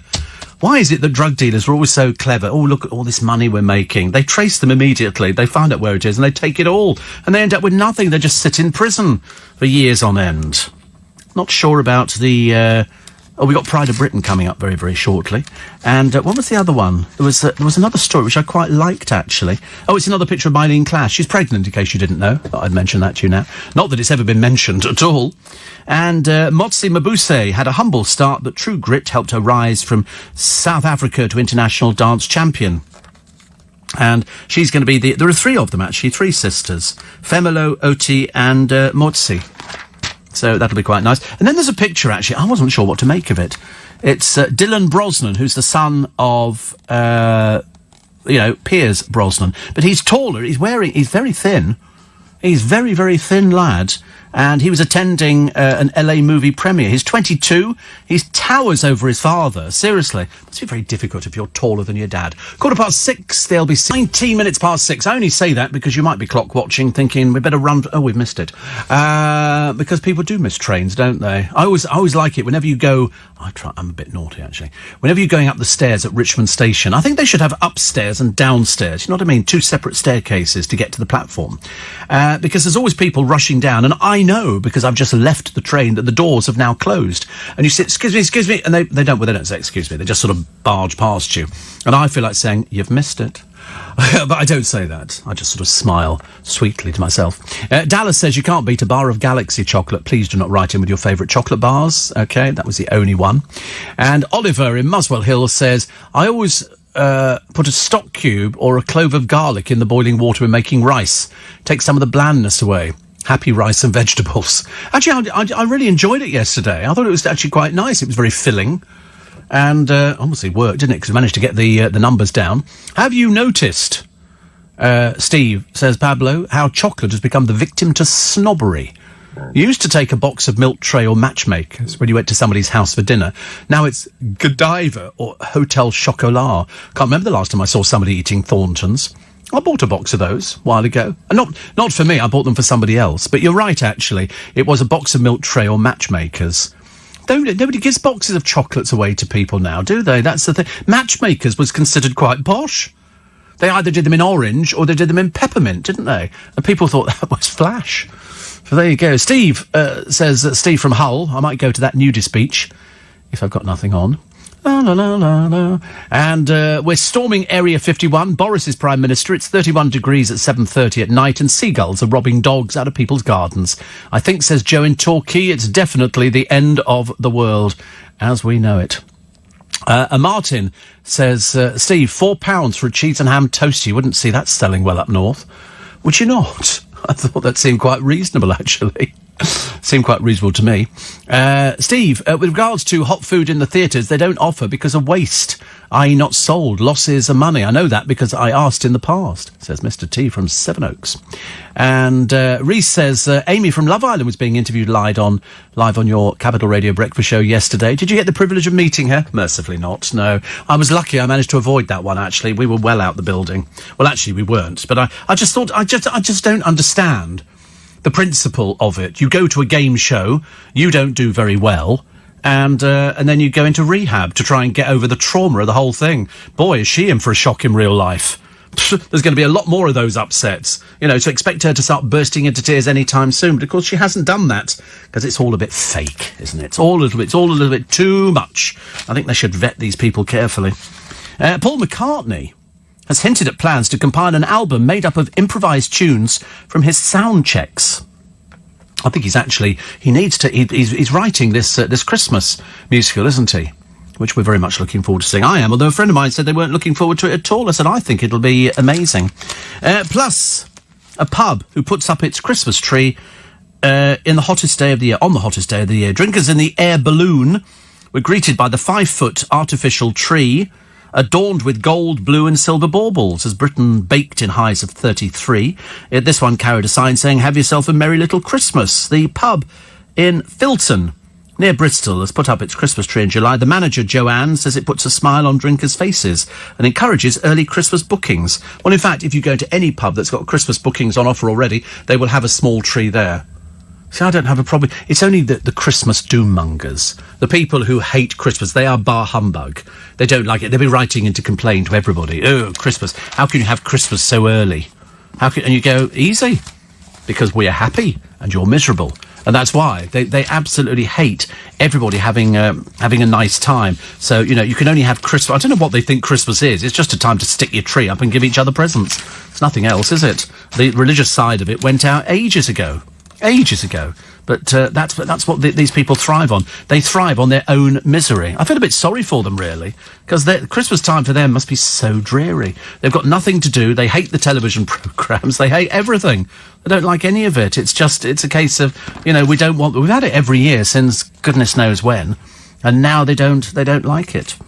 But, you know, who cares? Listen, let them stew in their own misery. We don't care about people like that. We're only interested in people who want to actually enjoy the festive season. And it's over so quickly. I mean, I generally sort of love the lead up to it, and the Christmas trees and the lights and stuff like that, and everything looks sparkly and it's lovely. I prefer it if it's snowed, but only when I'm sort of tucked up in bed and I can have a quick look at it in the morning. But that's as far as it goes. I'm not sort of worried about anything else, because it finishes practically by the time we got to Boxing Day. It's all finished. But I have to be honest, I have sort of breathed in a little bit when you see some of the television programmes talking about Christmas stuff. In fact, they said yesterday, this bloke said, of course this will make an ideal Christmas present for somebody. And I'm thinking, I hadn't even thought about Christmas presents just yet. But, you know, now you mention it. Coronation Street stars, they're in all the papers today. They're hitting back at a guy called Darren Little. Darren, spelled D-A-R-A-N, the Chav spelling, says the things soap writers do on boring train journeys, which is make notes about who they've killed off, who they want to kill off, and who they should have killed off. And so he sort of said that. Melanie Hill, who plays Kathy Matthews, lashed out at Darren. I mean, he is a BAFTA award-winning scribe, and said in a since-deleted message, she said, as an actor in a soap, I'm quite shocked by this flippant, arrogant and quite frankly upsetting comment. We're all trying to do our jobs day after day. I mean, really, what is happening to you? Get over yourself. He's a scriptwriter. He hasn't said you're going, although to be quite honest, if I was him, I'd have written your name in it. We know what it is, but he's the scriptwriter. He's putting the words in your mouth. She says, and I'm not surprised she deleted it, she used a rude word. She said, granted, our lives are in your hands, but you have to be so effing mean-spirited. And then one of them, Kate Ford, says, why do you tweet this stuff, Darren? This is people's careers. Oh, get over yourself, for God's sake. What's the matter with them? Listen, you're only as good as your last scene. And the only thing that gets ratings in soaps is when we kill people off. So there's two people you can get rid of straight away. Vicky Entwistle, who played Janice Battersea, warned Little, "Karma is her own mistress. Keep looking over your shoulder." God, they're evil, aren't they? I tell you, 3 names straight away. Oh, actually, we got rid of Vicky Entwistle ages ago. But, I mean, that's the sort of people you're dealing with. He was having a bit of fun. A little bit of fun. You remember fun? A little bit of ha, ha, ha, ha. No, they don't seem to have that, do they, anymore? It just disappears. I don't know why people don't have fun anymore. You know, somebody writes something like that and immediately they're going to meltdown. You know, of course you had to delete it, because otherwise somebody in that press office would be going, "You're a bit of an idiot, aren't you? I would have thought your days are numbered, dear. Remember when you get on the bus and you're heading out to, you know, ooh, be careful." Raging people in the Big Brother house. I mean, seriously, when you're looking at how old they are, the mental age playing here is about 10, I'm afraid. And it's all a bit argumentative, because it's getting near. I think it finishes this weekend, doesn't it? And somebody will win 50,000 quid, and then the rest of them will just have to go back to obscurity and then have to appear in nightclubs doing what? I've got no idea. Then you'll have the usual stories about some girl claiming, "I was bedded by so-and-so, so-and-so." They'll be complaining, and we'll all be going, "Right, get rid of that lot, let's have the new ones in." Because there is nothing for them out there. There's too many of these people now. They don't have any talent. I've seen them on television programmes where they're supposed to sort of inject some sort of humour. They don't have any humour. They're too stupid for humour. They don't know how to interact. So the best they actually get will be something on Celebrity Juice. And because you know the level and the standard of the presentation on that one, it's not particularly brilliant. Steve just got out of the gym after a great workout, in part thanks to you, says Ant the Painter. You're now being broadcast very loudly in my local gym in Southend, though I would leave them something interesting to listen to instead of tacky pop music. I think, doesn't pop music work? I thought pop music works when you're doing a workout in a gym, not that I know. No good asking me about working out in a gym, thank you very much indeed. Then that's what happens, isn't it? It's a case of, you know, you go there, and the better the music is, the more she works hard for the money. You do that. Dawn Neeson says, today says, "Love Island random thought. If Curtis and Tommy finally got together, they'd definitely win, wouldn't they?" Yeah, because they're having a bromance. But of course all the other ones, oh, dreadful, they'll all be complaining bitterly about it. Here's another picture of Boris Johnson with an ice cream. Oh, that's what we all had yesterday, wasn't it? I had an ice cream yesterday. When I got home, I bought what do they call them? It's like it's an ice cream with a candy coating over the top of it. It's not a McFlurry. No, it's an ice cream, you fool. A McFlurry's a drink, isn't it? Well, I don't eat a McDonald's anyway, so I don't know what it is. No, it's not a Mivvy. It's a Magnum. God, you're hopeless, honestly. You're supposed to know these things. I'm supposed to be the one who's going doolally round the bend, and I can't remember a Magnum, but it was a mint Magnum. And, you know, it was so hot yesterday, by the time I got out the shop, half my chocolate had fallen off. I was very disappointed. Very disappointed. Another one here. The traffic wardens among those workers worst hit by pay cuts over 10 years.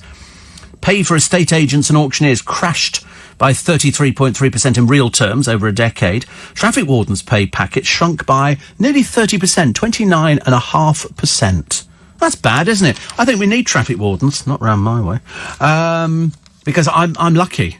I don't bother parking and I'd be too worried about putting money into meters. Well, in fact, you can put money in meters in London. It's all paid for on the phone or credit card, which you put in.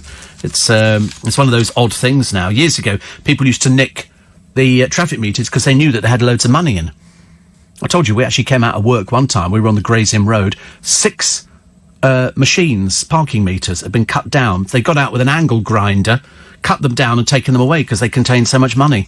Not now. It's all credit cards. No use to anybody at all.